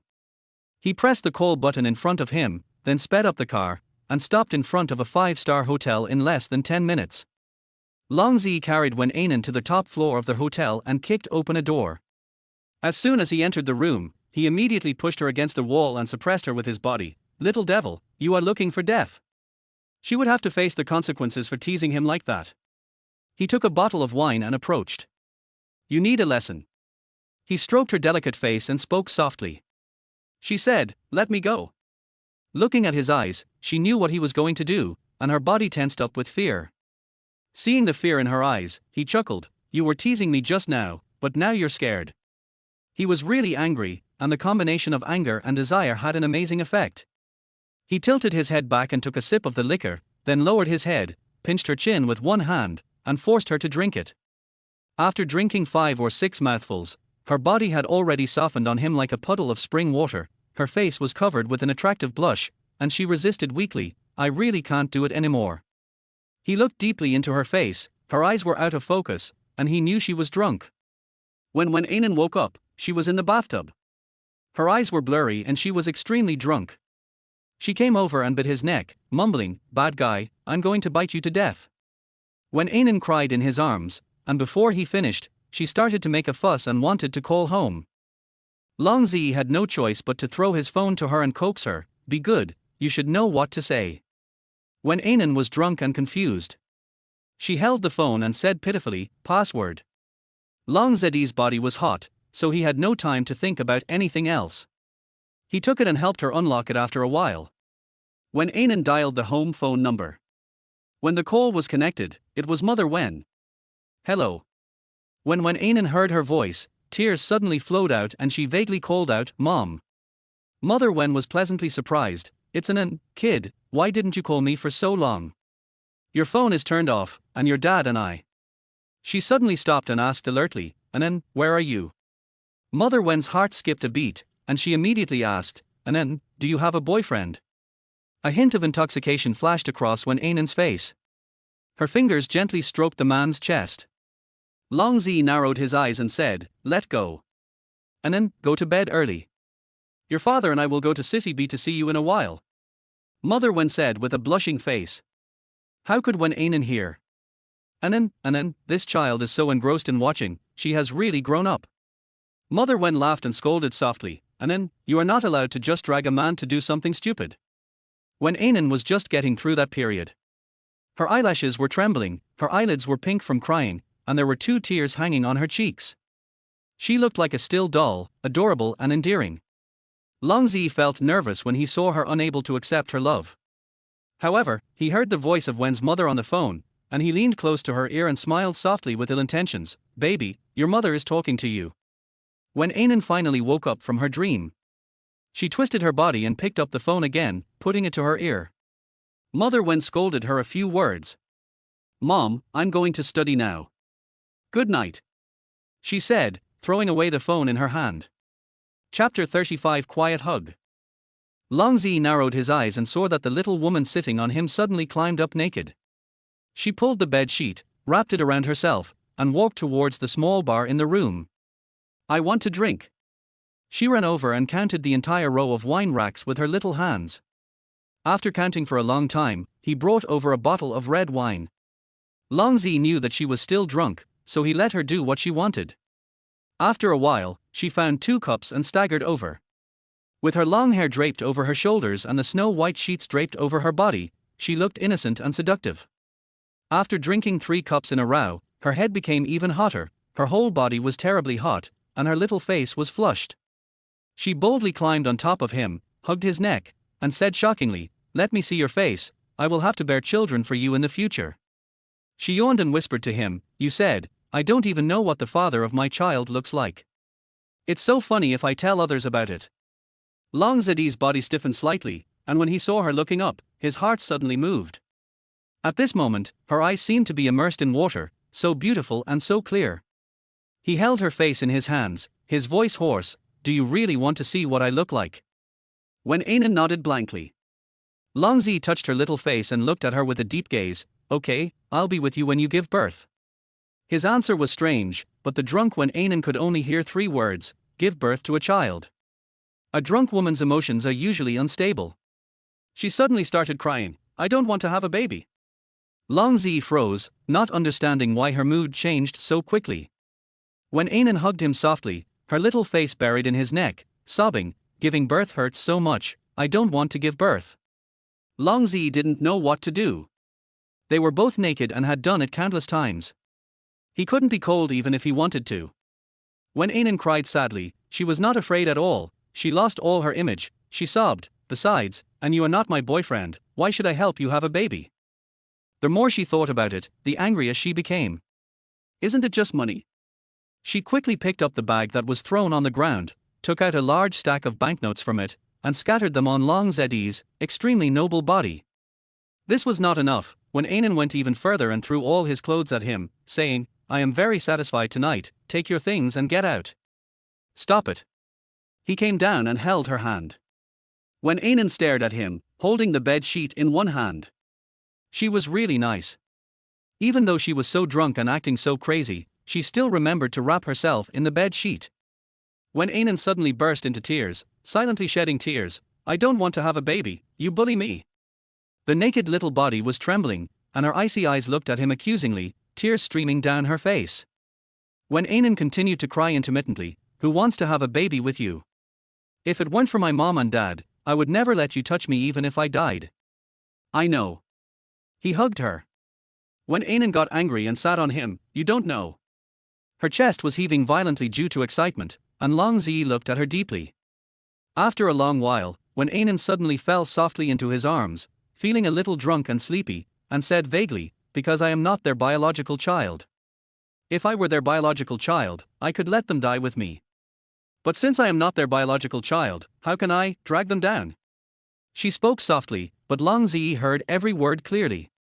According to his investigation, when Anan's mother did not tell her about her life experience, so how did the little woman in his arms know? He lowered his head to ask, but she had already fallen asleep in his arms with her head tilted. There was a trace of tears on her little face, her eyelashes were tightly closed, and her long eyelashes were as innocent and cute as 2 small fans. Long Zi reached out and picked her up, wanting to carry her to the bed, but after seeing the mess on the bed, he couldn't help but curse and instead carried her to the bed in the guest room. Out of impulse, he reached out and took off the mask on his face. There was a hint of contemplation on his handsome face. After tonight, he knew that he and Wen Anan were different. But tonight, when she said that if she was her biological daughter, she would rather die than let him touch her, and would rather die with her parents and brothers, God knows how shocked he was. "Wen Anan, you don't know that some people don't even have the chance to die together. If he could choose, he would rather be with the people closest to him, regardless of life or death, but he never had a choice." When he knew his life experience, he was filled with anger. He looked at her quiet little face and raised his head. "Wen Anan, our fates are so similar, but you are so happy, and I have never felt that kind of warmth, so you can say without hesitation, because you are not your biological children, you don't want to drag them down." He stood there for a long time before going to the bathroom to take a shower. At night, perhaps because she drank too much, she woke up feeling unwell and cried in the dark. At this time, Long Zi had lost all his desire to have a baby and could only comfort the little woman in his arms. It was just daybreak when Longzhi laid her down on the bed. She had already fallen into a deep sleep. It was almost noon when Wen Anan woke up. When she woke up, she moved slightly and felt her body being disassembled and reassembled. She stroked her forehead and slowly sat up. What happened last night? She seemed to be drunk, and then, that demon took her away. Thinking of that wild scene, Wen Anan's face felt like it was burning. She couldn't believe that she could take the initiative to do such a thing. But she didn't remember much about what happened afterwards. At this time, the bathroom door was opened, and Longzhi walked out naked, wearing a mask. Wen Anan took a breath when she saw such an unobstructed male beauty early in the morning. She twisted her slender white hands and didn't dare to look at him. Longzhi glanced at her and knew at a glance that she was sober now and had long forgotten what happened yesterday. He began to put on his clothes, standing in front of the bed and pulling the towel around his waist without any hesitation. She couldn't help but gasp. Wen Anan, isn't it too late to be afraid now? His lips raised mockingly. Wen Anan's face turned red. She wrapped her naked body tightly with the bed sheet and stammered, I didn't. No. He took a step closer, his expression nasty. Do you want to relive the feeling at that time? She covered her eyes without thinking. No. Pervert, put on your pants. Longzhi chuckled, let her go for the time being, and started to put on his clothes. Only after he finished putting on his clothes did Wen Anan let go of his hand and looked at his neatly dressed appearance. He had a great figure, tall and sturdy, his long legs wrapped in fitted trousers, straight and seductive, his white shirt was crisp and clean, he had a light grey tie on, his coat was placed on the back of the sofa. I'm glad to please you. Can you get up now? Longzhi looked at the watch. It was already 12 o'clock in the afternoon. Wasn't she ready to get up yet? Wen Anan blushed and said, turn your back. Longzhi walked to the sofa and sat down comfortably. He looked straight at her. Wen Anan, do you think there is anything I haven't seen from inside to outside? She threw the pillow in her hand without thinking, then stepped off the bed with her long legs and walked straight towards the bathroom. She put on a bathrobe, brushed her teeth vigorously, and cursed the man fiercely. I hope he can't give birth to a child.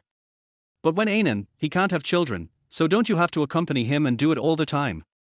Some images suddenly flashed through her mind, and then little Wen Anan walked into the room while brushing her teeth with foam all around her mouth. She was wearing a bathrobe that was too big for her, her hair was messy, and she was brushing her teeth. Longzhi was speechless. Wen Anan smiled at him, her teeth and foam blending into one white color. Uncle, you performed well yesterday. I won't mind your age. Uncle?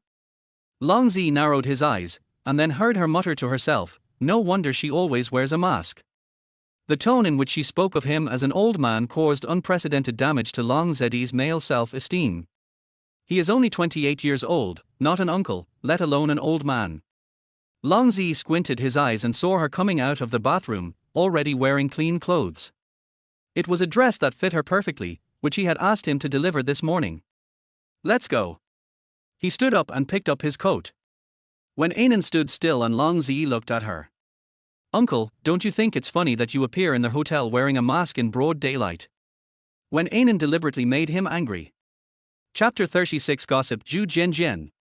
She suddenly felt as if the air was burning, so hot that she couldn't breathe. Wen Anan was so frightened that she dared not move and wanted to cry. He is simply not a human being. Do you still dare to call me uncle? He tried to scare her on purpose. Wen Anan softened, and then said spinelessly, I don't dare. Weird old man. Longzhi squinted his eyes and looked at her for a while before slowly letting go of her body. Wen Anan breathed a sigh of relief, ran over to pick up the bag on the bed, and folded the money carefully one by one. Longzhi said unhappily, what do you want that for? It's already so dirty. Wen Anan came over with a stack of money in her hand and stuffed it all into his arms. Longzhi was stunned for a moment before his face turned pale. You go out first. I don't want to go with that weird uncle wearing a mask. Wen Anan was surprisingly brave after what happened last night. Longzhi narrowed his eyes, then walked out first, taking off the mask on his face as he walked. When he passed the lobby, all the service staff lined up and respectfully called out, Morning, Mr. Long. Actually, it's not early yet, it's already past 1 o'clock. As soon as Wen Anan got off the elevator, she heard the 3 words, Mr. Long. She tilted her head and felt somewhat familiar. Just then, the phone in her bag rang. It was Long Zeddy's private plane. Hurry up and get in the car. His voice came over coldly, without any of the warmth from last night. Wen Anan snorted, hung up the phone, walked to the door, opened the car door and got in. Sir, where are you going? The voice of the driver in front came over. Wen Anan couldn't help but turn her head to look at Long Zi.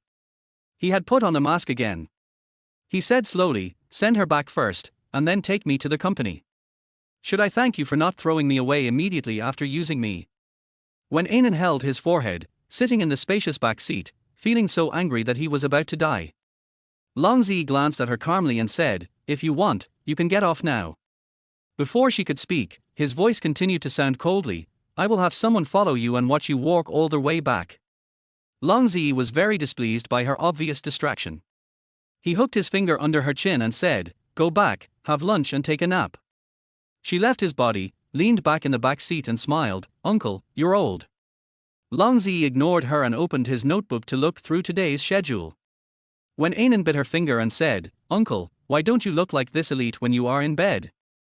Long Zi didn't even raise his head and replied directly, if you want, I will do it with you in the study next time while wearing a suit. As he spoke, he seemed to be interested, maybe this way, the IQ of the children born will be improved qualitatively. Wen Anan turned her head away and ignored his excessive words. Long Zi raised his eyes and saw her sitting there with her face facing the window. The light from outside could not penetrate the dark glass, giving her fair face a retro feel. Long Zi looked at it quietly for a while. When he lowered his head, he had lost interest in the data on the notebook. He closed the notebook and leaned back in the back seat.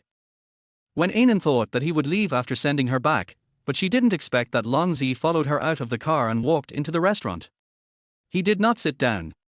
Instead, after she sat down, he stood beside her and told Ms. Yang, go make some sobering tea. Don't make it too strong. Also, make lunch and dinner lighter. Wen Anan lowered her head and heard Ms. Yang say yes. She couldn't help but wonder, was this bad guy suddenly so nice to her so that she could have a better chance of giving birth to a baby? Long Zi glanced at Wen Anan, who had a complicated expression on his face. Just as he was about to leave, he caught a glimpse of Zhu Chen slowly walking down the stairs. He narrowed his eyes, and suddenly leaned forward slightly, resting his hands on the back of the chair behind Wen Anan, and said in a hoarse voice, don't call him uncle. He and she had done so many intimate things, but at this moment, his body just moved a little closer, and she actually felt as if she was having trouble breathing. Zhu Chen's eyes fell on the couple, and a smile flashed in his eyes. Long Zi did not give him the opportunity to tease him, and walked out the door. Good morning, Sister Wen. Zhu Chen greeted her, but Wen Anan ignored him. Zhu Chen glanced at the man who had not walked far away and chuckled, are you still angry with your uncle? At this moment, Long Zi suddenly stopped and looked back at Wen Anan. The burning look in his eyes startled her and the milk in her hand almost spilled. There was nothing Zhu Chen didn't understand. Wen Anan glared at him and said, you are not my uncle. Then, who is your uncle? The naughty Dr. Zhu's tone carried a hint of playfulness and ambiguity. Long Zeddy's gaze moved to his face, glared at him fiercely, and then walked out quickly. Sister Wen, did you sleep well last night? Zhu Chen asked with concern after Long Zi walked away. Wen Anan blushed slightly. She still vaguely remembered the scene of holding him on the table yesterday. But she definitely denied it. While drinking milk, she pretended to say casually, of course. Sister Wen, you were so drunk yesterday and were taken away. I thought you would be dead today. Wen Anan shook the milk in the cup, suddenly raised her head and smiled, why don't you guess it was him? Zhu Chen opened his mouth wide, unable to believe that Wen Anan dared to say such words. He swallowed hard. At this time, Ms. Yang came over to deliver food for Wen Anan.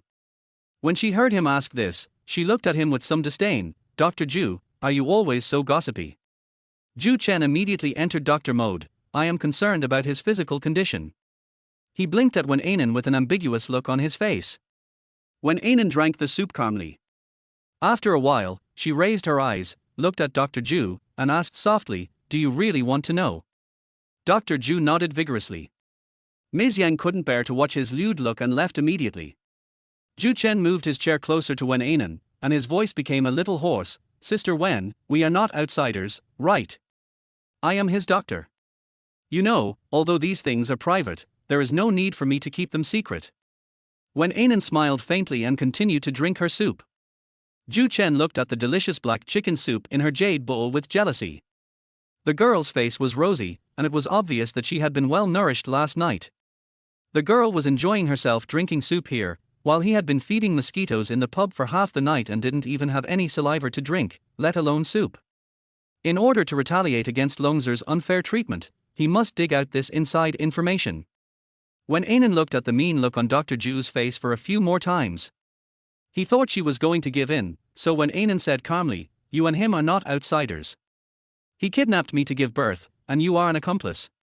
"No, I'm helping you with that, too." Ju Zhenjian had a smug look on his face. Wen Anan ignored him, which made Ju Zhenjian depressed. "Sister Wen, do you want me to kiss you, or you to kiss him?" "You kiss him." Wen Anan didn't even think about it.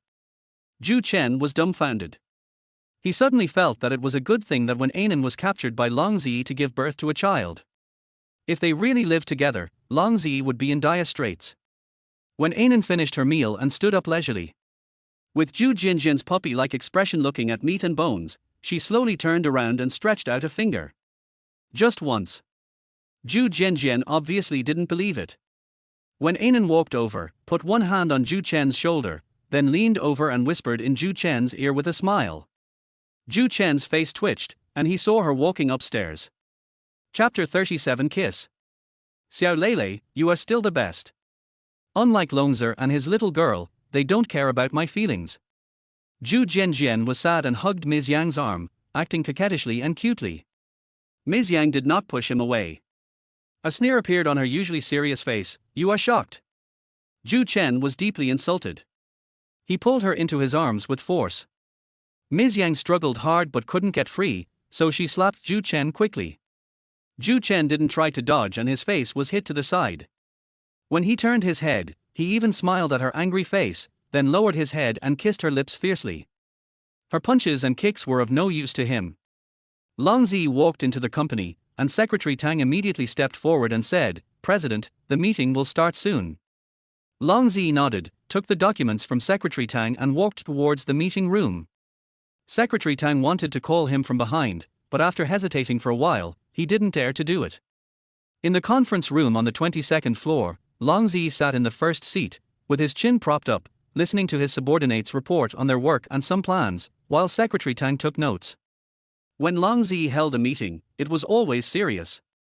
The supervisors would use all their skills and dare not leave for a moment, because although the president always had a calm expression, he could always point out their mistakes. When it comes to work, the president is simply not a human being.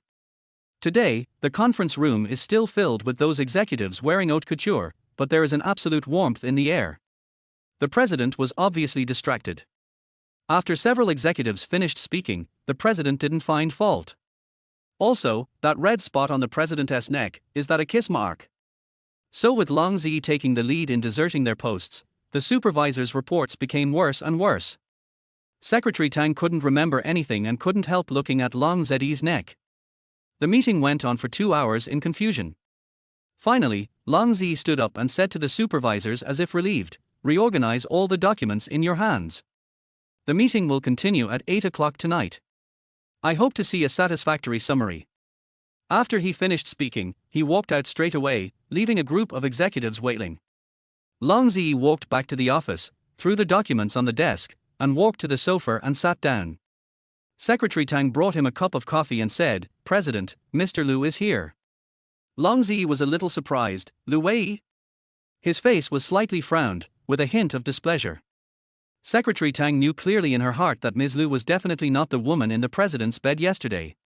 As a woman, she always has a gossipy mentality. Even as a person, Secretary Tang, who is my wife, is no exception, but her gossip is not obvious. Xiaoshan asked Long Zi, who was sipping coffee, "CEO, how do I tell Mr. Liu?" Long Zi thought for a while and said calmly, "Let her in. Now that people have come here, he can't help but see them." "Okay." Secretary Tang agreed loudly and clearly, then turned around and left. As her hand grasped the door handle, Long Zi's voice slowly rang out, "Secretary Tang, it is not a good habit to be overly concerned about your boss's private life." There was no blame in his words, but they simply told her that he saw through her. Secretary Tang, a petite beauty, blushed and said, "Boss, I understand." Long Zi stood up, sat behind his desk, and put on a businesslike expression. After a while, Lu Wei pushed the door open and came in. As soon as she came in, she said in a slightly intimate tone, "Long Zi, I didn't disturb you." Long Zi smiled faintly and said nothing.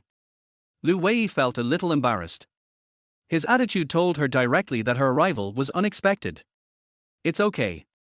If you have any problems in the future, just make an appointment with my secretary," Long Zi said lightly. Lu Wei knew that Long Zi only had an ordinary cooperative relationship with her. She was about to speak when her eyes fell on Long Zi's neck. Her eyes narrowed. It was a kiss mark on Long Zi's neck.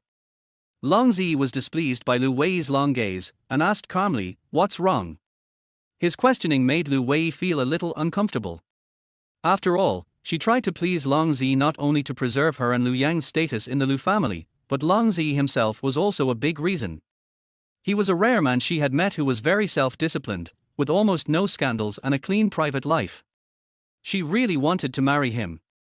A man like him made her willing to wait until Lu Yang could stand on his own and then take over her position, and she would be Long Zi's wife. He has everything that makes a woman's heart beat, and he has the qualities that she is willing to give up everything for. Lu Wei felt a little bitter, and did not answer him directly, but asked softly, "Long Zi, can I know who you were with last night?" She thought she was the only woman he was planning to date, but even though she waited for a long time, there was no hope. This kiss mark made Lu Wei more alert than ever before. What kind of woman could make a calm man like Long Zi go so crazy? Long Zi frowned slightly, and after a while, as if he had thought of something, he walked into the bathroom. He slightly pulled open the collar of his shirt and saw a bright kiss mark, so arrogant and so glaring on his neck. He watched intently and cursed. "I turned on the faucet and washed my face with cold water. Before I looked up, I was hugged by a soft body. Lu Wei, let go." His voice was cold and his body did not move. Lu Wei hugged him tightly. She was so nervous that she couldn't care about anything else. She needed his assurance and comfort. "Longzer, I am still the only person you want to consider marrying, right?" Lu Wei asked in a low voice, with her face against his back. His back is straight and slender, perfect for women to snuggle up to. When Lu Wei was held like this, she felt like she had fallen into hell, and she couldn't help but fall in love with this feeling. Long Zi lowered his eyes, looked at her hands holding him, and found that he could not accept her hug. Very gently, he broke away from her hand and looked back at her agitated expression. "Lu Wei, be rational. I don't want reason, Longzer, answer me." There was a plea on her face. She had hidden her feelings for many years, but when she saw the kiss mark on his neck, she collapsed. She could no longer pretend to be calm and negotiate with him while selling herself to him. What she wants now is his affection and his love. Unfortunately, Long Zi didn't appreciate her like this.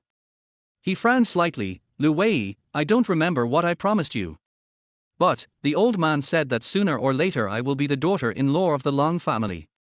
Lu Wei looked at him with anticipation in his eyes. Long Zi's face suddenly darkened.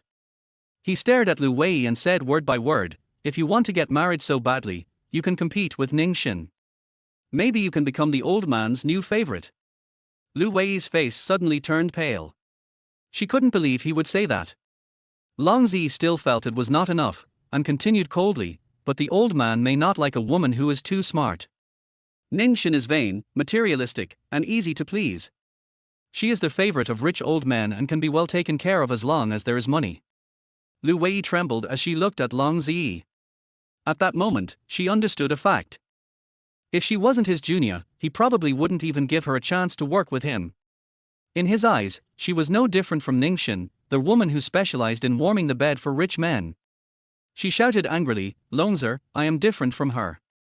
Long Zi smiled faintly.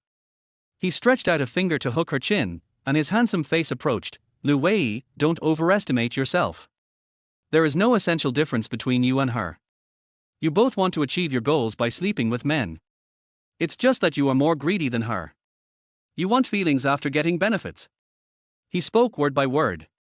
Lu Wei stepped back step by step until she reached the wall. She shook her head suddenly and tried to speak. "Long Zi, I don't need your affection," he said coldly, and after one last look at her he walked towards his office. Lu Wei asked softly from behind him, who was that woman last night? Long Zi paused, he turned back, his eyes slightly cold, a woman I want. His underlying meaning made her face pale, and then she immediately wiped away the tears on her face and straightened up. Long Zi sat behind his desk and began to look at the files. The floor-to-ceiling window opened, and the sunlight outside shone behind him, making his young body look like a god. Lu Wei took a deep look at him. President Long, this is the income and expenditure of the cooperation project this month. Please take a look. Lu Wei calmed himself down and quickly put on a businesslike expression. Long Zi raised his eyes and said calmly, for such matters in the future, contact Yang Qing directly. Lu Wei felt a little embarrassed. At this moment, Secretary Tang came in and brought her a cup of tea. How could Lu Wei dare to drink tea here? He immediately stood up and said goodbye, President Long, goodbye. Long Zi sat upright in his office chair with a serious look in his eyes. Chapter 38 Kick Him Hard. Secretary Tang watched President Lu come in with great confidence, and when he left, there were tears in the corners of his eyes. She couldn't help but sigh in her heart.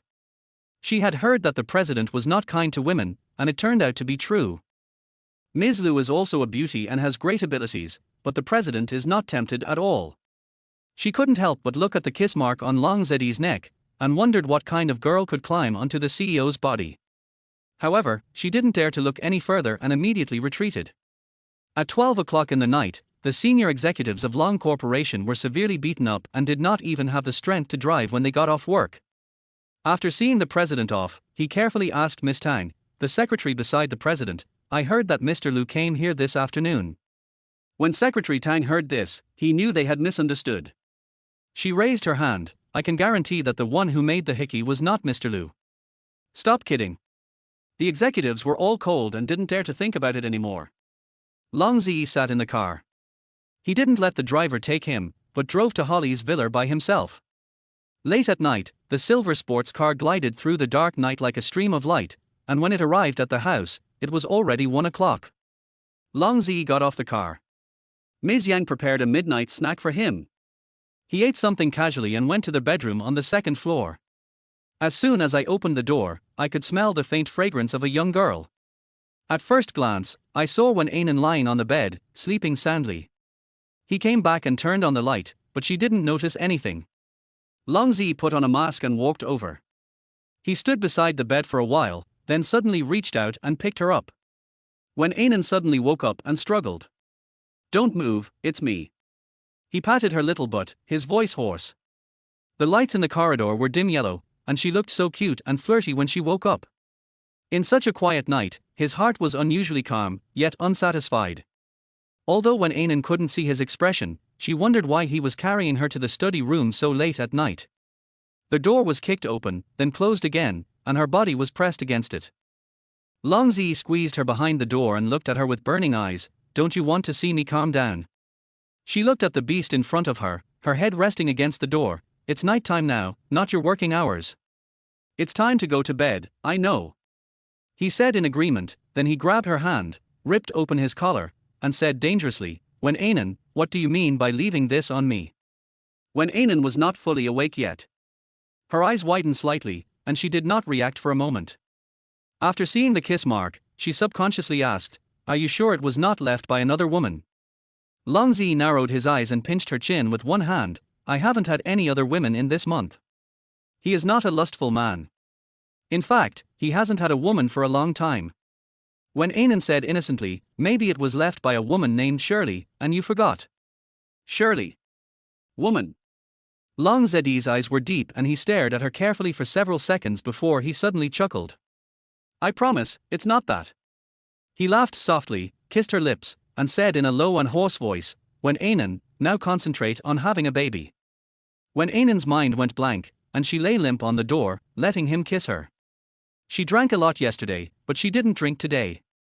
After being confused for a long time, she woke up and pushed him away, today is not the day for conception. Aren't you going to have a baby with her? If you can't, then there is no need to do it. Long Zi stared at her little face and was stuck. He can't say, I don't care whether I have a baby or not, I just want to do it with you now. Let me go. She was so ashamed and angry that she twisted her body hard. She suddenly pushed him away, pulled her messy pajamas and ran to the door. Long Zi cursed softly and immediately chased after him. Not only do you want me to give birth to a child, but you also want to conquer my body. She raised her head, her angry face dazzling. Long Zi was stunned for a moment, then he smiled softly. If you want to say so, I don't object. Wen Anan was extremely angry. How shameless. You choose, either you beg me or I force you to do it. The devil revealed his true face, stroked her little face, and spoke without any shame. Wen Anan closed her eyes, knowing that she couldn't escape. Let go, I'll go back to my room by myself. She turned her head away from him. Wen Anan almost screamed. She stared at him and cursed him harshly, pervert. Long Zi's eyes darkened, and he reached out to pick her up and carry her to the study room violently, but at this moment, a lazy voice sounded, you guys are arguing about this and that, and you haven't finished your work yet. Can't you let me sleep in the middle of the night? Long Zi and Wen Anan were both stunned for a moment, then looked over there, only to see Zhu Chen in pajamas, apparently coming up from downstairs. He had his hands across his chest, looking at this side lazily. Wen Anan didn't dare to think about how much he had seen, and Long Zi still had to pick her up and go to the study. She was so embarrassed that she stretched out her foot without thinking and kicked him hard in the crotch. Long Zi's face turned pale all of a sudden. Wen Anan wanted to escape, but was caught by him. Zhu Chen, go to my room. Long Zi gritted his teeth and squeezed out a sentence. Zhu Chen had a mocking expression on his face. Wow, this only happens once in a century. Dr. Zhu was very happy. He watched with great joy as Long Zi pulled Wen Anan into the room. He then walked in slowly. Long Zi glared at him fiercely, then turned his gaze to Wen Anan. You're looking for death. He pulled her up and approached her fiercely. Wen Anan, if I become disabled, you have to give me a child. Wen Anan was stunned. How can I give birth if I'm disabled? Long Zi narrowed his eyes, then serve me every day until I am well again. Wen Anan raised her eyes and looked into his deep eyes. This was the first time Wen Anan looked at him so closely. Even though he was wearing a ridiculous mask on his face, she seemed to see something very deep in his eyes. His legs were still open, and she knelt between his legs. The ambiguity in the air had disappeared, leaving only the two of them staring at each other for a long time. Her lips suddenly became dry and her eyes looked at his tightly pursed thin lips. Wen Anan, don't fall in love with me. He suddenly spoke. Wen Anan was startled and subconsciously stepped back. The shock on her face was completely gone, and she gritted her teeth. I am a human being, I will not like a beast. The next second, her arm was grabbed by him, and then her body fell on him. The sinful thin lips held her earlobe, and the hot masculine breath floated in her ear. That's the best, Wen Anan, remember to guard your heart, because I am not responsible for repairing it. She and he hugged each other gently, their bodies were hot, but her heart was cold. She raised her face with a hint of mockery, then remember, don't be tempted.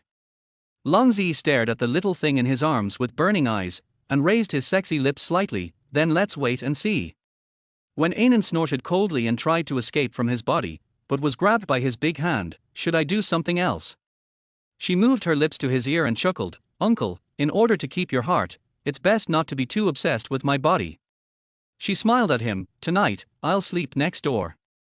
Long Zi didn't try to pull her away. He smiled only after she left. That's really interesting. Wen Anan had a very sound sleep. There were no demons in her dream and she slept until dawn. Because she was injured by that beast last time, she hasn't been to school for more than 10 days and is preparing to go to school today. Today's class doesn't start until 10 o'clock. It's 9 o'clock now, so we still have time to leave. Long Zi was no longer in the villa. Wen Anan didn't know who to talk to, so she could only call him. Long Zi was in a meeting when the cell phone on the conference table rang. He frowned because no one usually called his cell phone during working hours. He still picked it up and took a look, then his brows relaxed slightly. He gestured to let the meeting continue, and he walked to the window and answered the call. There was silence on the other end of the phone. Long Zi spoke first. What's the matter? His tone was not very gentle, but it revealed a secret intimacy. Everyone intuitively knew that the person on the other end of the phone was the woman who had overwhelmed the president. The meeting was interrupted.